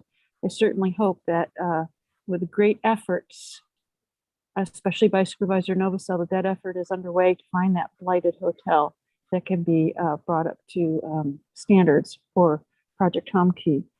The other thing, the second funding source is pallets versus navigation center. And the sheriff is looking at a pallet center next to the prison. And what we really need is a navigation center that helps people with mental health, drug issues, job placement, etc. And so I really encourage that you're looking towards a whole package and not just pallet houses next to the jail, which I think is destined to failure. I don't think you'll get homeless people to go there. Why put the effort forward? He's not a specialist in this area. Why aren't you looking at Volunteers of America who've set these up in Sacramento and know what they're doing and use their expertise? He does well in what he does, but this isn't what he does. So I think we need to look in other directions. Thank you. Thank you, Ruth. There's no additional public comment. Thank you. CAO, you want to help me out with some responses to some of these? I kind of was taking notes and a lot of them were comments. Oh, and I have to apologize. I forgot to remind everybody, open forum is for items not on the agenda.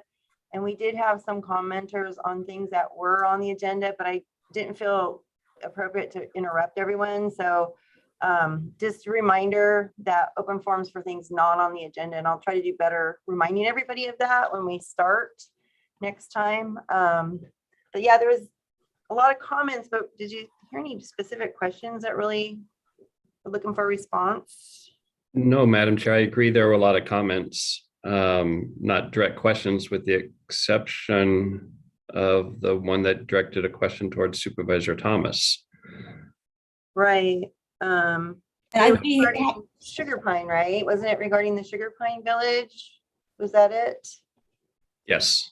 Okay, but that's Supervisor Novosel's district. So Yeah, I was confused by all that because it is my district, and I'm glad they got a chance to take a look at it, but I'm not sure why it would relate to Supervisor Thomas's district. I didn't understand. I'd be happy to address that. I've had conversations with Ms. Thomas, and I will reach out to both Sue and Ms. Thomas and have conversations regarding the issues that they brought up. Happy to, to engage on that. So I'll be reaching out to both Sue and Linda. Perfect. On that. Very good, thank you. Madam Chair, yeah.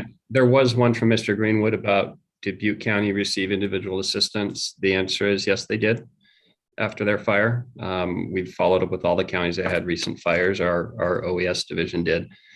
So that's the answer to that question.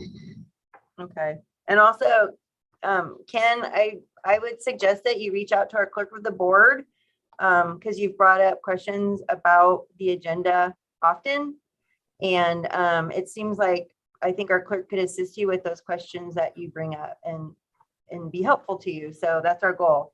If you would do that, it'd be great. Thank you. Did anybody else? Supervisor Heidel?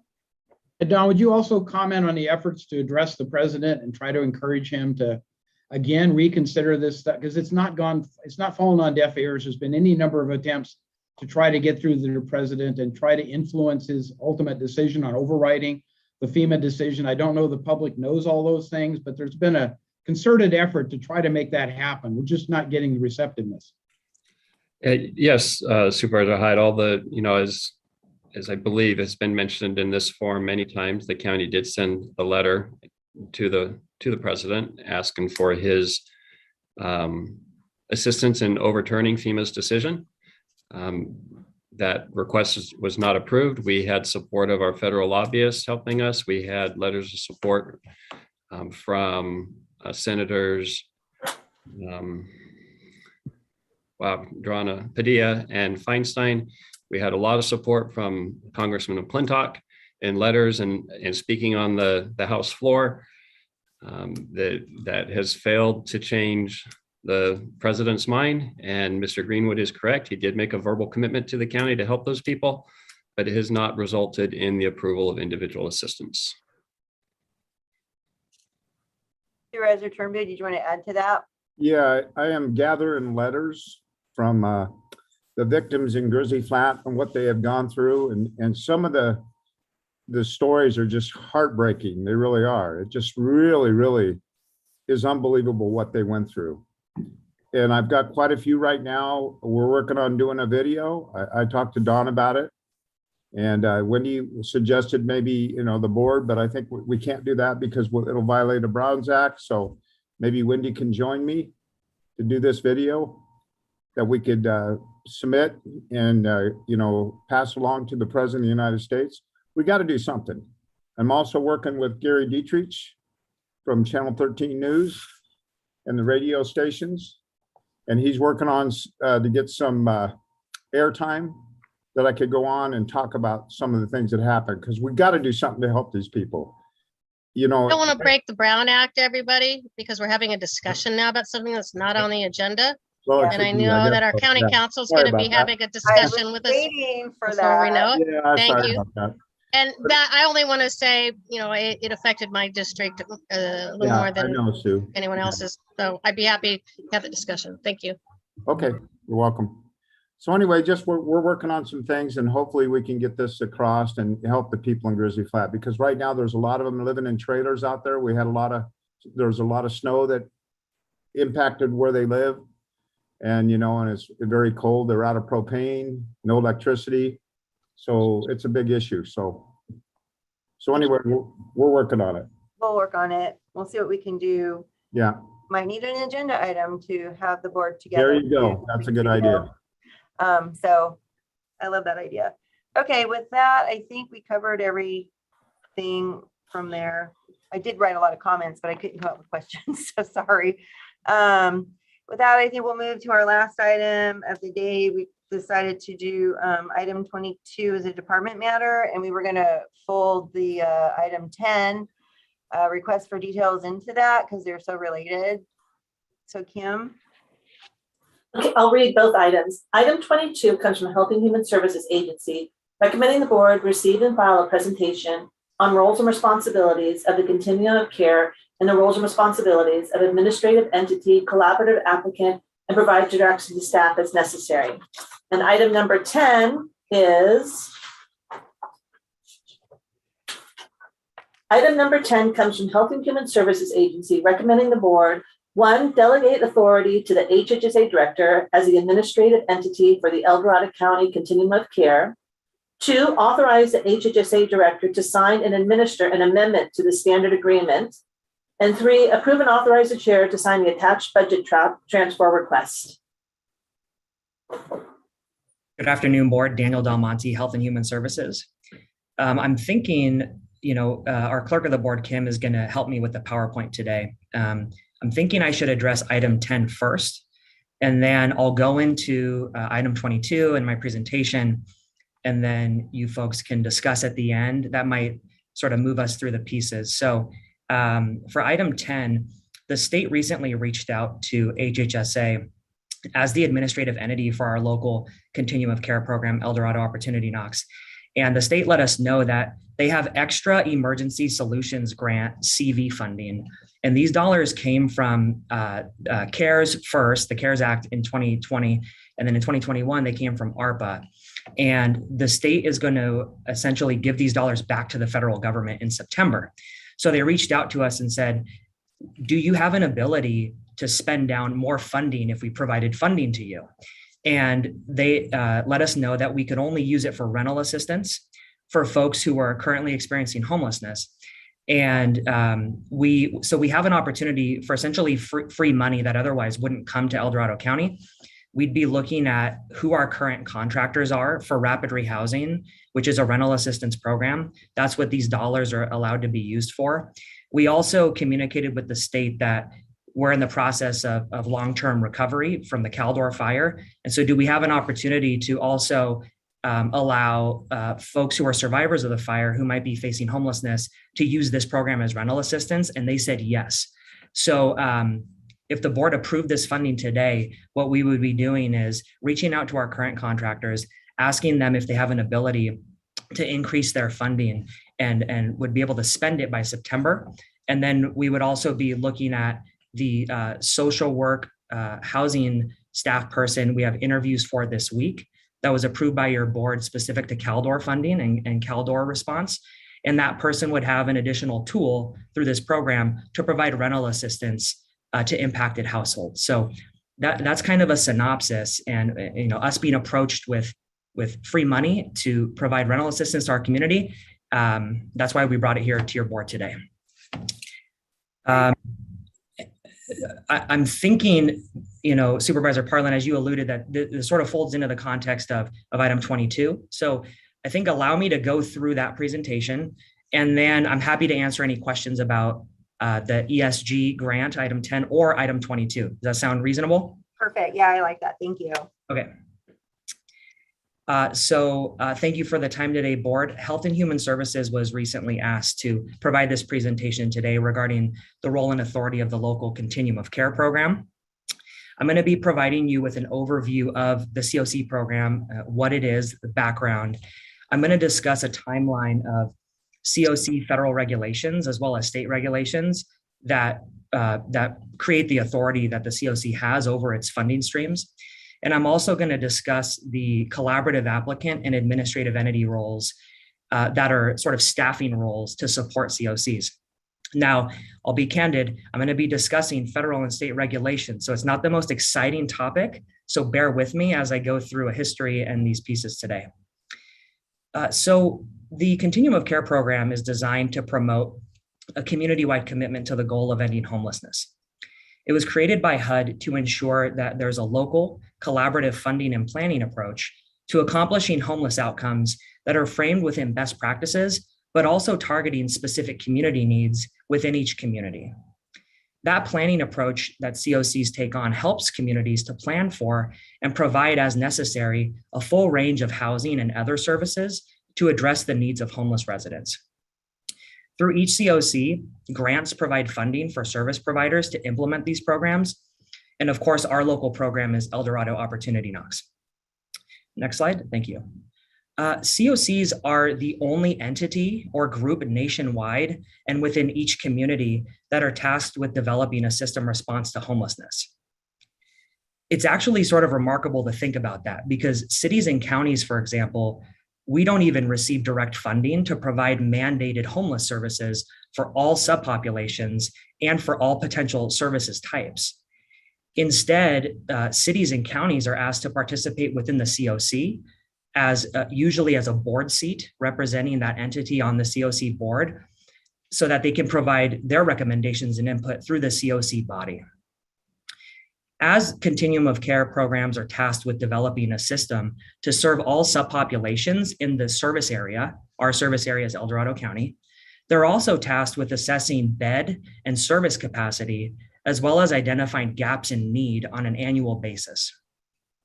Having an understanding of the need in bed capacity allows COCs to develop proactive solutions through their available grant funding rather than reactive stopgaps. These described processes allow communities to have a competitive advantage in receiving grants.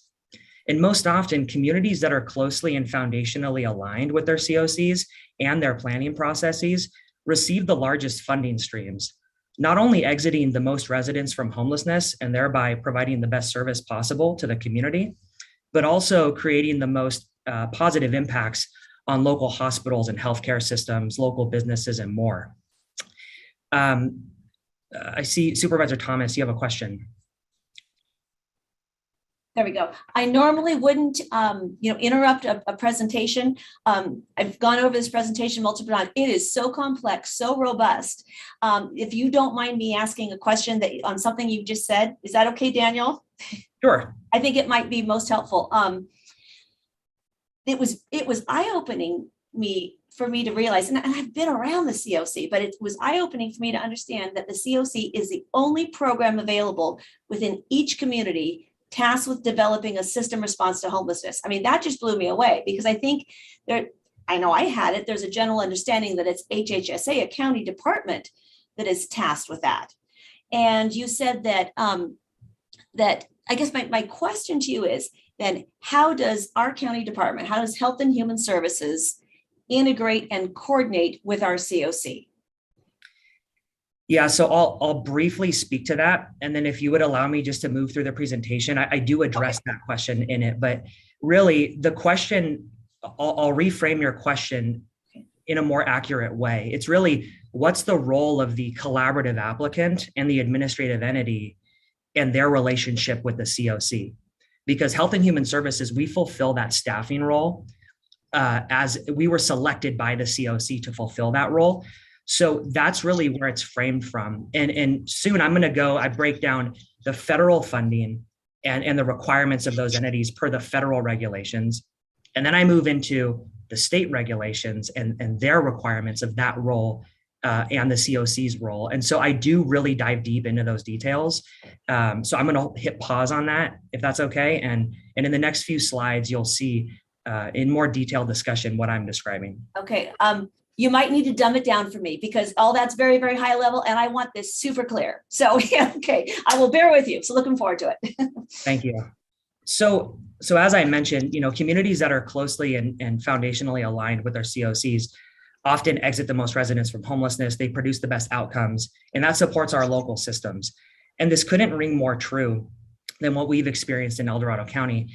As your board is aware from recent presentations and from over the years, HHSA, as you just alluded to, Supervisor Thomas, has supported EDOK as staff since 2017, 2018. And since that time, funding has increased significantly, as you're aware. And you've been reported to recently that 917 individuals exited homelessness between 2018 and 2020 from the COC's grants, as well as HHSA homeless grants tied in with these efforts. Now that we're in 2022, I've asked staff to pull 2021 calendar year data. And this last year, an additional 433 individuals exited homelessness. And nearly 80% of them exited to permanent housing. And so if you combine those last 4 years now, that's a total of 1,350 individuals that have exited homelessness over that time frame. And a specific data point, I think, which is remarkable, between 2020 and 2021, there was an 85% increase in the number of single adults that exited homelessness. Your board should be incredibly proud of the local nonprofits, faith-based groups, as well as HHSA staff that have been involved in supporting these efforts. It's really these outcomes that drive home that point of the intent of the COC and regional coordination through federal and state regulations. Next slide. So I'm going to hit high level still, and you'll see the next slide transitions into more in the weeds stuff. So bear with me a second. So with that, the overarching and fundamental strategies and responsibilities of the COC are to expand the collaborative, coordinate across as many groups and sectors as possible. COC regulations and requirements focus on county-wide commitment, data, subsequent goals, and participation. These regional requirements are a result of individual and independent government and nonprofit organizational efforts not proving effective in the past, and as such, the federal requirements evolving to coordinate programs and services as a single system. I'll be talking more to those regulations in upcoming slides. And As a dynamic system, COCs are responsible for utilizing funds to pay for programs based on the needs of the homeless population in the service area. Those needs are determined through the coordinated entry intake, which gathers individual household information, reviewing both that individual information with the cumulative countywide data within the homeless management information system, point in time counts, which you're aware occur biannually as a sort of homeless census, performance measures, and more. And COCs need to be dynamic as possible, meaning needs of subpopulations change, overall subpopulation numbers change, and when executed properly, no program should be in existence in the same capacity and in the same way indefinitely. As progress is made in targeted areas and as needs related to homelessness in El Dorado County evolve, so too should the COC's funding decisions to ensure that programs are targeting the next COC priority as progress is made. So what are the next goals? What program capacity and homeless needs are evident that would define where we should focus as a region? And this is where the multi-year strategic plan comes into play. And that plan establishes those strategic priorities that are measurable. Next slide. I'm going to go ahead and based on Supervisor Thomas's question, I'm going to skip this slide, but this should look familiar. I presented this on August 31st. And when I described funding decisions on the last slide, I wanted to give a visual of the types of programs that are eligible through the federal and state government. And again, these are responsibilities of the COC to develop a system for all subpopulations. So whether it's families, family violence victims, domestic violence, youth, folks with mental illness, this type of a system and this framework on the left should be in an ideal scenario in existence for each of those subgroups to meet their unique needs. Next slide. Daniel, are you going to come back to this? Because I think this is the centerpiece of helping people understand the relevance of housing first, which is the rapid rehab, and the fact that there's no one solution. There's a multiple set of things, but this is a decision tree that says, based upon the situation, the assessments being done, here's the alternatives for service. Here's the things that can be done. So I would really hope that at some point during this presentation, you go back to this, because to me, this is the roadmap. This is what people need to really understand, the terminology and the assessments that go on for any given individual to get them into the most productive program as quickly as possible. I'm happy to answer questions tied to this. This presentation, Supervisor Heidel, was really framed around the role and authority of the COC per their regulations. So I don't dive too much into sort of the system development and those components. But as you're alluding, there's so many sort of offshoots with homeless systems that lots of questions and comments might come up. So I'm going to keep moving through the presentation. Yeah, keep moving through, but I think when we talk about the AE role and stuff and who's best suited to be the AE, it comes back to this as to how you navigate this set of dynamics, these alternatives. So thank you. And my intent, just for all intents and purposes, it might seem like I'm moving through this slow, but as Supervisor Thomas alluded, I'm diving in the weeds today with all this information. So I'm really trying to build a foundation that we can keep sort of adding each layer to. So just bear with me, and I think we'll get through these pieces. Next slide, Kim. So now I'm going to move into the next piece of the presentation and what gives the COC its authority over its homeless grant allocations. The COC, as I've mentioned, it's a federal program. It was established by HUD. It being guided by federal regulations is really the foundation of the COC, its role, its authority, its mission and purpose, et cetera. The state of California, as other states have done, has added additional regulations and funding requirements for COCs on top of what the federal government has required. So as such, the COC and how it functions is driven by the federal and state government's funding requirements and regulations. In short, those are what give the authority to the COC in making its funding allocations and decisions. But over these next slides, I'm going to provide an overview of the history of the COC program, its regulations, starting first with the federal government, as that's the foundation of the program. And following that, I'm going to then add the second layer of state requirements. Yeah, Daniel, and can you please, because I'm getting confused on all this also. I need to understand what the role of the county is as you're developing this conversation, because that role has been in question and is still in question on where we fit in where does the county fit in, and where is our necessary regulation and authority? Yes. So as I move through these next slides, as I've said, I will describe that role and I will answer these questions. Absolutely.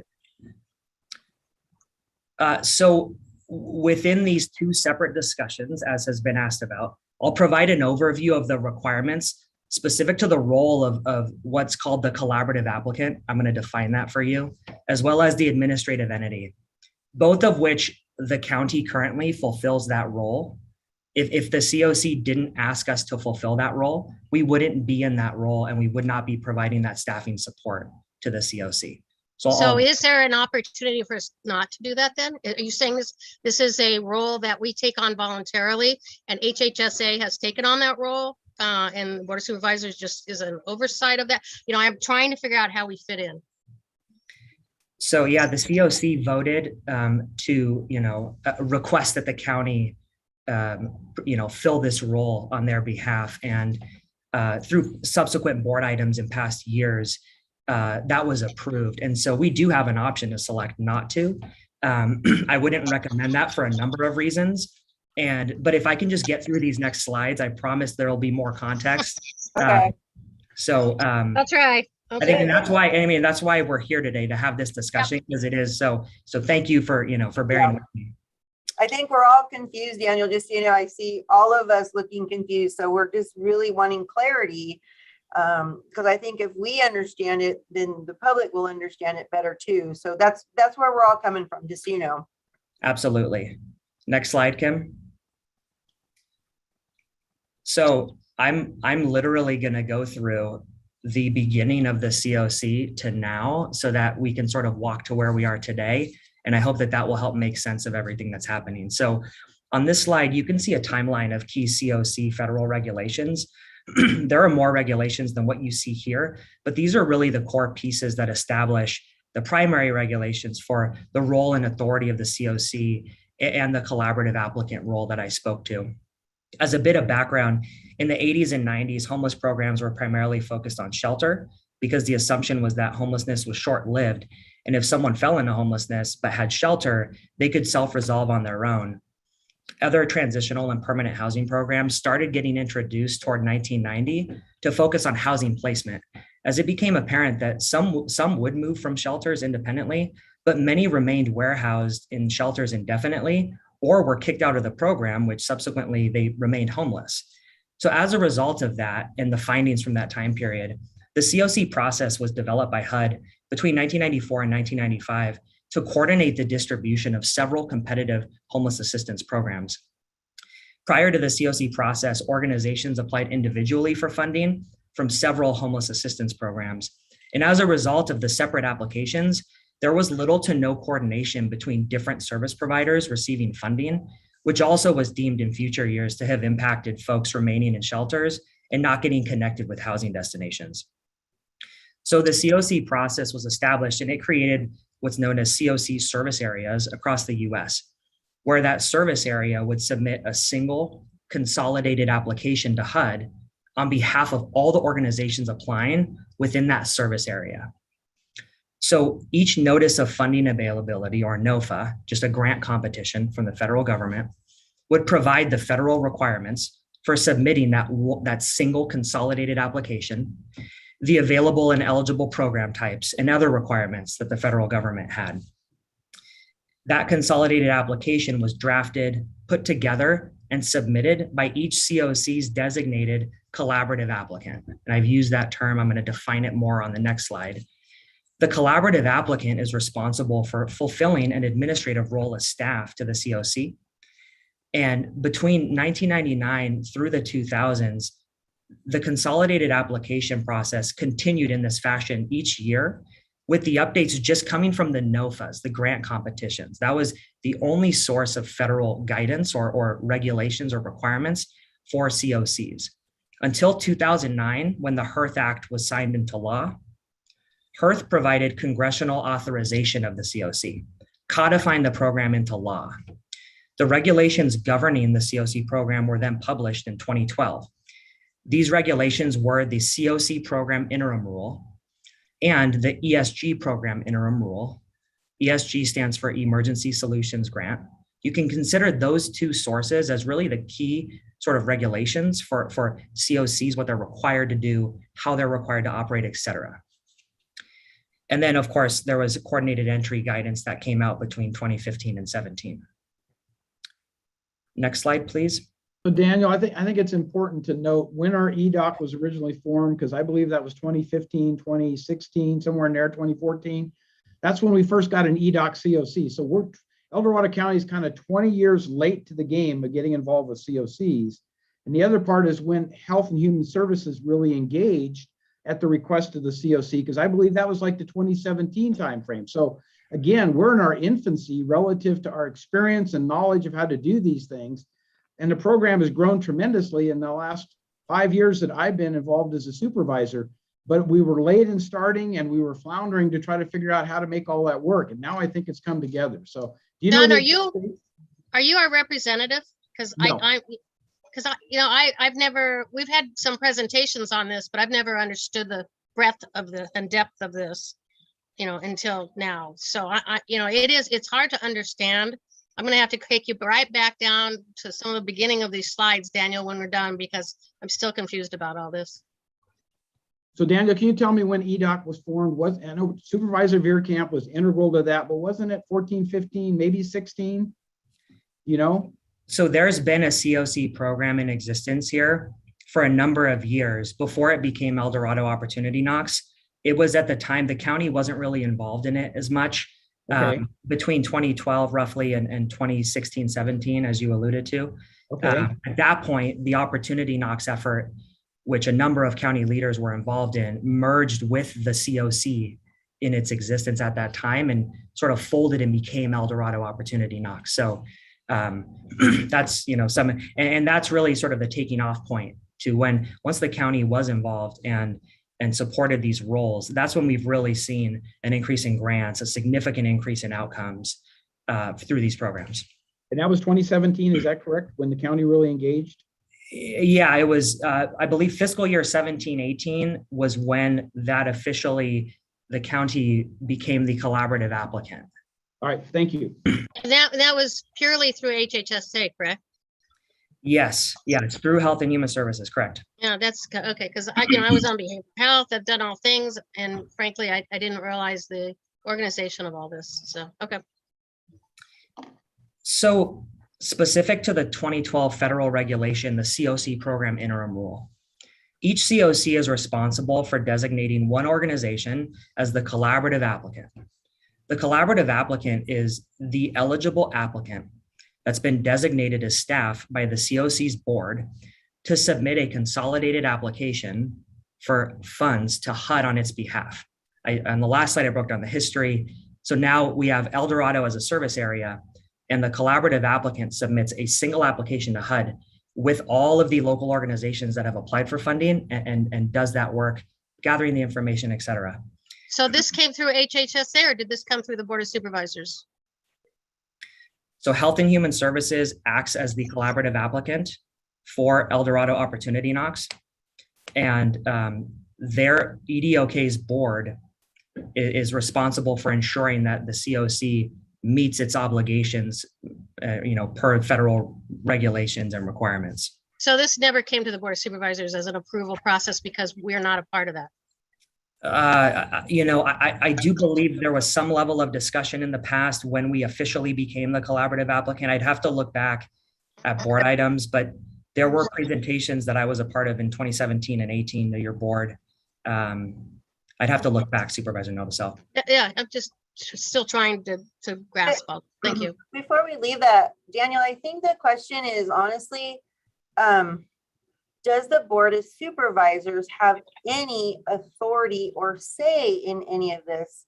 Because I think what we're hearing is the board is given presentations about how things are going and all that, but I'm getting the impression that we honestly aren't a part of this. The board itself, I know you say the county, and that's HHSA staff, is the staff that supports the COC, but the Board of Supervisors is not a part of that. and we don't have any decision-making is what it's sounding like. Is that correct? So partially, but what I'll say is, that's the intent of today's presentation, to go over the different funding streams, what their requirements are, and therefore what authority the COC has, the county has as its role as collaborative applicant and as administrative entity. So it might seem a lot to take in perhaps, but the intent is there's differences depending on the funding stream, the regulations, the requirements. And so it's not a straight yes or no across all funding streams. So my intent here is to go through first the federal pieces and how those are impacted and kind of what our role is and what authority, to your point, Supervisor Parlin, then with the state funding, et cetera. So, I'm happy to go through this presentation. I'm happy to just answer questions. But really, I think the state funding piece speaks a lot to the direction and the questions you're asking. I'm feeling like if I just continue through this, it'll give more clarity, and then you'll be able to answer or ask follow-up questions that I can answer. Sure. I hope you understand where we're trying to follow. And so far, I think a lot of the questions in our brains aren't here yet. So I'm hoping it gets there. That's all. I'm with you. Okay, carry on. Thank you. So to create that consolidated application, you can see that it's highlighted in that yellow box on this slide. And per this process, the collaborative applicant, again, so currently county staff, HHSA staff, collect and combine the required application information for all the organizations within the geographic service area, which is for us is El Dorado County, that the COC has selected for funding, and that gets submitted to HUD. So within that question for this, the Board of Supervisors isn't responsible for the COC's funding. It's the COC as a federally created program with its own regulations that's responsible for its funding, and that makes funding decisions for this federal funding stream. Okay, so the answer for that one is no, the Board of Supervisors doesn't have authority over this funding. But there's no county, you're saying then there's no county funding used, because if there were county funds used, the Board of Supervisors would have to have necessarily fiscal oversight. Correct. This is a COC allocation. It's not a county allocation, if that's what you're inferring. So yes. Yes. Okay. But there is Health and Human Services staff time committed to this, and that's not funded by the COC. That's directly from the county's funds, from the general fund, right? Or from some other federal program. Well, so our homeless staff support this effort, our homeless program staff, and those staff are funded with our state grant.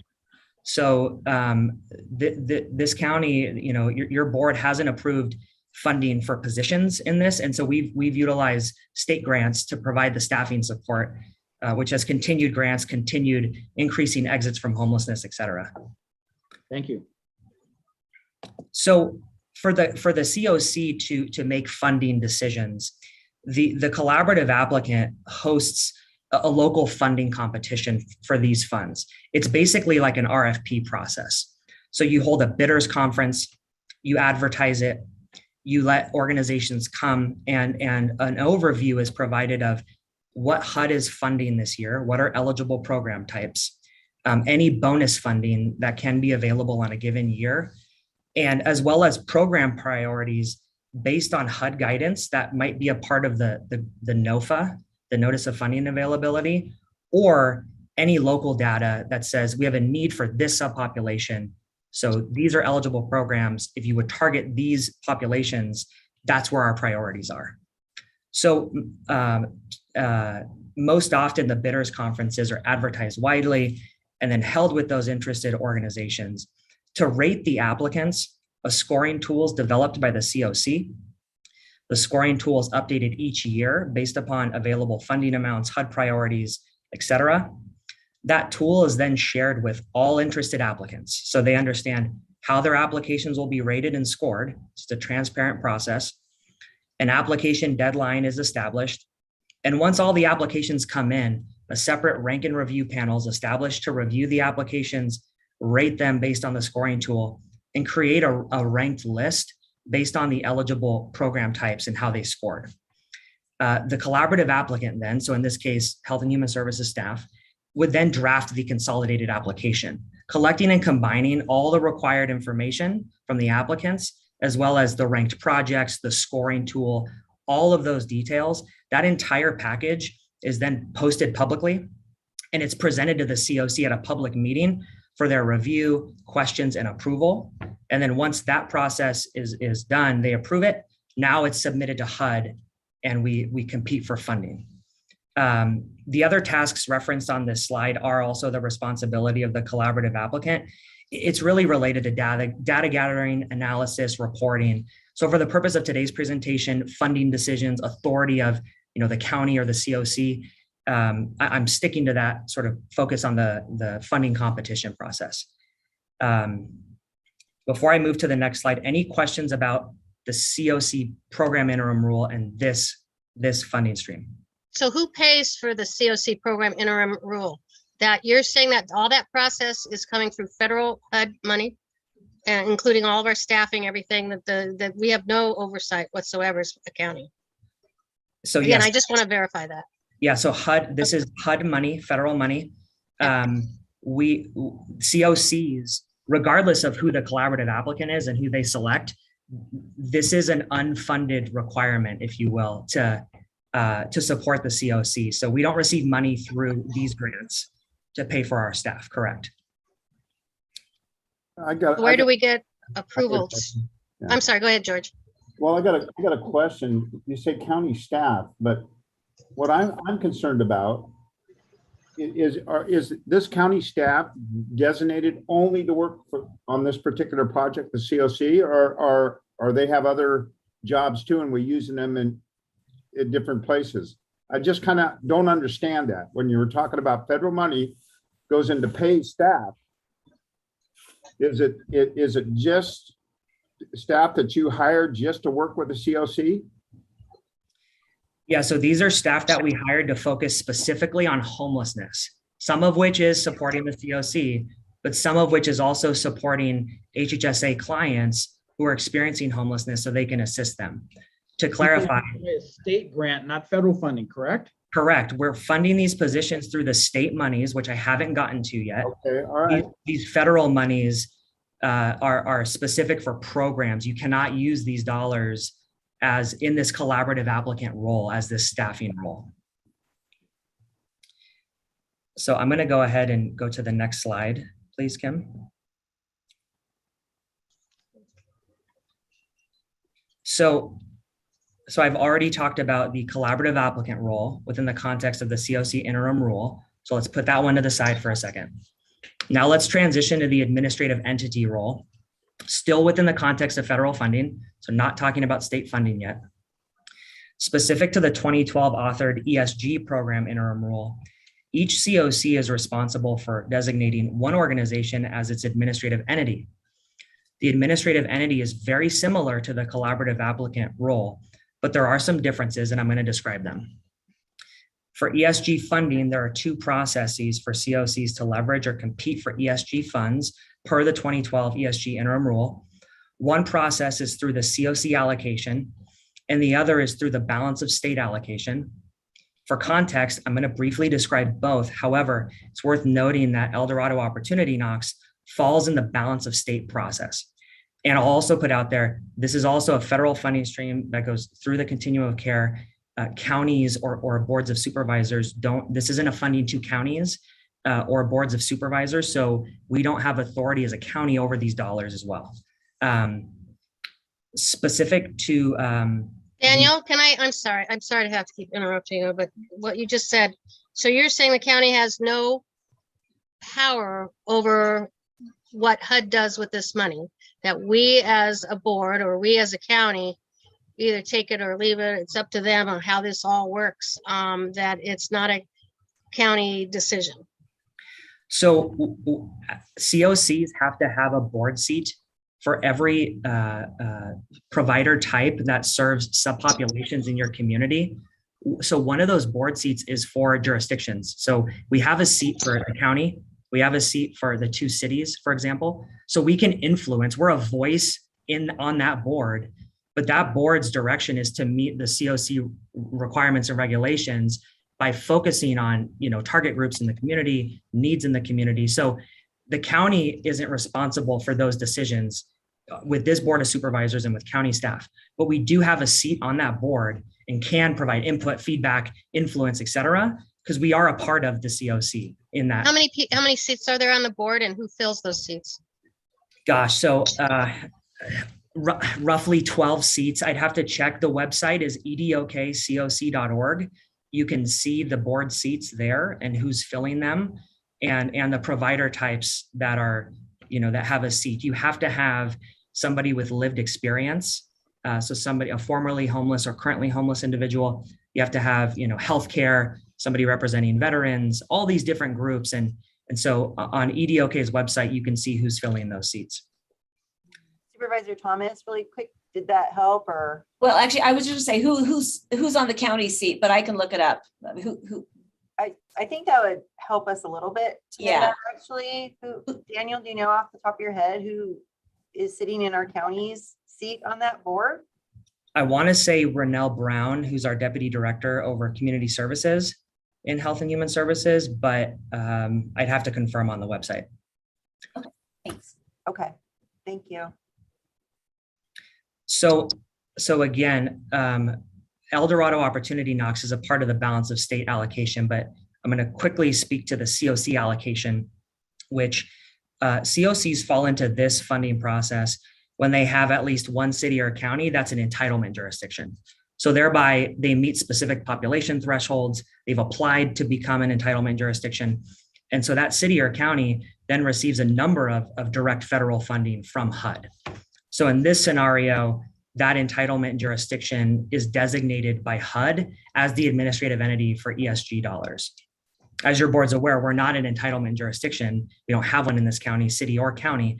And that's why specific to EDOK, they participate in the balance of state competition. So the lower bullet on this slide. And for the balance of state competition, HUD provides funding to the state as a pass-through. The state of California then breaks down the available funding into 3 sort of regional pots in the state. And each of those 3 regions consists of roughly 6 to 9 continuums of care. And those continuums in each region compete for one of those pots of ESG dollars. So per the ESG program interim rule, the COC designates the administrative entity who then conducts a local RFP process, very similarly to the collaborative applicant process that I described prior. And because it's a similar process, the collaborative applicant is most often also the administrative entity. Next slide. So slide 10 here gives you a visual of the 2 different funding allocations or the 2 different allocations. As I shared, we fall into the balance of state, which is on the right side of this slide. HUD awards ESG funds to the state. They establish the requirements of the funding, eligible uses and regulatory requirements. And then I'm not going to describe again, but similar to the collaborative applicant, there's a bidders conference. Applications are brought in, they're ranked with a scoring tool. That information is made widely available. Once the applications have been ranked, it's brought back to the COC board. They review the process, they approve it, and it gets sent to the state, who then makes awards. And keep in mind, we're competing with other COCs in this competition. So it behooves us to hopefully align with the federal and state guidelines and what they're sort of focusing on, but also using local data to target specific local needs. That's how we can be most competitive for these funds. Next slide, please. I wanted to verify that I did look on the EDOC website. Renelle Brown is the County Health and Human Services Agency representative for the county, in contrast to the city of Placerville, who has Jackie No, who's the city council member on the EDOC COC. So we get that separation between the Board of Supervisors and Health and Human Services Administration, I'll call it. So there is that differentiation. Is there a City of South Lake Tahoe representative also, John? Did you notice? No, I think this is only the Western Slope, I believe, but Daniel can correct me. No, there's a South Lake Tahoe seat, Supervisor Novosel. I couldn't tell you I'll look it up. Yeah. Yeah, we can look it up then. I'll look it up. I don't want to put you on the spot. I was just curious. Thank That's you. fine. Supervisor Novosel, it's Yep. Michael Gamberg from the South Lake Tahoe Police Department. Oh, interesting. Okay. Thank you, Don. Yeah, there really isn't a right or wrong way to who sits on that board. It's really up to the individual jurisdictions and entities. So you'll often see a mix of, law enforcement or service providers. Some communities will have elected officials, but I'll say that isn't the standard or the gold standard, if you will. But that is something that some jurisdictions choose. So here on slide 11, the last 4 slides, as I mentioned, were specific to HUD federal funding and the COC interim rule, the ESG interim rule. Those 2 key regulations provide the regulatory requirements for the collaborative applicant and administrative entity, as well as which specify that it's the responsibility of the COC to develop its funding priorities, to select its collaborative applicant and administrative entity to be their staff, and for the COC to select its local applicants for funding, et cetera, et cetera. So let's go ahead and put the federal piece to the side. And I'm going to talk about state homeless funding that's generated by state dollars. This slide provides an overview of key policy and regulatory steps taken by the state specific to homeless funding. In 2016, Governor Jerry Brown signed SB 1380. The law requires all California homeless programs to adopt guidelines and regulations that include housing first policies. From there, in 2017, the Homeless Coordinating and Financing Council was created. HCFC is the acronym.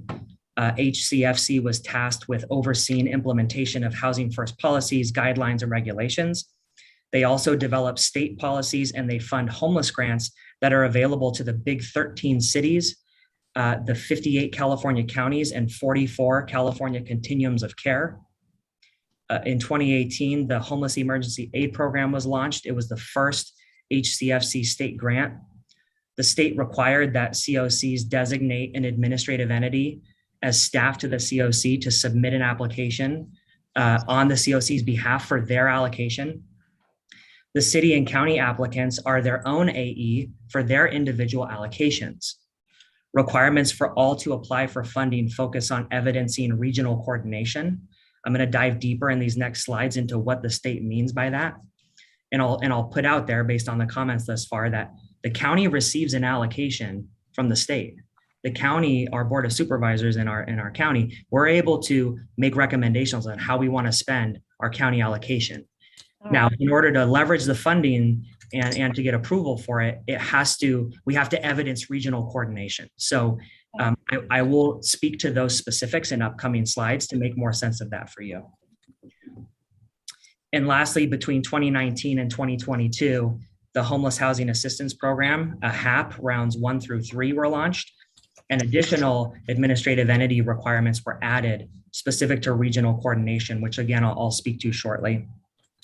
It's worth noting that actually, since I worked on this PowerPoint, and since I submitted it, as of January 1st of this year of 22, the Homeless Coordinating Financing Council has now become the California Interagency Council on Homelessness. So the state is shifting their direction on HCFC, furthering HUD's emphasis on regional coordination. The state too is moving this direction to expand coordination across government services and programs. And so there's been some press releases about the Interagency Council on Homelessness. They're calling it CAL-ICH. So you might be seeing more of this soon. And I'm expecting county departments too as well, because this CAL-ICH group now not only has representatives of HCFC, but it's also represented by directors of state departments and agencies. So the directors of the Department of Transportation, Department in Housing and Community Development, Social Services, State Medicaid, Department of Healthcare Services, Secretary of Veteran Affairs, and I'll stop listing, but there is a long list of state agencies and departments that now their directors or secretaries are part of this group. And so information is still coming out about the transition. However, the state made this move consistent with what they've signaled now for probably the last 5 to 6 years or so, that the state wants its funding and its sort of departments, agencies, and peer county departments and agencies to coordinate more effectively to impact homelessness, especially with the local COC program. And so more to come on this. I'm still trying to understand the direction of everything, but that's information that I've received as of the last couple of days. Next slide, please. So as I mentioned, COCs receive their own allocations from state grants, as have the big 13 cities and 58 counties. Since fiscal year 17-18, the Homeless Emergency Aid Program and the Homeless Housing Assistance Program have required that COCs again designate an administrative entity to have staff that fulfill the requirements of these state grants on their behalf.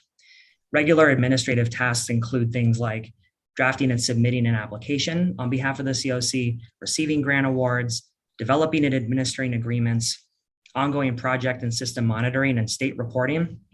So when your board, like item 12 today, for example, when the COC has an opportunity to receive state grants, we as the administrative entity who's been selected by the COC and affirmed through your board's action these past years, bring this item because we have our processes as county departments to have your board authorize this direction. And it's all within the context of being staff to the COC. And it's the state grants that again pay for our homeless program staff that are supporting these efforts. So the COC again they're the eligible applicant for their allocation. So for COC allocations coming from the state, their COC board is the one that's making decisions on what they're going to fund within the context of the requirements from the state, what's eligible, and how they want applicants to focus their efforts. Next slide, and Supervisor Thomas. I'm sorry to be dense here. I just want to make sure I understand this. So you're saying that HEAP funds are a direct allocation to the county, but still a COC is in charge of how those funds are spent?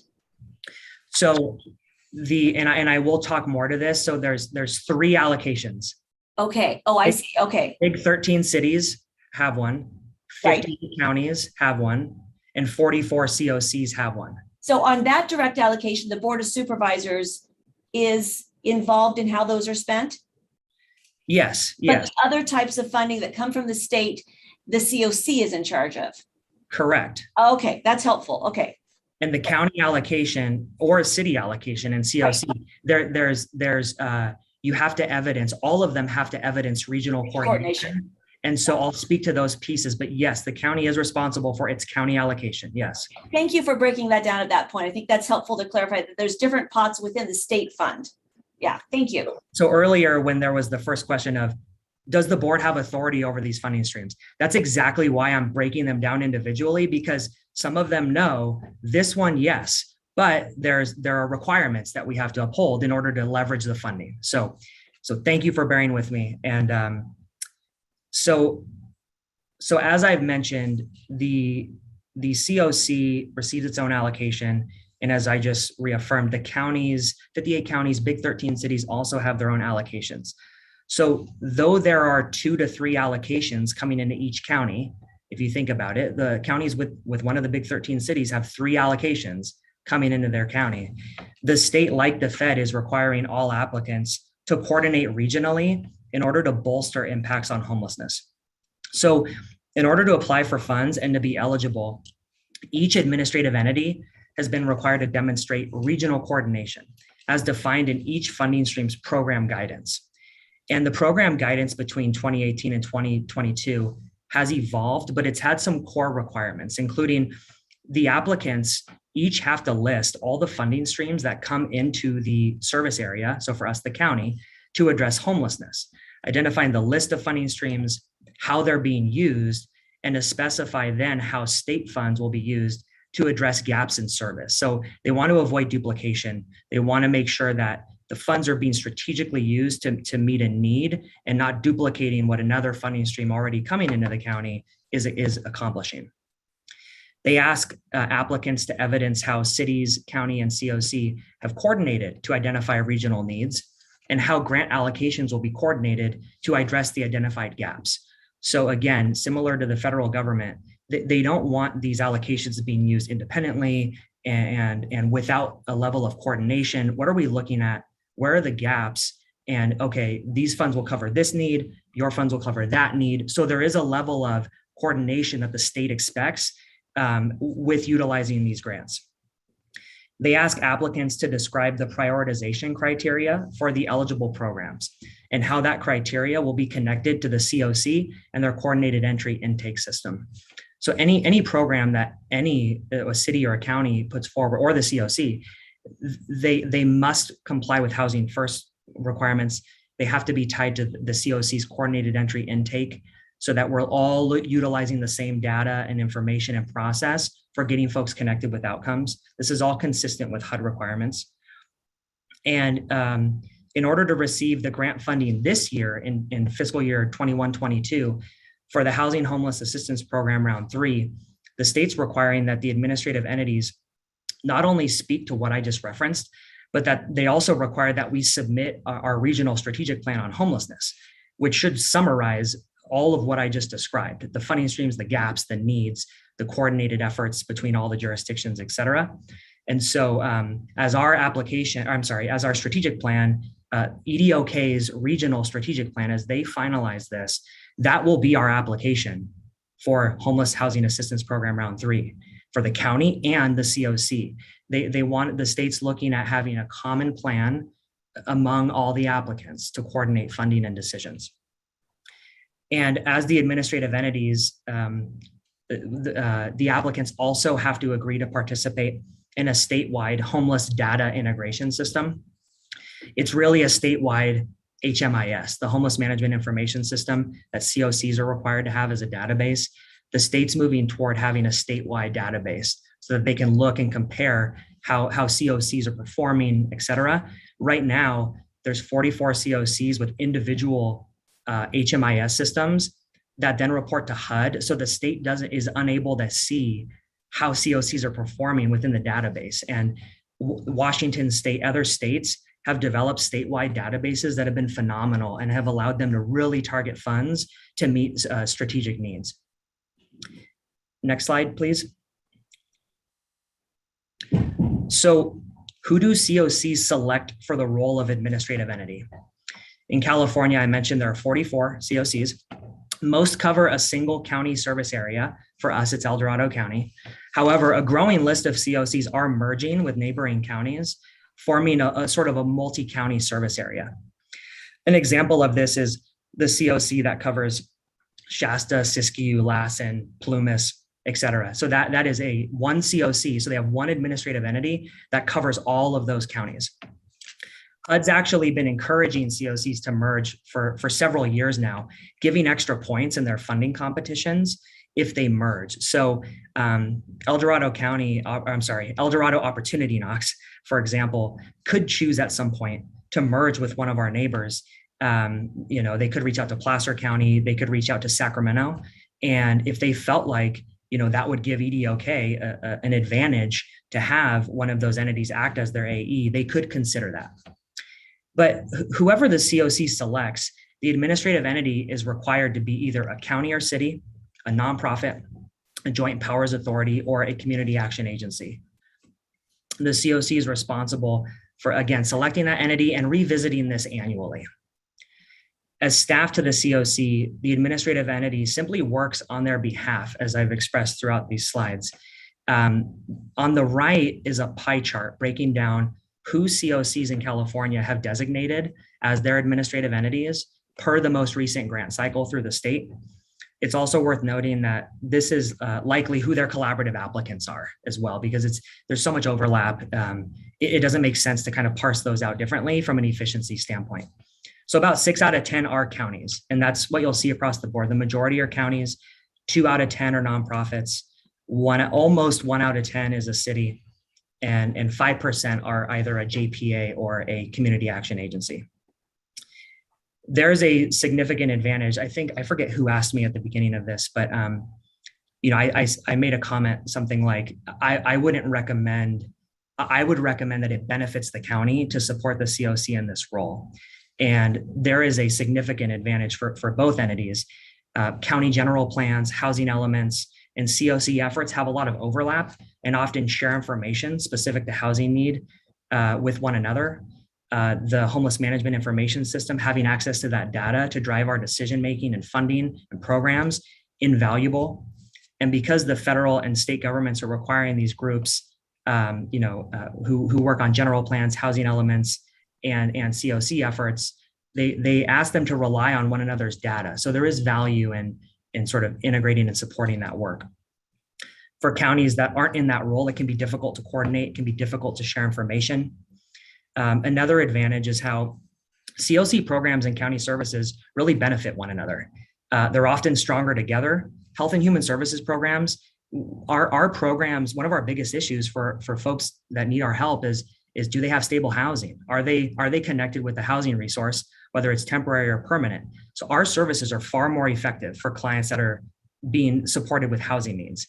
Similarly, the COC, they're trying to get folks housed with services. Their housing retention rates for folks in their programs are far more successful when they're interlinked with county services, mainstream services through the Health and Human Service Agency. So they really do make each other stronger. As Supervisor Heidel spoke to, El Dorado Opportunity Knox has been the county, has selected the county as the administrative entity for state funding since 2018. However, again, they revisit this annually. And so to Supervisor Novacell's comment, the COC can vote to request us in that role, but if the county is in a position to say, we would like to not support that role, but that creates its own set of challenges. As I talked about the overlay and these funding streams, the regional coordination requirements, and how being separated and separate could create challenges to leverage those grants. Next slide, please. Daniel, before you move on, just really quick, the word regional is used here a lot, and in my mind, regional means a bunch of counties coming together, usually in an area.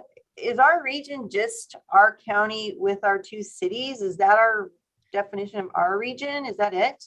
Yeah, our region for this purpose is El Dorado County as a service area. Okay. Remember that there are COCs that have several counties. Okay. And so the state chose that term regional coordination, whether it's a multi-county COC service area or whether it's a single county COC service area. But regardless of the allocation, who it goes to, all of these grants are always within the framework of the COC service area. Okay. Again, as the only entity tasked with developing a system response for all subpopulations. Got it. Thank you. Sure. So in summary, I'm going to summarize everything I've discussed. Happy to answer questions after that. So in summary, the federal government established the foundation of the regulatory requirements for the COC in the mid-90s. Since 2012, the COC program interim rule and ESG program interim rule further defined the regulations, including and specific to the role of the collaborative applicant and the administrative entity for HUD federal homeless funding. Through the ESG and COC grant programs, HUD only provides homeless grant funding through the local continuum of care. It's that COC that's responsible for its funding decisions and complying with the federal regulations. Next slide. Specific to California and state funds, in an effort to add resources to homeless systems in a coordinated way, the state has provided new homeless grant funding allocations since fiscal year 17-18.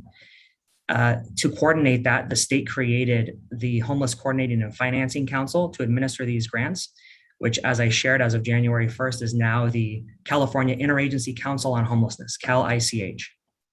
Grant allocations have been made available to the big 13 cities, 58 counties, and California's 44 COCs. And in order to apply for the funding, the state has added requirements specific to regional coordination that complement or add to the federal COC guidelines. Next slide. Specific to county allocations and city allocations, those government entities are their own administrative entity, and so they're responsible for recommending how they would use their funds, while COCs are responsible for selecting their administrative entity, but the COC is responsible for choosing how it would spend its funding. The COC, county, and city applicants are each responsible for their respective grant allocations. But that said, HCFC, and now CAL-ICH, requires documentation and information from those entities that consistently demonstrates regional coordination in determining how the funding is planned to be spent. Next slide. More specifically, here's a list of some of those core regional coordination requirements that you're supposed to evidence. I'm not going to read them. I've read them a few times now, so I'll hold on that, but they're in front of you. And the described combination of federal and state regulations are what provide the authority for COCs to develop that local system response, and also what makes them responsible for their grant allocations. And their model has helped ensure enhanced coordination and improved outcomes for homeless residents. And I think, that's spoken to by our continued increase in exits from homelessness, now at 1,350 over the last 4 calendar years. That's the end of my presentation. What questions would you like to ask? Here we go. Supervisor Thomas threw her hand up fast. All right, let's go. All right. Daniel, thank you so much for bearing with us today. I think all of us asking those questions along the way has really helped kind of clarify what the meat of your presentation, which is so heady. And so, thank you so much. I feel like I'm getting it more. So let's just go straight to the issue at hand. Let's take the navigation center that we've been talking about, that the board has given direction on. Navigation center with potential pallet community, what we've been knocking around. So would Health and Human Services, who's responsible for developing that and submitting an application of funding for that? Would Health and Human Services staff be responsible for developing a program application and then take that to the COC board for approval? What's the process on this going forward? So it's really framed around sort of bidders conferences or RFPs. When we apply for funding, we have to tell the funder, in this case, the state, how we're going to use their funds. And so based on that, the state approves. And then as the administrative entity for the COC, based on how they want to use their funds, we would have a bidders conference. If the county wanted to apply for funding for a specific program, it has to meet all those regional coordination checkboxes and tie into that. And then we would get awarded the funding. We'd have to follow state procurement rules. So we would, hold an RFP, et cetera, select a provider. And in this case, we evidence our regional coordination by participating in the COC. And it's the COC's regional strategic plan that's going to be our ticket to leveraging this round of state money. It's part of the application process. So it's really just kind of discussing, okay, within the framework of the strategic plan, we know a navigation center is going to be in there. We know that we have a need for this sort of foundational program. The COC has already set aside money for it in their allocation. If the county wants to support with its allocation, we can do that. And per your board's direction on November 9th, HHSA is looking at properties, is looking at locations, is positioning our grants to bring an item to your board per your direction that would propose, a concept like this. The COC has already affirmed that a navigation center is foundational. It's really kind of the first tier of what they're focusing on. So I would say that we already have that blessing in a way. Now it's about, utilizing the funds in an eligible way, in a legal compliant way, and really framing it around location, budget, what's the capacity, and bringing that to your board. Okay. So let me piggyback on that for a minute. So how much of the funding in El Dorado County is under the authority of EDOK, and how much is under the authority of the Board of Supervisors? It's roughly 60% of the funding, roughly, is under the authority of EDOK. Roughly 40% is the county's direct allocation. Okay. That could be subject to updates. It's our funding allocations are all based on COC data, point in time count. So that could shift as we move forward, but that's roughly those amounts. Okay. Okay. Those are my questions for right now. So thank you, Daniel. Okay, Supervisor Novosel. Yeah, hi, Daniel. So I'm trying to figure this out because when I go to say continuum of care for Placer County, they have a different administrative entity. They use a nonprofit. And it's not just for Placer County, it's for Nevada County. And I'm still confused about how we are giving funding to an entity and not having any power over it. That's just not something our county generally does. We give out grants and do things, but to be using staff time and saying that we have a specific need within our county to do something, and we have this funding to just, I don't know, it seems a little backward to me, frankly. I could see where it's cleaner to use an administrative entity that is a nonprofit, as Placer and Nevada have done. And I don't know where I'm going with this, frankly, but I'm just still confused on why it is we don't have control over where the board can take our funding and use it for housing. It seems like we lose that ability when you have the separate controlling entity that's having a conversation that we're not hearing about how we would get to a navigation center, how we would use our levels of money that we receive. Do you see some of my confusion here? It's a little daunting for me to understand how we get and what truly we can use with federal and state funding if we don't understand or if it's not in alignment with what our board wants. So a couple things. You're right that some communities use a nonprofit, and from that slide, 2 out of 10 do. The majority do use counties, so 6 out of 10. So keep that in mind. The county is responsible for its allocation, and I think where we are at this point is we're just now about to see the results of the draft regional strategic plan from EDOK. We also, as Supervisor Heidel alluded to, we're fairly young in the infancy of El Dorado Opportunity Knox. So, the first 2 years at that point, then the pandemic hit, and it kind of meleeed a lot of this work and focus on a room key. And, as funding's increasing, we're responding to the pandemic. And I think we're now at that point of we're about to have a strategic plan. We're about to see the goals. Now let's give input to it, right? Let's give feedback. How are we going to focus? Where are we going to emphasize our funding? So I think where you're trying to get to is actually where we're about to be in and where we've been moving toward, but it's been hindered due to the pandemic and other things that have impacted the COC and have kind of moved them to focus on Project Room Key, protecting surge capacity in hospitals back in 2020. And that led into some of where we are today, if that makes sense. But yeah, it can be a nonprofit that the COC can select to fulfill that role. The county would still have to evidence regional coordination, would still have to have that sort of single regional plan, and being separated, probably there are pros and cons, but I would suggest that it's really in our best interest to support this role because we have access to all the data and the information. It makes us competitive for state grants.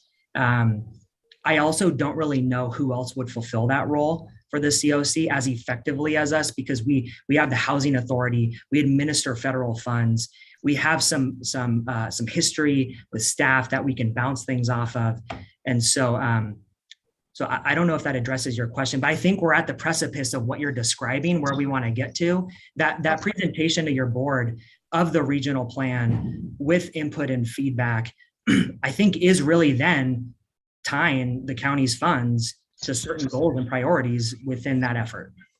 And I don't disagree with what you're saying. I think where my confusion lies is when we are seeing presentations of the continuum of care, I don't think there's an understanding, at least not in my mind, that there was a separate entity that was taking a look and deciding where to go and how to get there, which I'm not disagreeing with, but it's certainly a different system than what I was seeing in my mind through all these presentations. I didn't realize a separate entity.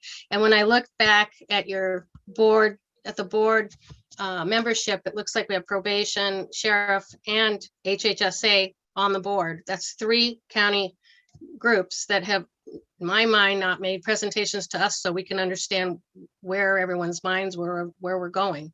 And that's critically important. You're missing important link, which is the electeds and the, you know, and what we have to offer. And I think it is an important link. And so I do think we're missing something here. But all that being said, I understand better now where we're going financially and how we got here. I'm just still a little concerned about how we're moving forward, understanding that there's another entity out there that's going to be making presentation on where we need to go. And you know, there's just a lot of moving parts in here, and I'm a little concerned that the board is going to be the last ones, frankly, to be able to understand, you know, where we're going in the end. It seems a little backwards to me. Yeah, especially as we're tasked with making policy decisions and how that integrates with that. So exactly. Yeah. Exactly. Supervisor Heidel. Oh, you're muted. There we go. So Daniel, I'd like to beg your indulgence and go back to slide 5, please. Because this is the key to me as to what's going on. And when we talk about project room key, project home key, navigation services, navigation center, this is kind of the flow that I've come to understand that I think is the right kind of activities based upon the condition of the individual. And I don't want to skip over that because it all starts with coordinated entry. Right? You've got to understand who the client is, who the person in need of services is, what their specific situation is. But the last slide, Kim. Yeah, well, yeah. But I guess it's, yeah, right there. So the left-hand side of this, the key question is, does the individual need shelter tonight? Or do they not need shelter tonight, right? Those are the two things. And the answer is, if they don't need shelter tonight, they're okay, they're living out of their car, they're doing all right, whatever. Then you go to prevention and diversion, which means you try to address how do we keep this person becoming truly homeless without any sheltering, right? Because to me, even being in a car, it's homeless, but you have some form of shelter as opposed to in a tent out on the side of a hill somewhere. So that's the one path. The second path is needs shelter tonight. And that's where the vast majority of the homeless, I believe, are. And so the answer there is get them navigation services, send them to a navigation center if it exists, get the temporary housing in place to stabilize their condition, and then you can move on to the other questions. So in my opinion, Project Home Key was trying to be our first effort at that block there that says some navigation services and some temporary housing for a very limited population, but it was a start. And so with the second round, we've said that's not going to happen. Maybe there'll be a third round. But from my perspective, we just missed that opportunity to meet a fundamental thing of what we're saying we have to do. And we've been saying it for years, a navigation center and or navigation services starting at a location to be developed and expanded from there. So we still have that dire need.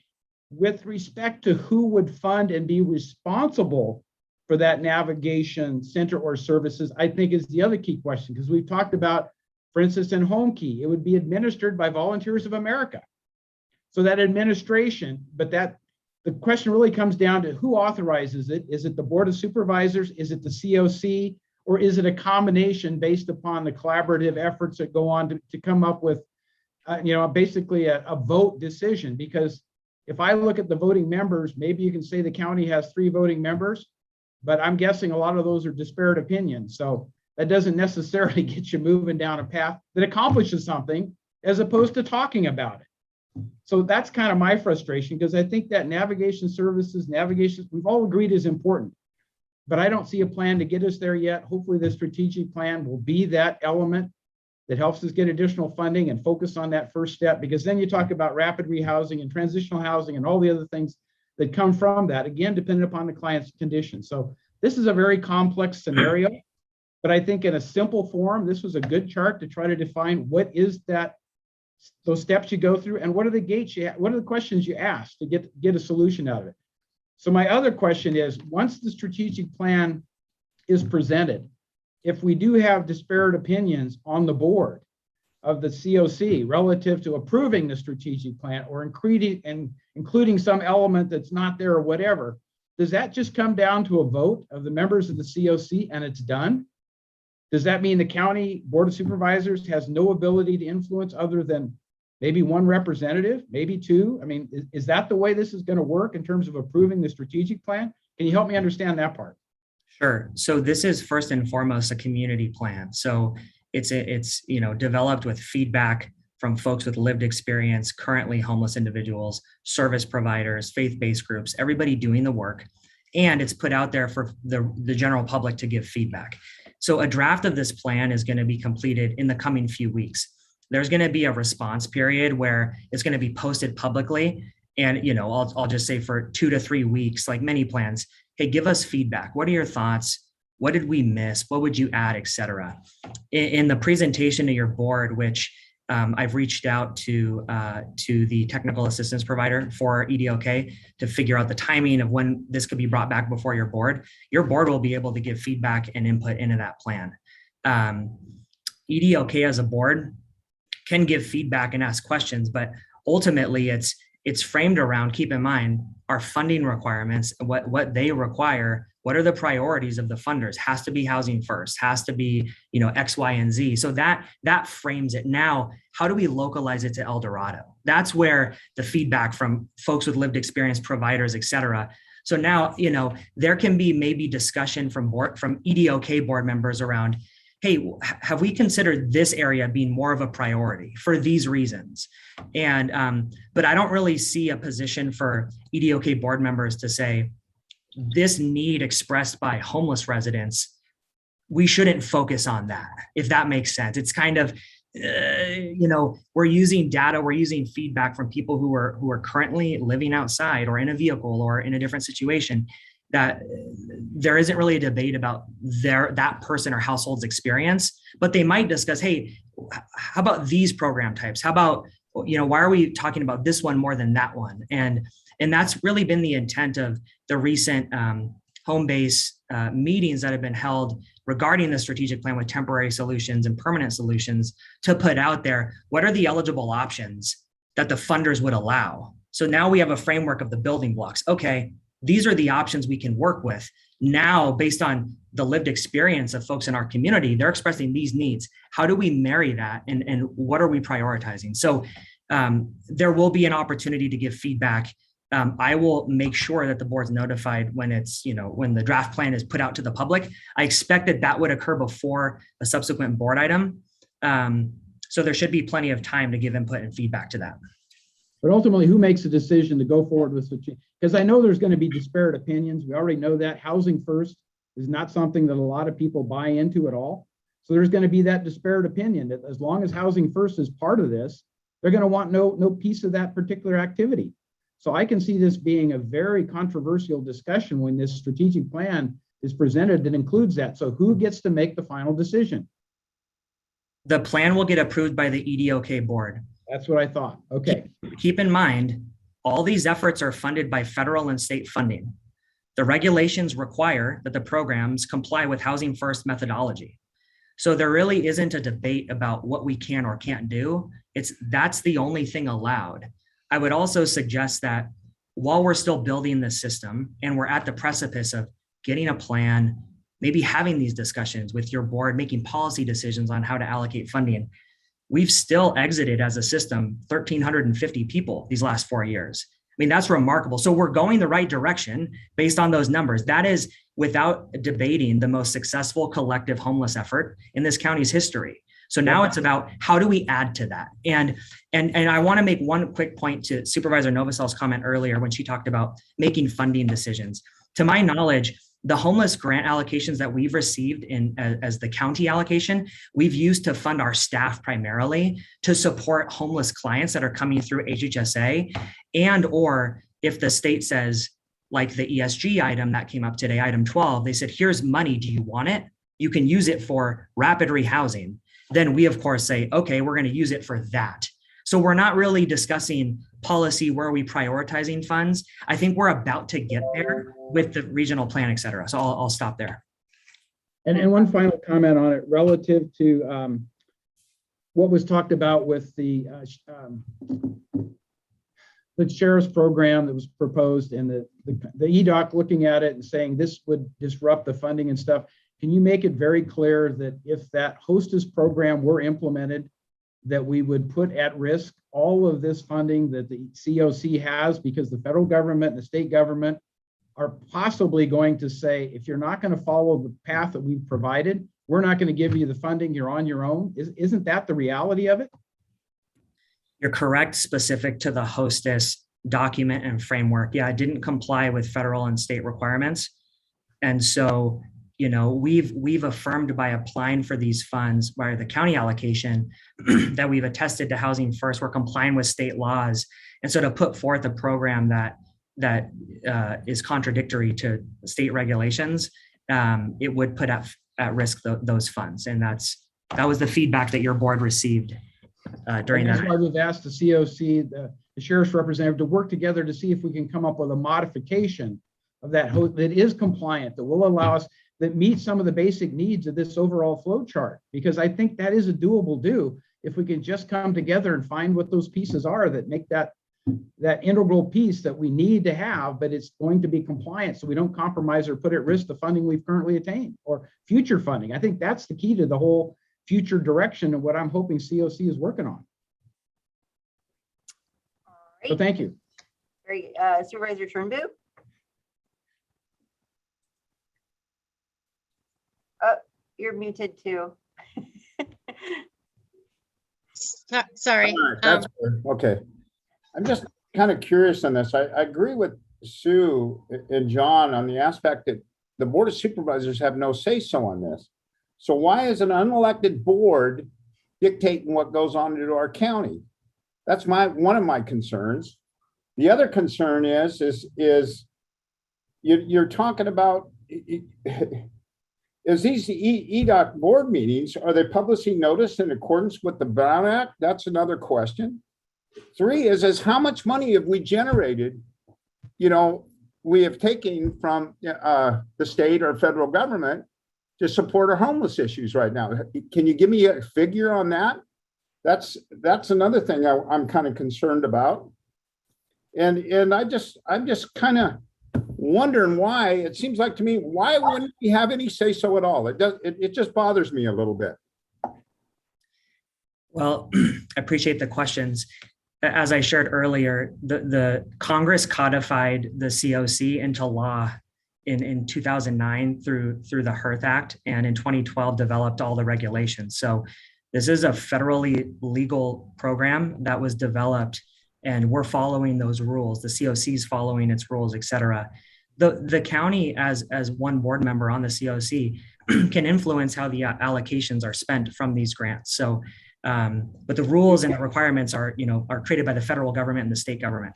So you're saying one board member can allocate where these funds go? And isn't it a majority? Don't you have you have to vote on this or anything like that where that money's spent?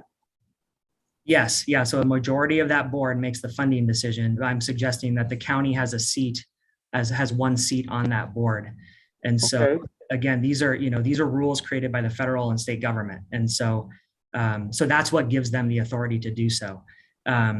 In regards to your question, what was your second question, Supervisor Turnbull? I apologize. One of the questions is on the violation of the Brown, can it violate the Browns Act? So Go ahead. Keep in mind, the Brown Act is a California state law. The COC is not required to follow the Brown Act. But our COC does follow policies that are close to the Brown Act, meaning that they do post meetings publicly, they're noticed, et cetera, but they're not legally required to follow the Brown Act. Some COCs can elect to do that. Actually, in the past, our Opportunity Knox group did follow the Brown Act when I was more involved in years past. But that has since shifted as their membership shifted. And so they're not required to, but they do notice all their meetings. The information's available on their website. They do blast it out publicly, and anyone's able to sign up for their listserv. The question you asked about how much funding, it's somewhere, I presented to your board on August 31st. I provided a spreadsheet with all the grants that have come in. So off the top of my head, it was in the range of 17 million roughly that's come in over that time.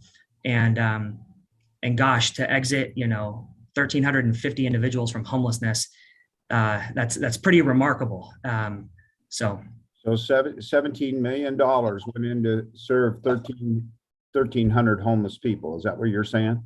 Yes. Now, some of those allocations we haven't spent yet, right? But But yes, over that time collectively, that's how many people have exited homelessness the past 4 years from these funding streams. Okay. Okay. So, you could, Supervisor Turnbull, Supervisor Thomas? I'll be real quick. First of all, I would like to recognize previous Supervisor Brian Veerkamp. We wouldn't be here, I don't think, without the leadership that he took in the 2000, back in the mid 2000s, for starting the whole theory of change group that spent a couple of years, which then led to the development of the COC. And I'd also like to recognize you, Daniel. You were, brand new to the county at that point and played just an integral role in giving us the expertise to start the COC on a very solid foundation. And we wouldn't be here without those initial efforts too, and we're glad to have you back. So I think those are two important acknowledgements. My final question is regards to funding. This got me thinking that while we are developing the navigation center this year, which the board has directed, thinking about the emergency shelter component this winter, that the nomadic shelter is taking on that role. And that's being shepherded by Housing El Dorado. And thanks to 4 churches and the city of Placerville, they now have 7 nights a week covered, which is, quite remarkable for the community and the city of Placerville stepping up to fill this gap while we are working on a larger solution. So I've been talking with Maureen Dion Perry regarding this because, the 7 nights a week is new to them. And I was planning to bring an item before this board at our next meeting on January 25th for the board to support these efforts and fill the funding gap. And I've been asking Maureen to document what their funding, what they need in order to, finalize the nomadic shelter and support that through the end of, I believe it's the end of March. And I was planning on bringing an item back to this board. So my question is, would it be the Board of Supervisors that is the entity to meet this funding gap, or would it be the COC to fill this funding gap? So if you bring an item, Supervisor Thomas, to your board to request funding, it could be per general fund. You could also, we could look into using the state's grant funding for that as well. I don't imagine that the COC would disagree with providing shelter to folks during winter months when they're, especially during, the COVID-19 pandemic.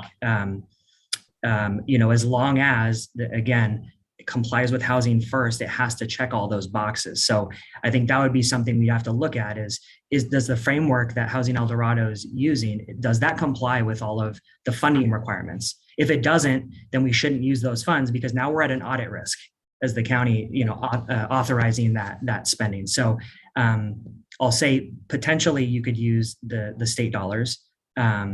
And it wouldn't be the COC in this case. This sounds like it's your item. And it wouldn't have to, unless you're requesting COC money for it. And then again, it would have to then tie into, is it compliant with the funder's requirements? Does that make sense? Okay, yeah, that helps me noodle through this because, obviously time is of the essence too. Okay, all right, thank you for that, Daniel. And then I appreciate that question, Supervisor Thomas, because I was kind of wondering the same thing about the winter shelter. So help me with that a little bit, Daniel. So the state funding is the one that we have the jurisdiction over, right? And does that also have to follow with the winter shelter specifically? Does that also have to follow the Housing First, or is that only the federal dollars? It does too. Yep. Yeah, Jared, and Governor Brown signed into law 5 years ago that all state homeless programming in California has to comply with Housing First. So that's the lay of the land for really every program that we would be operating through these dollars. Got it. So then where would Supervisor Thomas go to find out if the program that they're trying to set up follows those guidelines? Because I think that's the big question is, I think, it sounds like this is something we want to fund, but we need to find the right revenue stream. So where would Supervisor Thomas go to get that verification that it fits which fund? You know what I mean?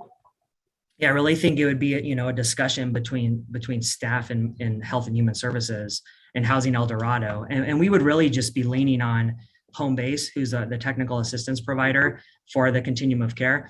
And just for reference, Home Base is who the state of California contracts with to provide Housing First trainings and technical assistance for the state of California. So to all counties, big 13 cities, everyone. So we really do have the Cadillac, I'll say, supporting this community here. Also a huge reason why we've been so successful with these programs.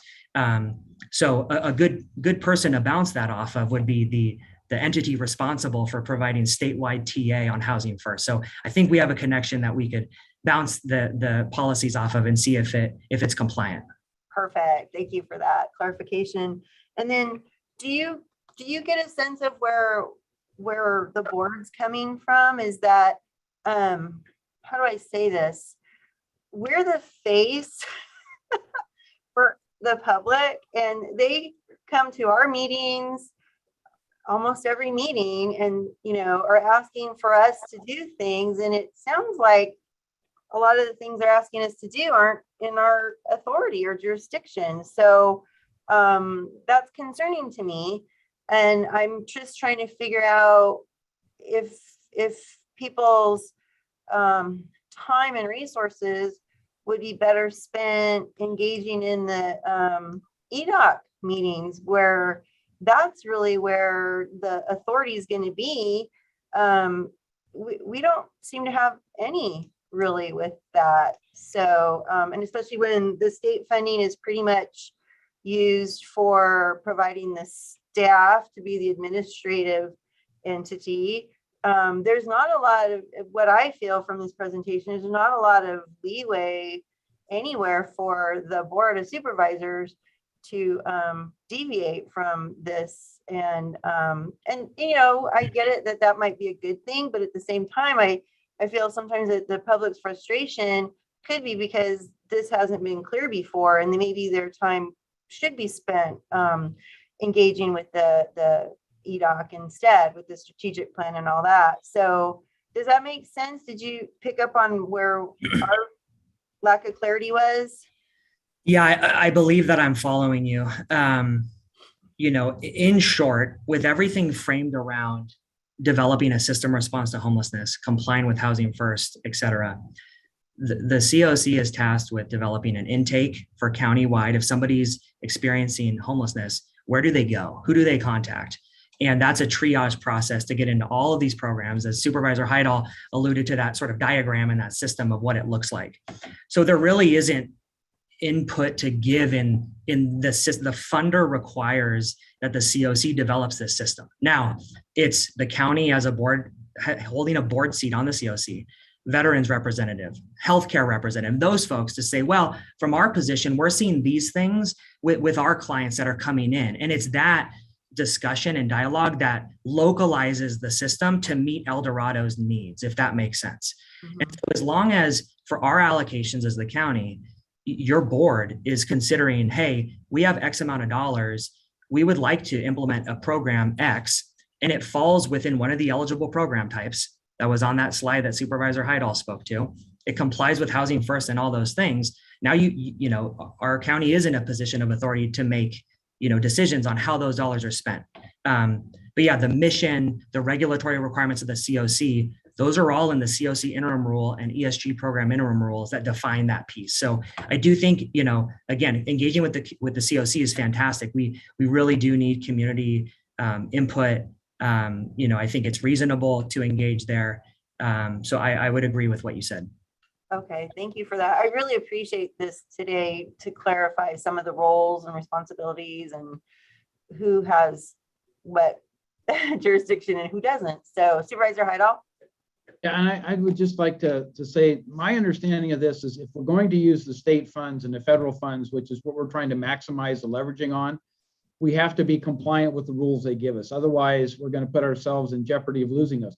We always, as a board, have the ability when the public comes forward and says, we need a navigation center, to define general fund monies to go and construct and operate a navigation center. I don't think that's the right move, but we have that ability. So, I mean, that's the part that I think the public keeps coming back to us, because they don't see the net progress in facilities, I'll call it infrastructure within the COC. We are helping a lot of people, but with Project Room Key going away at some point in time, and without a Project Home Key backing it up, we're going to come down to the fact that we really have no facilities short of the nomadic shelter and temporary sheltering to try to bring us forward, short of what facilities are available up in South Shore, up in the Lake Tahoe area, right? The Tahoe Coalition has their separate programs, and that is a nonprofit.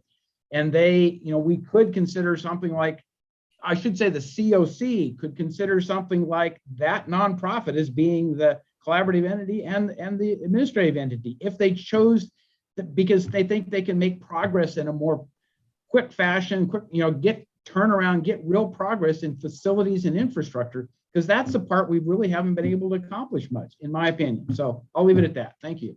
Right. And from this whole conversation, that's why we keep emphasizing the need for that strategic plan, because we're going to have the plan, and that's going to be our ticket to getting in the programs and all that. So again, I appreciate everybody understanding the need to focus on that strategic plan. Paula Franz from County Council has her hand up. Is it appropriate that I ask for her? We're not to public comment yet, but she's staff and County Council.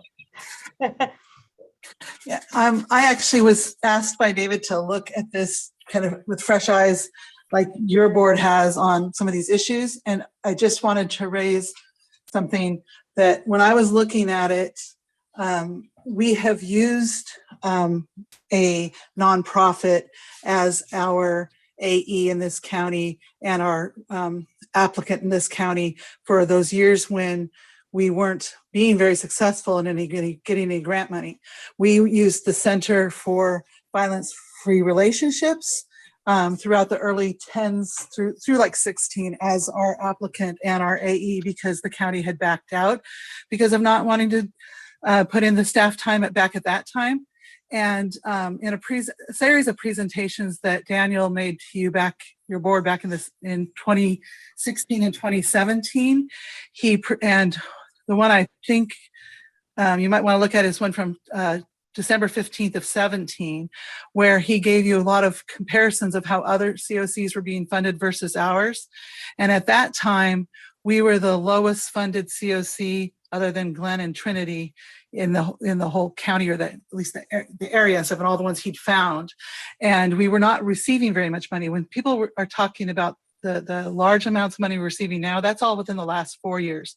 One of the reasons I think your board wasn't as aware of a lot of these things is back from the time the federal government decided that nationwide it should be done through these COCs as opposed through local entities, was because they were finding in their audit process that a lot of the money was not being appropriately spent, or was not being spent on the things that had originally been applied for. And so they decided to have this regional coordination effort and have these nonprofit boards that were to work with all the cities and all the entities within a particular region, usually a county, work together and kind of coordinate so that their funding would go to kind of a larger regional process where they understood that something would actually get accomplished. But during that period, we didn't qualify for very many of the federal grant funds. And so, as I said, for a long period of time, we did have a nonprofit entity doing our work for us. In 17, 18, as the state was coming on board and as Daniel came on board and things, we were requested by the COC to come back on as their AE and as their applicant, and the county decided to do that. And we've had much greater success since we've been doing that coordinated effort than when the nonprofit was. And as Daniel pointed out, but as I said, I think he knows it so much better than the rest of us.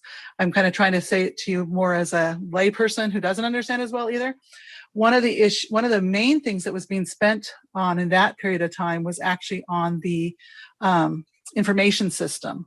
For the feds required that everybody start having a HMIS, a homeless management information system for their entire COC area and stuff like that. And so we were developing that. Now the state has mandated that all the counties, all the 13 cities and the COCs all have the same information system. And so that's going to be another area that they'll be funding for and that we'll be dealing with. And as Daniel said, having that being done by the county makes a lot more sense than having that being done by a nonprofit, so that we have access to that information for the other purposes as well. But I just kind of wanted to speak up that yes, we have used that other methodology before. When Daniel's talking about 6 out of 10, that's 60%, not 10, 6 out of every 10 are using counties. And so 60% of the state is choosing to use counties, and about 20% is choosing to use nonprofits. But it also depends on what sizes of nonprofits you happen to have in your county that are eligible to do it. And they basically have to be somebody who's been in the past already a coordinated applicant to be able to be the administrative entity. And so we have very limited possibilities in this county. And that's why I think he was talking about that if we were to opt out, it'd be very likely the COC would be looking to either a neighboring county or something, or nonprofits in a neighboring county, or somehow a way to do it, because we might not have that many options locally of a nonprofit that could handle that. Very good. Thank you for that background in history, Paula, because a lot of us weren't on the board or engaged at that time. So that helps. And I've just started looking into it, looking up all the history and trying to figure out the same thing that Daniel's doing, just so that we could tell you, from the legal perspective, what our rights and roles and responsibilities are as well. So I've been looking at in the last couple of weeks. So that makes sense. Thank you. Thanks, Paula. Let me just add, the COC could look to Placer County, since they're using a nonprofit, and perhaps merge with Placer County if that's the direction they chose, right? But that's something that should be continually under evaluation, is where are you going to get the results? Thank you. Okay. Wow. Well, I think that was a lot of explanation and questions that I think a lot of us have a bit better understanding now. And thank you for bearing with us on that, Daniel. Very helpful. I'm wondering, we actually have the two items together. CAO, how would I do that? Should I just do them separately or ask for comments together? I think that the item 10 was answered pretty succinctly, that the money can be used for homeless rental assistance vouchers. That was it. So I'm not sure. Do I just want to get comments on both together, perhaps? Let me defer to council on that. Well, given that you called the items together, I think it would be prudent to just take consolidated comment on both items. Again, I think that the questions with respect to item 10, I think were answered. So hopefully the comments on that item will be minimal and people can focus on the more substantive item that you've been discussing. I appreciate that, because that's kind of what I was thinking. And I did look just for Daniel, that last presentation that you gave that had the Excel spreadsheet kind of in it with the homeless funding. It was August 31st board meeting. It was agenda item number 45. If anybody wants to go back and look at that, it was in there. And now looking at it, it makes more sense to me. So, every time you hear these things, you pick up on new parts. So I appreciate that. And with that, I think, Kim, if we could have public comment on items 10 and what is this, 20? I lost track. 22. Thank you. 22 together? Of course. Now taking public comment on items 10 and 22. Individuals will have 3 minutes to address the board. The timer will notify you when you have 30 seconds remaining to comment, and again when your time is up. Please make sure you unmute yourself when called upon. If you are joining the meeting by phone, press *9 to indicate a desire to comment. If you're joining by Zoom, press the raise hand button. Please voluntarily state your name for the record. Now taking public comment from Chris Payne. Daniel, excellent presentation. Let me see if I summarize this quickly. Our Metropolitan Planning Organization is SACOG. Our Regional Transportation Authority is the El Dorado County Transportation Commission. Our homeless COC is Opportunity Knox COC. Essentially, they operate similarly. They have their own boards. Some of you board of directors, some of you board of supervisors are on those respective organizations. but they function where the local government doesn't have the last say. It is these regional entities. Basic human value includes a work element, Supervisor Heidel. What is the work element in the homeless assistance programs? I always believe that if we don't have a work element, then the basic value that we have as individuals can't be met. That is, we look at ourselves as not being full. So I throw into you, what is the work element? Regardless of all the money that we might spend, $17 million over the last so many years, again, Supervisor Turnbull represented, and I think it's a good number, 1,300 people that have been benefiting from this. I think that's great, except that's a lot of money, $17 million. Procurements and contracts. I was trying to figure out, the county has its own procurements and contracts division that handles contracts and agreements. Who handles the COCs? Who is the one that, do we do it for them, or is it some other entity? For instance, this home base contractor that the state has, can we hire them? It seems like if they got all the answers, then why wouldn't we hire them? Because they could help us better manage what we need to do in order to be able to maneuver our way through this and get the maximization of the use of the money. How am I doing? 47 seconds. The other part of it is that I'm not sure. 13 cities, 58 counties, 44 COCs. It's a lot of competition. The competition for the similar money. I believe the governor has said he has billions of dollars surplus that he's talking about. Let's get a few billion for El Dorado County. I think I'm going to quit before the bell rings. Thank you.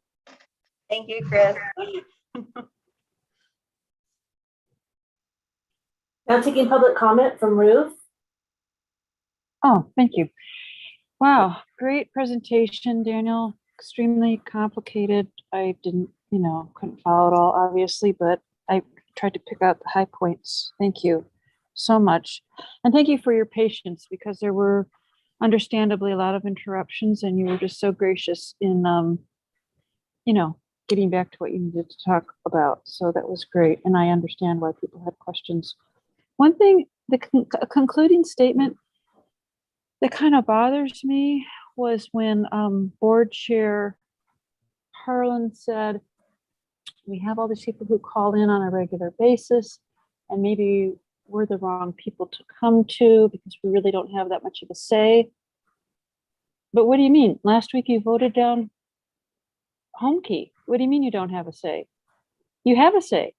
So what is it? I mean, you leave the public puzzled by making that statement, and I'd like some clarification on that. And I know it's extremely complex. I just listened to this last presentation. It's not one size fits all. There's so many different funding sources, but I feel you do have a say.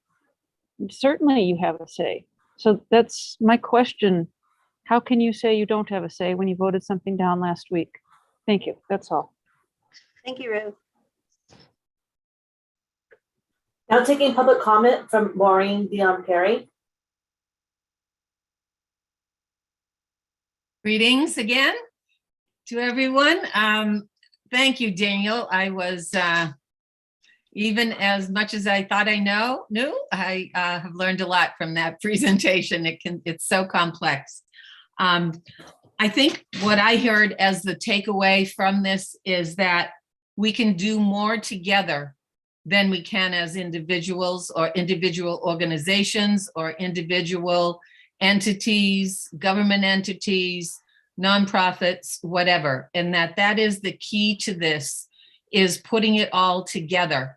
And so I'm in for working together. And I really want to clarify, there's a lot of talk about housing first methodology, like it's something that comes down on high from the federal and state government. But actually, my background is in evidence-based medicine. This is evidence-based human services. so that the housing first principles are truly based on evidence. It's not someone's best guess about what works. It's what studies have found over time to have the best outcomes. And I think that's really important to recognize and not just constantly say, oh, the federal and state requirements are housing first. There's a reason behind that. It's because it works. And we're showing that it works in our county. I think that the price of around $10,000 to $12,000 to exit someone from homelessness, which is what my calculations get me, leaving a little in from the 17 million, I think probably 13, 14 million. That is a pretty low price to get someone out of homelessness. Think about that, $10,000 and someone's out of homelessness. Last but not least, the winter lodging is operating, to reassure you, according to Housing First principles. We are a low barrier shelter. The only issue we're struggling with is around COVID. And so one of the things that we are doing is requiring either vaccination or testing. But now we're having the issue with, we're running out of tests in the county. So, and in the retail market. So we're struggling with that, but we're trying to work with the county to figure that out. So I would assure you that we are a low barrier shelter, and we are working on bringing navigation services through into the navigation center once we've been stabilized. We've only been going for 2 weeks. So I look forward to talking with you more on January, at the end of January. Thank you, Maureen. Thank you.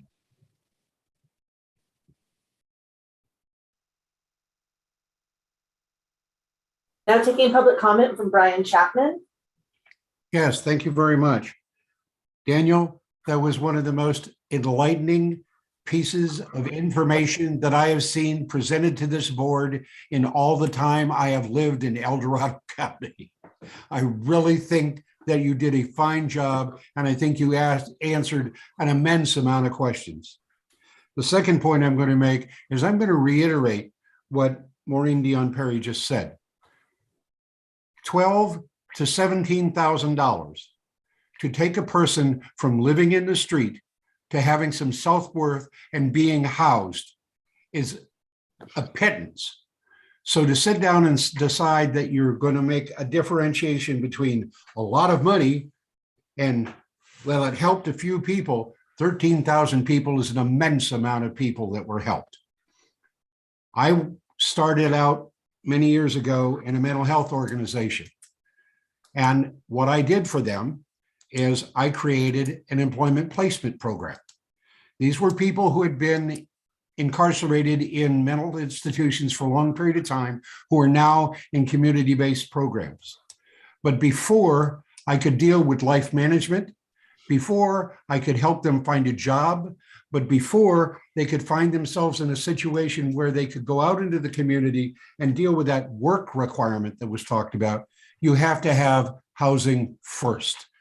If somebody doesn't have a place to live, some base to work from, you cannot find ways to sit there and give them the other opportunities that they should be able to get in a free and equal society.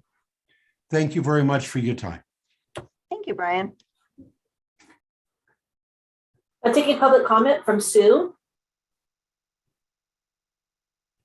Hi, Sue Taylor. I wish these were two because I have something I want to say on both of them. But number 10, it was mentioned that this funding is for rent only and it can be used for cow door victims, which would be wonderful. But when you read the item, it says it's going to the COC continuum of care for the money for the Corona round 2 funding. So I'm assuming this is actually going to go to the room key program in Pollock Pines, but I don't think that, maybe you could clarify that, because if you read the item, it doesn't really suggest that it can go to cow door victims, which would be wonderful to actually help our residents.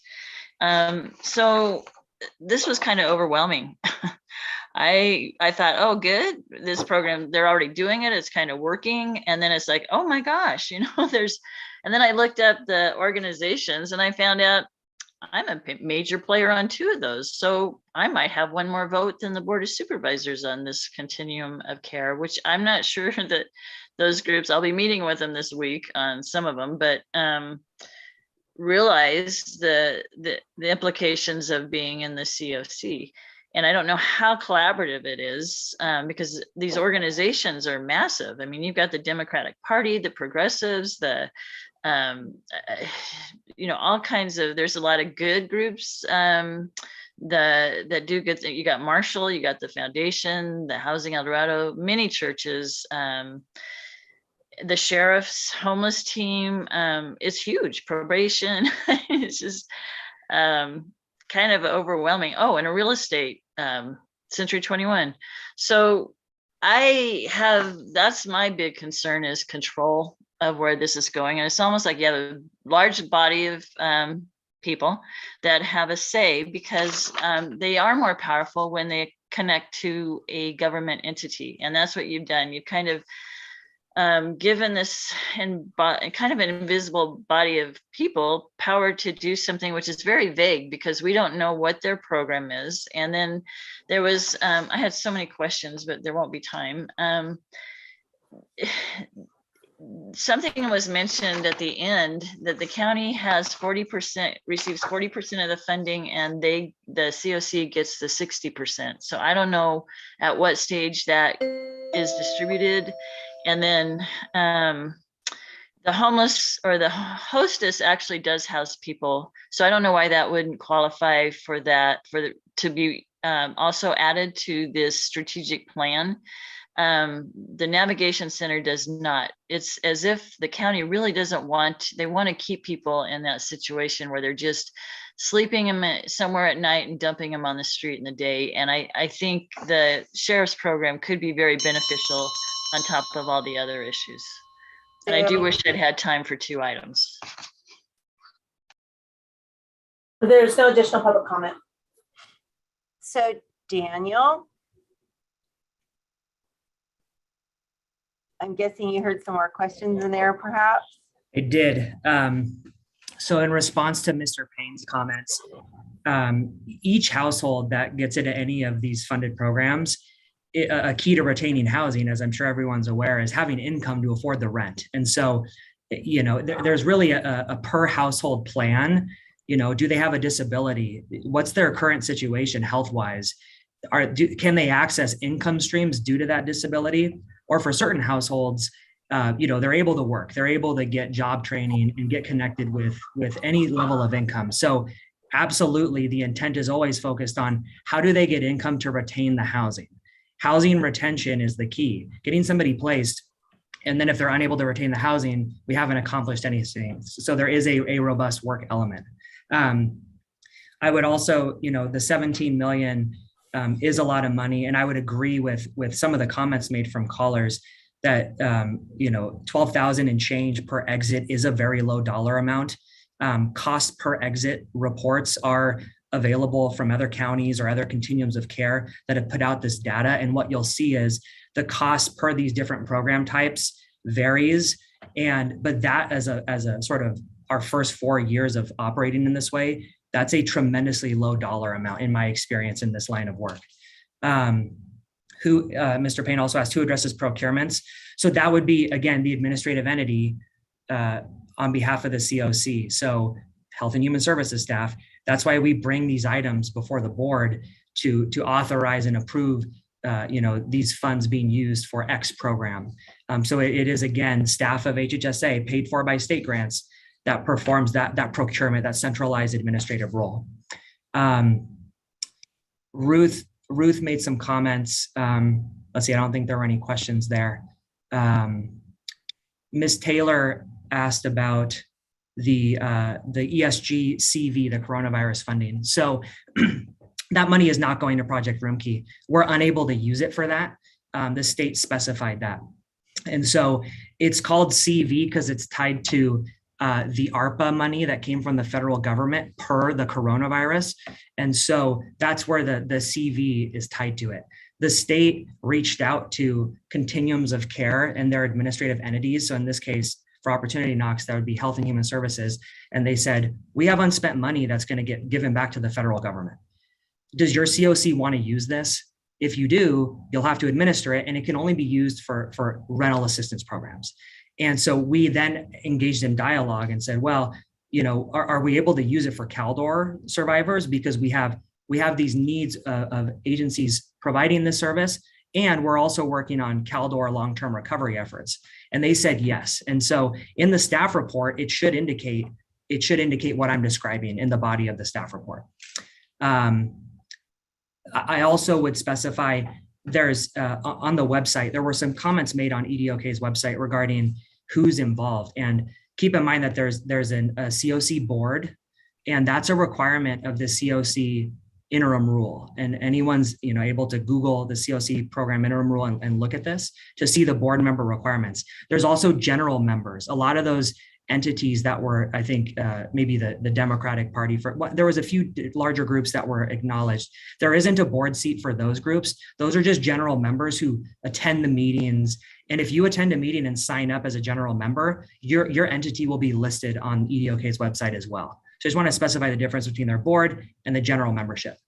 And lastly, there was a comment made about a navigation center, having people sleep there and then dumping them during the day. That's far from accurate. Navigation centers operate 24/7. They don't operate typically on a drop-in basis. They're typically, a referral base only, and folks can essentially live there until that next step is accomplished. So there's been a lot of discussion regarding ombudsman type services or navigation services, and Roomkey has operated in this way like a navigation center, where we've gotten those folks placed in permanent housing. We're going to be toward 80% of exiting to permanent housing once the remaining guests are have a place that they identify. So I believe that addresses all the comments. I think so. I tried to keep up with them. I think I got it. So with this particular item 22, it was just, let's see. Receive and file. It really is just receive and file, correct? Yes. And we asked a lot of excellent questions and got a lot of clarity. So I think that the more we hear this and our roles and responsibilities, the more it's sinking in, Daniel. So thank you for that again. And then we do have item 10 that we need to have a motion. I'll move approval of item 10. I'll second. And Kim, a roll call vote.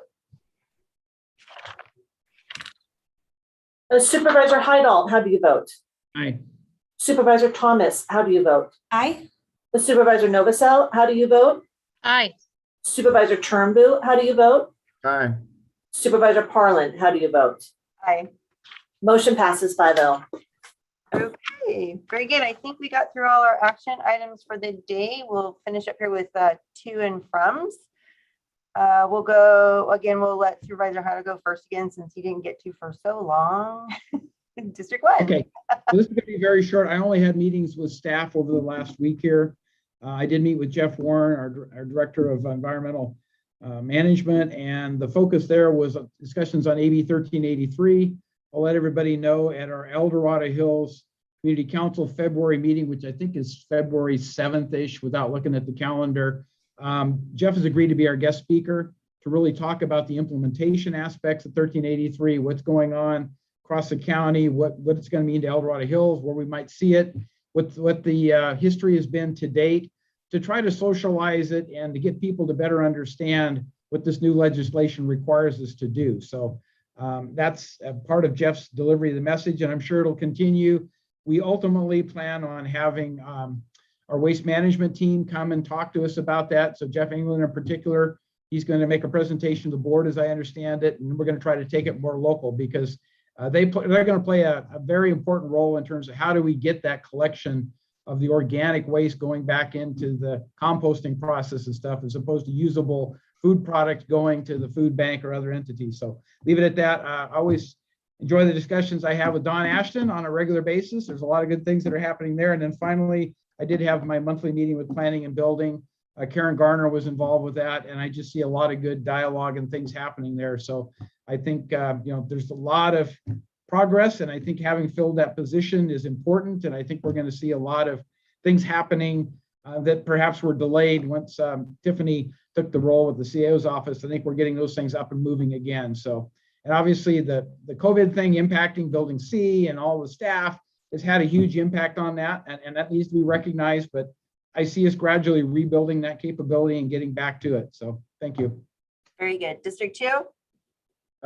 Just regular meetings with Don Aston and some of the department heads. Had a meeting with Raphael and gave him some information on the concerns of flooding in Cameron Park and one thing so we can solve on that, because it's been a big issue for a long time, just like in El Dorado that I talked about before. But Cameron Park is really bad, especially some of the videos that I've seen of the wall of water, 2 to 3 feet deep coming in people's homes.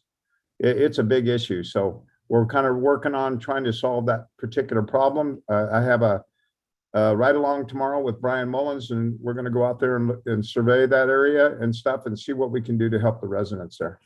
So that's pretty much it. That's all I have. Very good. District 3? I didn't have any outside area agency meetings since this last Tuesday, so I don't really have anything to report this time. So thank you. District 5? Yeah, I'd like to thank Don Ashton and David Livingston for our monthly meetings. I really appreciate the conversations we have. It's really great to do check-ins, and we are having some issues up in Tahoe, obviously, for staffing. A lot of conversations with constituents about the snow removal, because it's been tough on them. Frankly, we're not alone.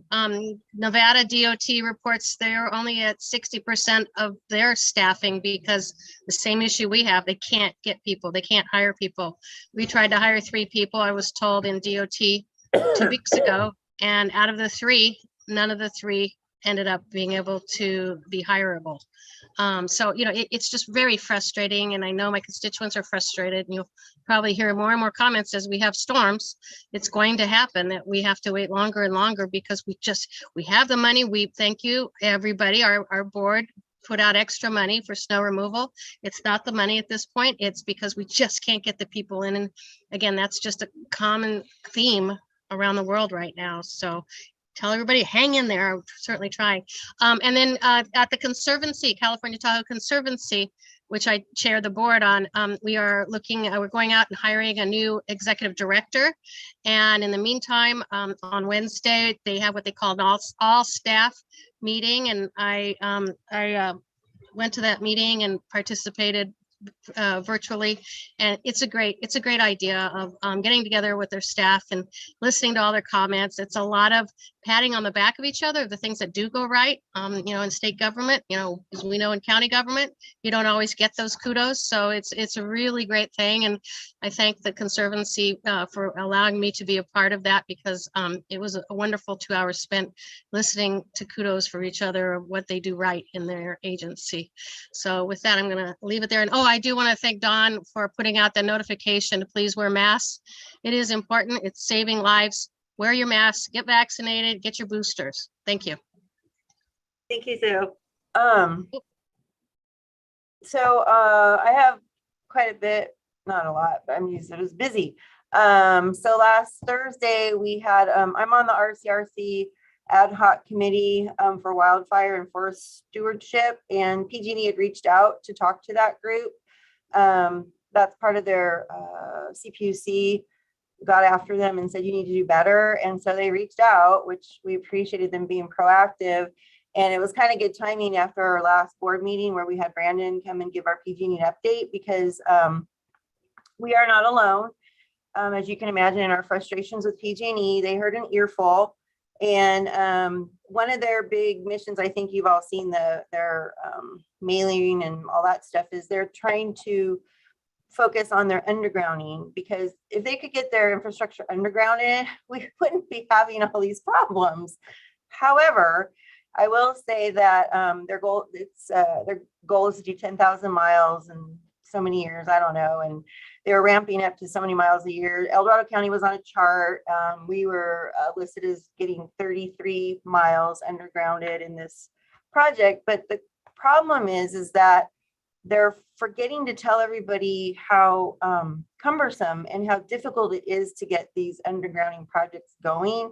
And so Supervisor Dillon from Napa County wanted to tell PG&E, you know, you need to be out in the community and telling people what's really going on and how hard this is really going to be, because if they are out there saying we're going to do this and it's lovely and all that, and then it doesn't happen quickly, they're setting themselves up for failure. And so, yeah, we want the undergrounding, but they need to be realistic and be here telling us really what it's going to take. And maybe we can help with some of that, those obstacles. So everybody wants underground. Yes, please. And then I asked again while I had the higher ups there about our microgrids. Supervisor Novosel, we have our, our microgrids aren't hooked up. Why aren't they being used in power outages beyond just PSPSs? We're not the only county in that boat, it turns out. So we're going to keep following up with them and use that resource that we have. It's so frustrating. But I did want to say something positive during the meeting. So I did thank them for bringing in resources beyond just California to just the crews were everywhere. And it was so appreciated by residents. So I want to give them a little bit of a yay, thank you. And the recurring theme was they just need to communicate better. They're just such a they're a bigger bureaucracy than the state, it seems sometimes. So anyway, that was some clear messaging for PG&E. I hope they do better. Then on Friday, I had a virtual meeting with the chair of the Cool Pilot Hill Fire Safe Council. I'm working with the water agency and the Bureau of Reclamation to do a livestock grazing project out there. And we're hoping to improve our relationship with the Bureau of Reclamation and do more projects and make this pilot project here a template to do more throughout the county. So I'm very excited about that. I hope we can get that going. And then Saturday, believe it or not, I spent a lot of time on phone calls and emails and text messages trying to get my head around the resource. And I'm going to put air quotes up because it wasn't a county run resource center. It was a community run resource center in Georgetown. And the handing off from the community to the county, there was a lot of miscommunication. And so I got called in to try to help with that. So yeah, it was crazy. But I'm going up to Georgetown after this meeting actually. So, and then Sunday, Garden Valley Fire volunteers had their breakfast, which is great because someone met me at the door waiting for me to show up. There was an abandoned vehicle blocking a road, and the propane trucks couldn't get through to deliver, and folks had been running out of propane everywhere. And I have to give props. The reason I'm bringing this up is I want to give props to the sheriff department. They got on it immediately when I said this is blocking an actual road and a route for propane, affecting people's well-being, and they got out there that day. So thank you to the sheriff's department for understanding the urgency of that one. And then lastly, yesterday morning at the Taxpayers Association meeting, the guest speaker was Dwayne Wallace. He's the executive director of the South Tahoe Chamber, and he kind of explained, I don't understand the nitty-gritty of this, so you might want to watch the video. But there is some kind of a proposal for a basin fee, and it's kind of controversial. And I see, that's why I'm telling this.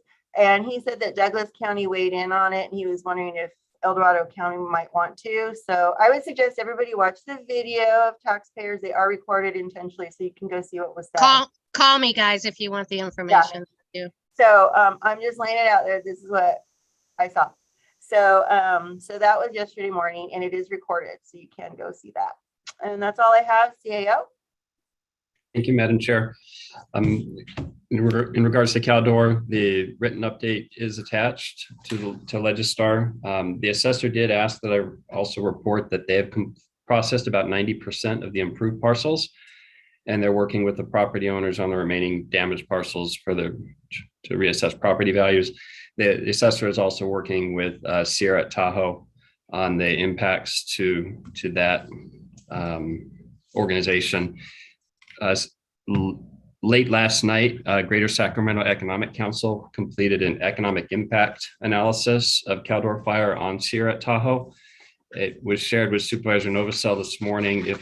I'll ask Kyle to share it with all the board members. You might find it interesting, even though it's not your district. So that is where we are with that. With the storm update, if you haven't heard, as of yesterday morning, I believe, power has been restored to all El Dorado County residents. So want to thank PG&E. I mean, for those who were without power for a couple of weeks, it had to be miserable and very, very challenging. But the PG&E crews and the resources they pulled in, driving up in Georgetown, there were crews from all over, from several states coming in to help. So good job to all those line workers and everything. As a reminder, one more thing, in Supervisor Novosel mentioned staffing challenges. I was on a call with CASE, the California Association of County Executives, on Friday. Counties throughout the state are having horrible times filling positions.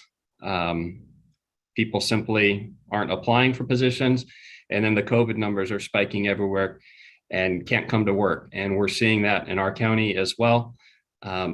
And there's some divisions where work simply isn't getting done. So if you get calls or complaints from your constituents, please let me know. We'll do the best you can, try to explain why that's happening. But work productivity is being reduced because of those numbers.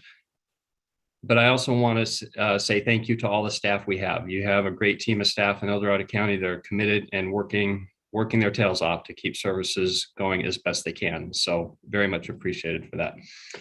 And as a reminder to the board and the public, we are dark next week. The next regular meeting will be on January 25th. Nothing further. A quick go back, Lori. I just want to thank Kyle and the planning department. Sierra Tahoe is struggling mightily, and it was so important to get that paperwork done, and they've got to be thrilled. I received a phone call from the manager, a panicked phone call the other day. So I really, really appreciate all the work it took for them, and what they've been doing is I am so grateful to them. So thank you to Kyle and everybody that worked so hard to help Sierra especially. Thank you. Absolutely. Okay, well, with that, good conversation today. Thank you, everyone. And we're going to adjourn. My clock says 3:51. Bye, everybody. Have a great weekend. Be safe.